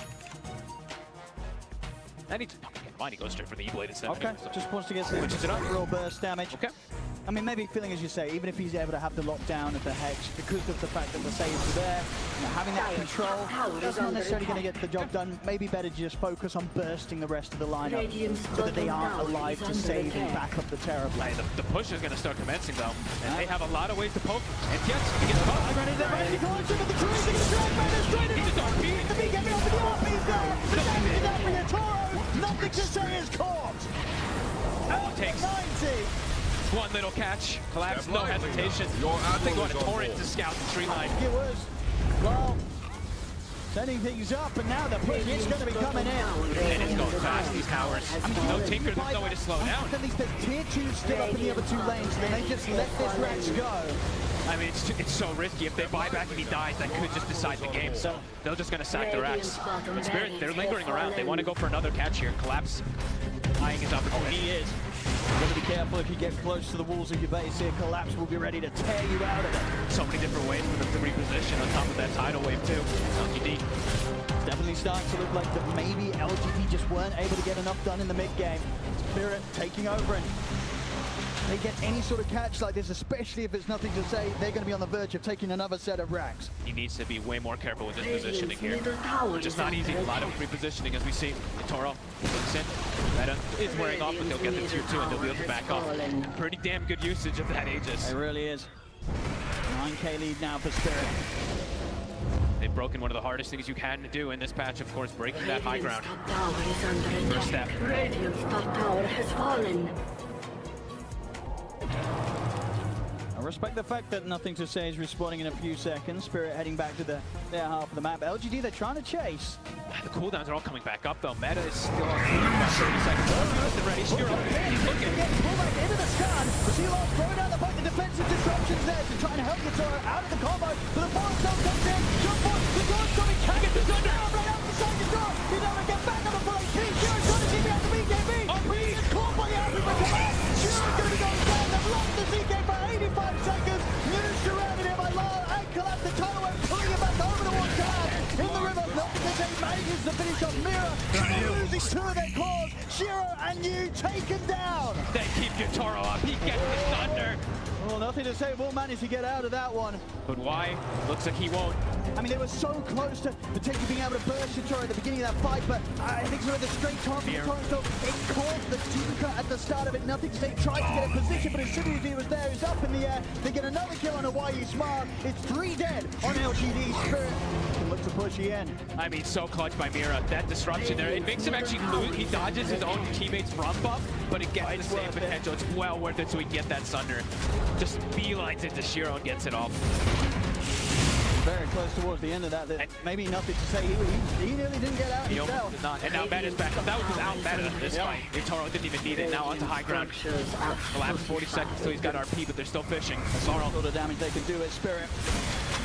LG needs 20 seconds until they've got the full squad back up. I mean, just Nothing to Say has to be so careful. Literally one stray spell catches him. He's very likely dead at this point. Another Rex to fall. Completely taken down as Spirit. Wow. With a very comfortable hold on the game right now. Still yet to sort of find that fight where LGD are able to set up and allow to, just allow this Tinker to just run rampant. It just hasn't happened. Don't have to. It feels like enough control and enough burst. They have the one stun that comes in from the Centaur, and then a little save that comes out from Team Spirit. Then boom, there goes Yatoro, and the rest of the spells just come in. Beautiful execution so far from these 2 supports on Spirit, honestly. Just these little saves and resets they've been able to do with their Glimmer Capes and even disruptions. As we're seeing, Sean Yu, he's incredibly Still tanky. big, The same to be said for 𝙎𝙊𝘾𝘄𝘼, but at this point, Spirit, they absolutely have the damage to still take these beefy boys down. They're always going to have the percentage damage that comes from the ET and just the overwhelming damage that, of course, kicks off from this 𝙈𝙀𝘿𝘄𝘼, yeah. Oh, and Collapse actually goes for even more. Even further blink. Yep, the arcane blink. That extra little bit of a range is what can really catch you by surprise. I look at the cooldowns as well, too. 6.2 second cooldown, blink 7.9 second. Yeah, he's going to be jumping in, skewering you out, and then he's going to be pretty much as soon as he's done that, ready to jump back in again and skewer someone else. Yep, fight's getting harder and harder. LGD. Who do they focus fire is the question. They have to, I mean, it feels like they have to focus fire the supports, but they have to deal with these corners as well. I mean, I don't know, they just don't sort of have the same impact of starting the fight. It's the same strength that Spirit has. At the end of the day, this Collapse RP, it's going to reign supreme if he hits him. I mean, the big team fight, in particular from Spirit, is the reign supreme. And they're going to be able to get the opening here. They might just have to let Planet go here, LGD. They'll start backing away. They'll let that Planet go. And another catch. The RP, straight back into the RP. Look at this damage. That's on you, dead in an instant. Can't even get out of the stun. They can't fight from here, LGD. Spirit too strong, ready to push the waves in. Look at 𝙎𝙊𝘶, he's looking to try to do something crazy. He's going to try, he's going to open up on a mirror, but Eon Disc is able to assemble it just in time. Mirror's got a blink out as well, he's alive. The buyback will come in from you, but Mirror, he walks out of it. But barely a scratch. The TP out there for long. Mirror also able to TP away, nothing to say, he'll find Maposhka. But they get the majority of them out. They only lose the one of them. They force out a buyback from you. Things continuing to go in Spirit's favor massively. Yeah, domination. They even cut the creep wave. 𝙎𝙁𝘗 just sends an illusion even after all that too and kills every single creep in mid. All they find is the 5-position ET. Beautiful identification from Spirit. What do LGD do? He's setting up for the high ground. He's continuing to just try and take their chances outside of the base. You buy the Hex on the Tinker and you hope with this level 25 that you're going to just be able to get some consecutive back-to-back kills, but it's just not easy at this point. 30 seconds until Roche. Will NTS be able to make that magic happen with a Hex and a 25? They also do have the Aghanim's on the Grimstroke, so that's, I guess, the other thing that we can look at. Will there be an enormous dark portrait of that 𝙈𝙀𝘶 that maybe can also reign supreme? Not an easy fight. It's all right. Coming around here. Oh, If he catches nothing to say, he'd be ready to jump in and try and get aggressive upon him. Indeed, see if they can catch on towards the 𝙈𝘶, but no, not getting tripped up. Step lively now. Your admiral is on board. For now. Spirit's just been dodging. I feel like pretty much every single move from LGD. All the moves that they tried to make in that mid game to slow down this farming draft from Spirit, they were not able to connect. Looks like they have complete control on the second half of this game. Team Spirit, LGD. Look at Collapse. He's being ready. pulled all over the place. Blink in 2 seconds. I think they'll back it up, but perhaps maybe setting up the fight. I mean, look at 𝙈𝙁𝘗 and Laurel. Radiant's middle tower Catch is this under Tinker attack. the split push. Yeah, they want to make sure that when they go high ground, once again, they've got all waves in good position. They don't want to allow for the split push to happen from LGD. Roche is also up, so they have to go scout that one out.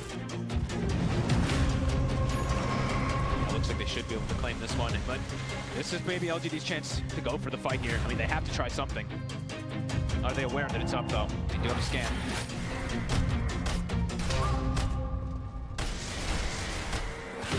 So they will know which angle of approach they want to take. They have a ward on the far right side. Do they want to take their chances here? The next fight, wherever they choose to take it, it may just be their last one. I do want to give a full Aegis cheese and a refresher to the team with this Magnus, though, right? It's like you almost feel too happy the Hex gets purchased. It's so hard to fight into. Eyes on nothing to say. Can he make magic happen? Spirit, much more favorable spot here. I think they see. Oh, he's right. Fuck. Okay, popped up for a quick second, so they do see Collapse now and then inside that tree line. Tough target to go for him. There's double saves behind him. They might just have to go for the risk. 𝙎𝙁𝘗. Heads in, we'll be going in underneath that sentry and observe a combo. The lanes are starting to be a problem. 𝙎𝙁𝘗 sending illusions. I have nothing to say to clear them out for a second right now, but they have to be careful with their positioning every time the Tinker goes back. I just don't know if they can do it out here. Look, every time Tinker resets, you see Spirit feels a little more bold, step up. Hey, look at us. Trying to get the jump. Has to put the BKB there. Two of them will get caught by the soul bind. They've got the Dark Portrait at both. The Dark Portrait. Holy Lord, the Hex is there. Take the collapse out. Shiro moves forward, looks towards Lava. Wants the BKB, the blade back. Torrent storms out. Nothing's there. The Tinker here, but the BKB is there. Nothing to say. Trying to do it. RP catches Shiro. Catches nothing to say. Didn't do with a who's not dominate. But it's an immediate buyback from collapse. He wants to give this fight going. Shiro over towards you. Pushing back the center. The further buybacks coming in the TP as well. Over towards you. The backup will be there. The Hex from Nothing to Say comes into play. The jump on. The Tinker for the second time. That's two. Die back on collapse. Yatoro, do they have detection? They find They got the poison. But Shiro buys back. That's 5 versus 4. This is the window that they have to abuse. 2 minutes without the Magnus in the game. LGD, they have to go for everything. Use the team. Who's up straight away on him. Pochka, he catches him on this attempted escape with the TP, but Pochka also a fall. Goodness. And what a way to start a fight. The double Dark Portrait really coming into play, taking out the Mag the first time. A lot of buybacks though. LGD, they can absolutely bring sort of a sigh of relief in a game where they were getting nothing. They found something. They found something to collapse out of the game for as long as he is. This gives LGD the room to get into the Roshan, take this road for themselves. What a beautiful initiative. The way they started this ward, honestly, vision is something we always tend to talk about. That ward on the side there, as soon as they see a moment to sneak in and get that Dark Portrait, they do get a beautiful connection. Not an easy move to make it, so we'll see again how they were able to pull this one off. It all started with the attempt for collapse, but as you say, the Soulbind into the Dark Portraits on for the two, and then it's just so much damage coming out to collapse, immediately going down at the beginning of the fight, and from this point onwards, things started to get tricky here for Spirit. I mean, look at the micro also, I didn't even notice on the left side there, but the Dark Portraits with the Stampede just starts chasing the supports out as well too. It's chaos for them. Chaos inside this moment too. And you hitting some fantastic move stomps towards the end of it all, and even at this point, now maybe Collapse felt that he was going to be able to walk away from it, but the buyback for Nothing to Say coming in, TPing over towards you, meant that there was no escape, and they find that huge kill, taking Collapse down twice. Holy moly. Now with comfort of an Aegis too on Nothing to Say. Bit better for him. A Hex now also for Planet. Fully finished up on the script show, so more levels of control that they've actually started to now pick up. They were kind of lacking for as time. well, you know, the fact that there were so many of them there. Honestly, it was lucky that they did only lose from Pochka at that one. Yeah, they didn't make the call to just go for the twin game. He could just catch like a double sun and even kill out the tower, but we could just take a different high ground push. Either way, this game in a much better spot now for LGD than it was a couple of minutes ago. Yeah, Aegis, a cheese. They also have the refresher shard for new. Pretty massive. Plenty of buybacks were expended in that last fight. Just the two supports on the side of Spirit have it left. I mean, the Grip Stroke does too, but he spent his gold. Planet did commit for the full Hex. Vision, I mean, initiation's still going to be a big thing we have to watch for. They're able to get that kind of jump if they see Collapse on the initiate and go. Looks like that could be the answer for LGD.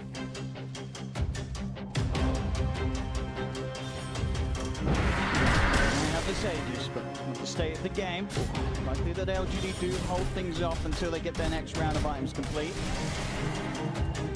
Can't get too ahead of themselves. Bad fight could cost them the game. To that point, 51 minutes in. I like that for a bit on both me and Taro with no buyback. You have to be so careful with his positioning. LGD all grouped together. It's going to be a scary 4 minutes for both sides. Who's going to be the one to take the bigger risk? Who's going to go for the big play? High risk, high reward at this point. Win, as we call it. Full 25 starting to be hit. CK also now has gotten his Shiro. Quite a bit more damage.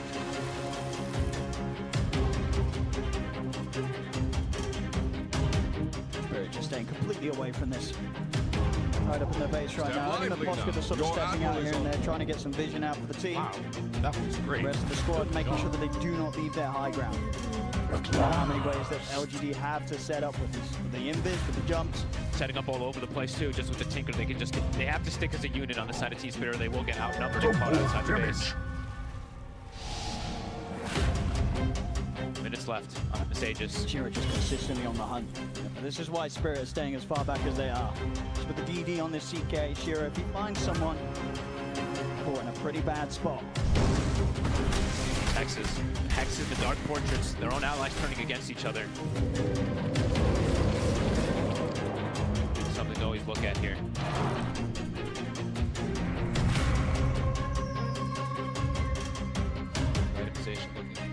push, just considering he almost has his Hex too. Holding on to the buyback, of course, first.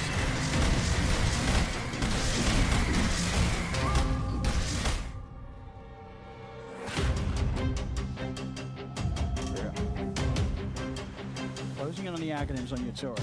With the buyback on cooldown, he wants to spend up as much as he can. Sharp finished up, he's pretty much hitting that critical mass when he does have it finished up. 7 minutes until those glorious neutral items as well too. He said a very likely game that would go the distance. So far it is.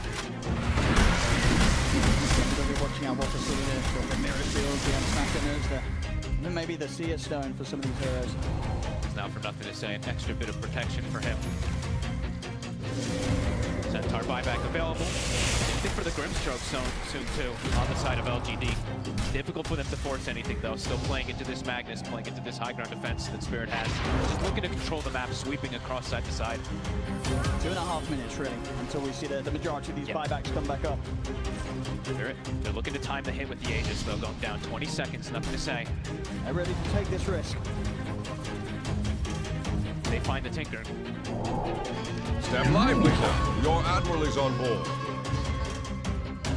They're going to be aware that this sort of move's coming in. I don't know that Spirit will want to try and abuse that Aegis timing. Look at the illusion battle in the mid lane. The CK Phantasm versus TB Illusion, very exciting.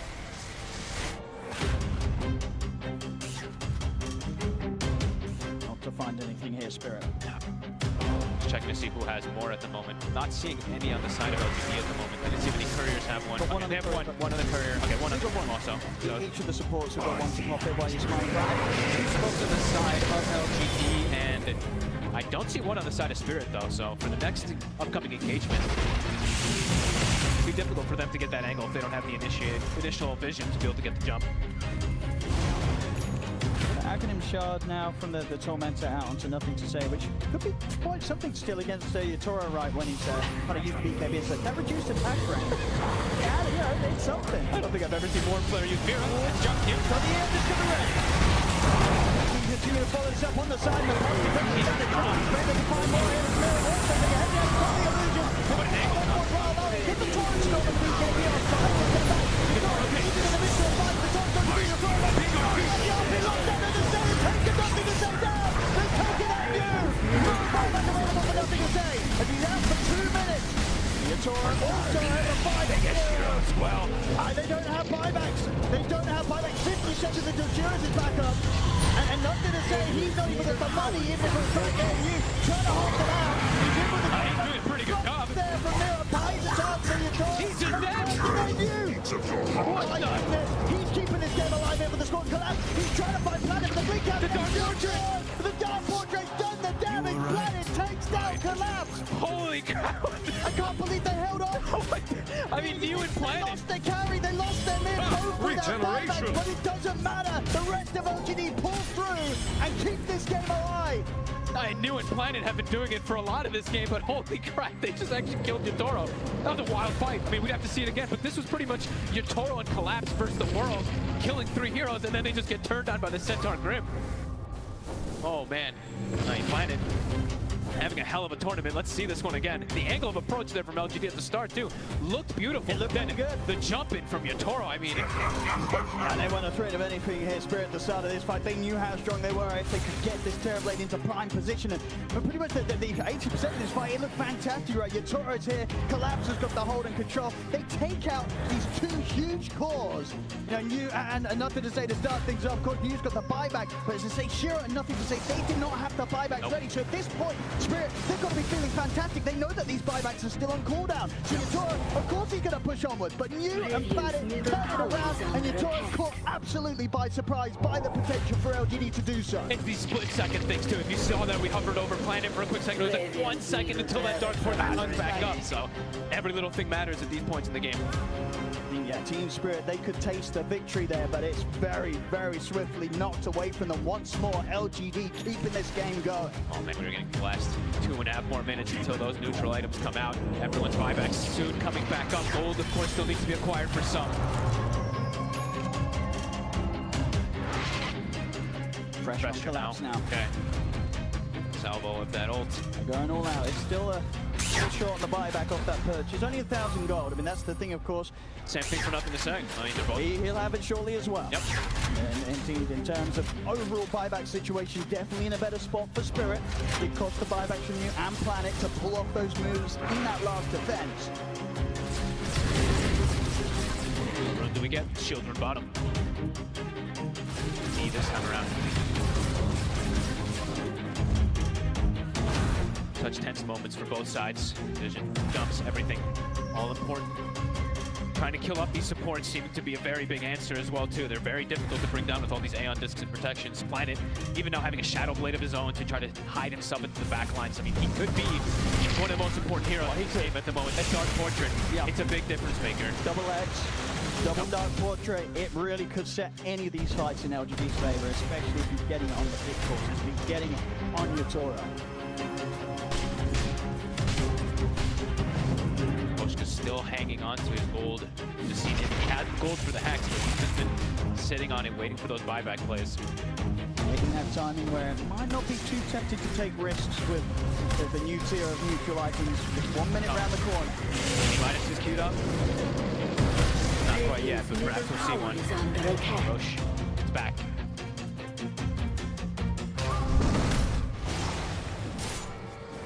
Who wants to step into the pit though? Both teams having a formidable team fight. There's very limited vision from both sides at the moment. That one ward placed up top at the moment from the side of Spirit. These waves shoved in. Collapse. Looking for some type of fishing play here with the X marks. Pretty good ward from Spirit right now. That has not been taken out from LGD. This is giving a ton of information. Planet, he's going to get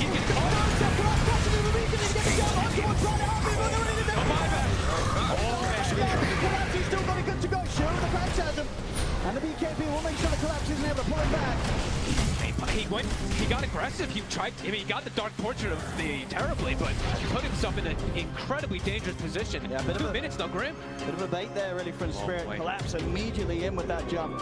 Easily pops the refresher as well, so has the second RP ready. Absolutely. If the rest of us have tried for anything, they'll look to swing attention over to the other side of the map with between gates, get down there. They'll be able to go straight into the pit.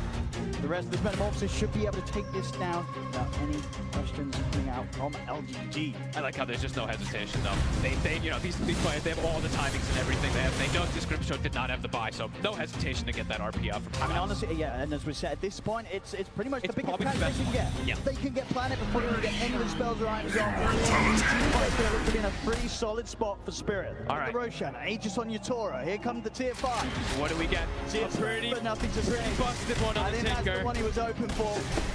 Does he have a telescope on his team too? I know he was carrying the telescope for quite some time, so he won't have both. He won't have a telescope plus his Seer Stone. And Collapse, he's ready to go with a bit of an ode to his previous TI performances. The Horn Toss now online. More than ready to start pulling heroes out of LGD's base. The high ground defense is not going to be easy. Ex Machina now also for Yotoro, the constant refresher on refresher. He actually sells his refresher himself because he has an Ex Machina. He'll buy a full Eye of Scotty now for this Terrorblade. Giant strength for new. Potential 10,000 HP Centaur definitely coming into play as well too.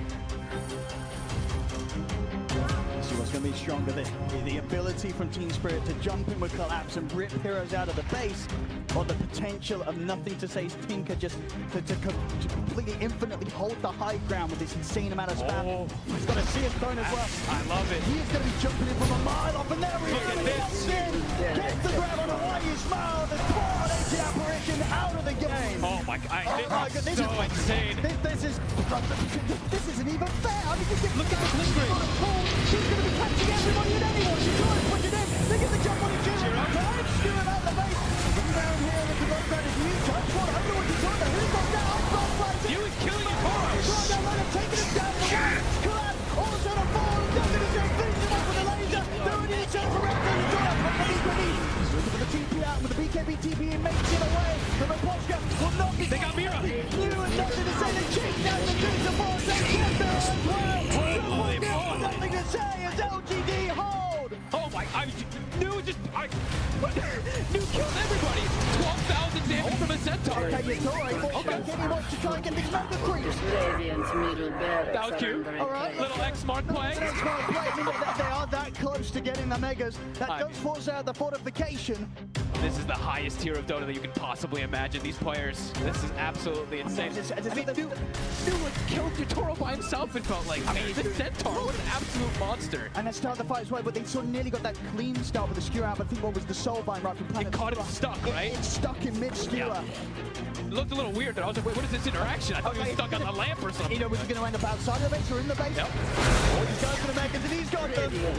He's got them. An easy X-Mark player from Yatoro and Lal.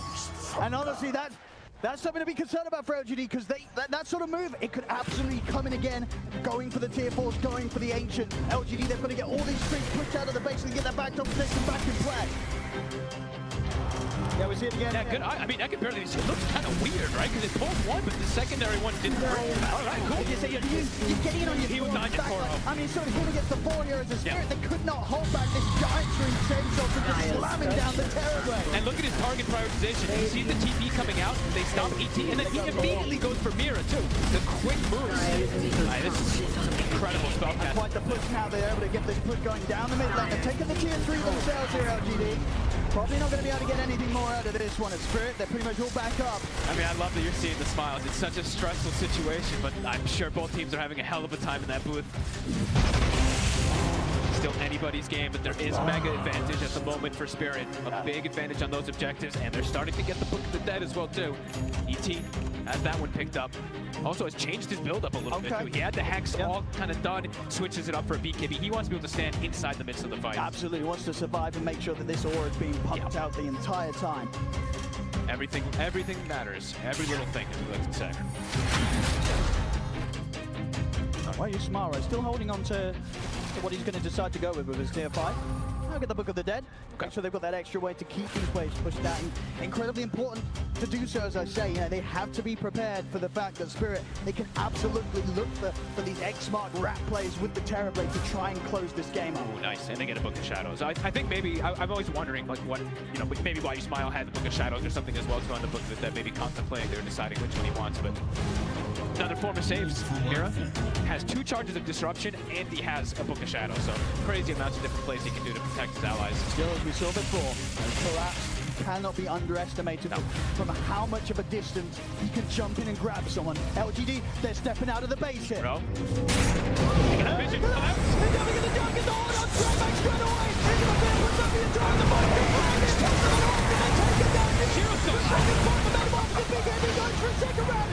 He's trying to escape it with the invis. He's trying to come forward. They're going to come back with the X-Mark. Shiro's out of the game as well. Huge catch. Collapse. You've got to be ready for this Magnus. And he's got another one. He's at the ready. Perfect layering of skills, too. Gets the Terror Wave while they're skewered, so they can't pop anything. Immediately get control. The full Hex now for the Kunkka coming out. They're ready. Well, they've got to stay right by their fountain. Honestly, if you step anywhere further from the Ancient towards the edge of this base, Collapse will find you. And the blink range is absolutely ridiculous. He can almost hit the tier 4 from where he is right now. A little harpoon play as well, too. Zoro, X plays, proceeding on to the tier 4s. You trying to jump in, but the X-Mark drag backs there. Poking and prodding, towers are dropping. They can just keep doing this with the X, and with that Ex Machina constantly as well. Hold on the spy back. Didn't get away with that one, but the tier 4's got the Ancient now exposed. It's Zoro, X. Again, they catch the head, the X-Mark's there. He's got another point with his X introduction, comes into play. Firing up on the wall. X on the left. He's got it. Wants the BKB. We'll get the sleep shot off towards you. Rules up here. LGD's ready to set the try from push the second round. He's able to do it. Doesn't matter. He still finds him. Jumps in with those results. This shadow. Look at the shadows there from Mira. Trying to buy some extra safety.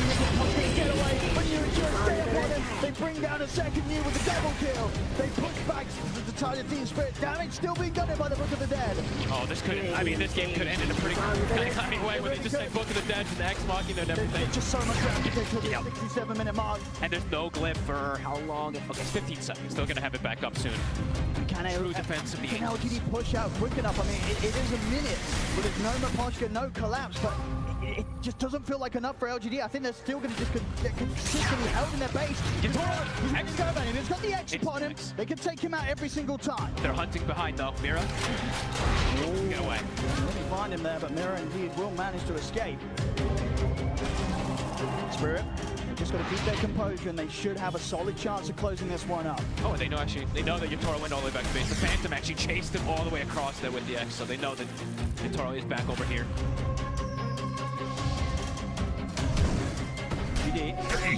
Getting the lanes pushed out a little bit here. Book the Dead shoving up bottom. Top, they have Tinker pushing, and they have all three heroes in the mid lane. Still a little bit of a window where maybe they can try for something while Spirit the three at the mark. They can't close. Outside of the base. They get everybody opening start. The second round is back in front. Nothing to say. Ready to burst it low. Mira comes in all front to try to keep him safe. But Lars still goes down. And now Mira. Up into the high ground, trying to chase him out. Gets pushed back by the turn away from 𝙎𝘆𝘾𝘄𝘼.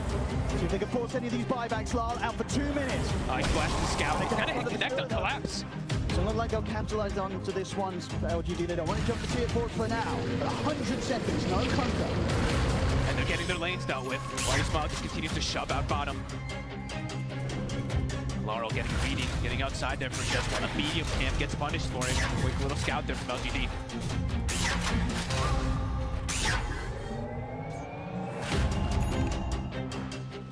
This guard done now for nothing to say. LGD, they're absolutely in position to try and jump again here aggressively into the base of Team Spirit. Has he used the warp flare, by the way? Oh, all right. We've never seen him use the warp flare. It's 25, another pretty impactful one. They're all waiting, and he's deep by 4 chaos. Got their lanes in a good position for the fight. 60 seconds, still no Kunkka. Right here, heading out into the triangle. Risky play. Oh, it is a collapse. He can find a grab. Under the wall down, actually. A little bit low there on the doesn't actually get up into the high ground, so I'm not going to give them any information with that regard. They'll back off to the high ground of their own base. I mean, they're considering it, but then they're probably like, Kunkka's coming back in 30 seconds, you know, our lanes still pretty okay. Yeah, they're sort of happy to sit back and just hope that LGD don't push in within these next 30 seconds. Wait for the full 5-man to be back up on Spirit. Searstone constantly being used to get vision around those high grounds. 70 minutes have been hit. That's the wisdom rune. You know, not 25 yet. Everyone's kind of hit it already. Across the board. Yep. Everybody.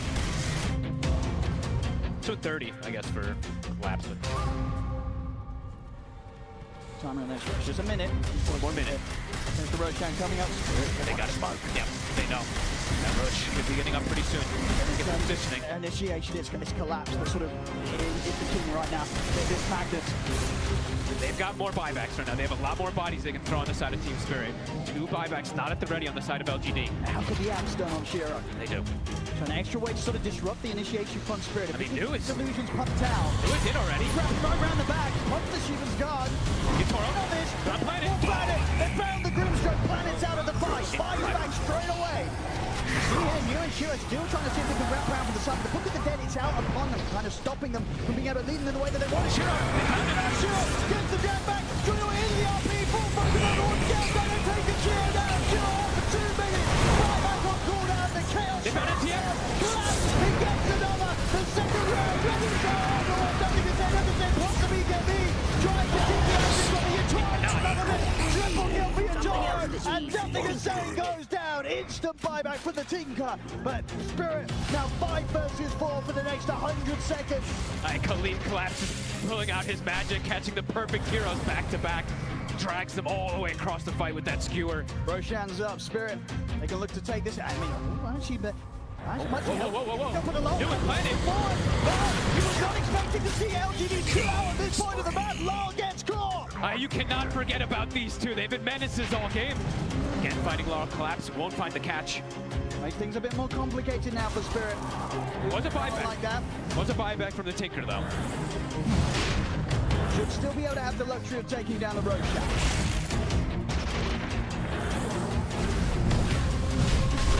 So wild. How much damage there truly is, but overall the catch again and again from collapse. It's just been beautiful in these. See, I mean, this Aghanim, who's he going to, the SD or the Elder Silent? You probably give it to Mira. Yep, give it to Mira. Imagine so. And also taking the Aegis as well. Well, I mean, the saves are pretty damn important right now. All right, cool. Love it. Supports justice. I mean, definitely makes some sort of sense, right? Especially when you're Toro right at this stage, relying on the X Machina to sort of refresh his items. When he pops the metamorphosis, he can't really afford to go down and then come back up. Everything has to be invested in keeping him alive in that one life and making sure that the Shadow Demon is always able to save him. Could just do so. Yeah, I mean, it's besides just these disruptions and stuff too. Just having, I mean, more and more demonic purges is always massive versus this Tinker. So definitely huge here for Mira. More and more potential to do the save out. Toro as the push commences. Now approaching the base once more. Shiro's back up, immediate smoke from LGD. Okay. Well, he'll be ready to join the Pusher Spirit in 10 seconds. Of course, worth noticing, Fortification is back online for both sides. And Neo, his buyback is back at the ready. I don't know why, I just feel like for Neo, he seems to be the most important hero on the side of LGD throughout this entire game. 1 minute until Shiro has it. Okay. Sora X marked up, jumps in to get a bit of information. X back. Nice blast. Won't connect. Speed blast. He will connect on 2. Shiro dodging the RP. Doesn't matter that the damage comes out for your turret to them hard. And Yu's taken out. Shiro in trouble. They chase up the left of the ult again. Look at the cheese up, but it doesn't matter. Yatoro with the aggressive thunder has to bring Shiro down. The second fight is out of the game. 95. Buyback still on cooldown here for the Chaos Knight. And Collapse, he's got the refresher at the ready, so he can go for another round. Oh, and he's looking for a try to check out along the tree line. Won't find anything other than an illusion on this jump, but of course with the low cooldowns, he is ready to jump time and time again. Hey, he's ready to go every single time. And Miposhka also with his 25. This Earth Splitter cooldown, it's actually doing an immense amount of damage versus these super tanky cores at this late stage of the game. I mean, this Centaur has like 8,000 HP in a lot of the fights. 40, like just 4,000 HP gone instantly. Can LGD hold this? 4 versus 5. Buyback would have been back up in 5 seconds, but Shiro, he's low on the gold. 1,600 short of Buyback. Spirit, let's collapse. He'll get the grab on the AA. Quick drag back on the YU Smile. A couple of hits from Yatoro. And the AA is gone. The Mikami. They're looking to drive closer. They're straight onto the H. And the Buyback comes out from YU Smile. Spirit, they'll respect that immediate back off. And Collapse was so quick, he actually popped his own refresher the second the AA buyback comes out, gets himself out of there. No hesitation whatsoever. Doesn't want to get caught out by this blink fuels ice blast combo that YU Smile can offensively play with. Spirit, still hovering around the outskirts of the base. Collapse, looking for another grab. Smoke up from LGD, they'll look to try and stay hidden. They are going to have to reveal themselves soon though to try and pull things off the ancient. They kept it cool, they didn't put the fortification, they still have that at the ready. They gotta reveal their book though. Their book is just standing there. At least to start clearing out some of these creeps in the building. Starting to go down. He's ready to try and force the reaction. Pops the metal boxes. You look to close it, but the fortification's there. They're able to force that out, Spirit. They'll back off. That's their only one. Ancient's already down to half HP. Toro. He's gonna back up and reset for a second here. Gonna get X. He has 20 seconds to come at his back up. Look at that high jump. Look at that. They jump with the disruption. That's real. Hold back in. He's in a bit of a pocket. Another take. Dying time for a pocket to potentially walk out of this one, but he's used up. The setup's there. The pocket still managed to get him out. The Lunacane's down. The pocket. He's able to walk away. Reflecting top from now. He's going to be ready with another round of spells. He's throwing down upon them. They look up the one view. They could have with the demonic plans with the parade. He's throwing to the BKB. I do. Trying to get out the low round. And it's not going to die. He's gone dead for 2 minutes. They've lost you. And they're going to lose more. Collapse. Still back on it after the big Tinker is out. Collapse has done it. The 2 biggest targets in field, they just call it. He is called. Wow. Take this game on 76 minutes in. Wow. LGD, despite their best attempts, is consistent to keep this game alive. It was just too much for them at the end of the day. And Magnus going to become the hero of this series. It could definitely be. I mean, we saw what LGD was able to do with it yesterday, and sometimes throughout this tournament. Collapse, putting on a different kind of display. Every single one of these catches was perfect. Have to, of course, highlight these saves. I mean, Mira, how many times did it feel like he just bailed his teammates out of these incredibly tough scenarios? There at the end, I think he saved 3 people. Just with double disruption in a Book of Shadows. I mean, both teams' supports throughout that game really getting their time to shine. That mid-game Planet really keeping things going with these consistent soulbind hexes, dark portraits coming out, but those last few saves and the ways that Mira was disrupting the offensive attempts from LGD, it just allowed Spirit's cause to play the game out and push forward. And indeed, Collapse Magnus as a whole, we are absolutely going to see this hero come out very, very early on.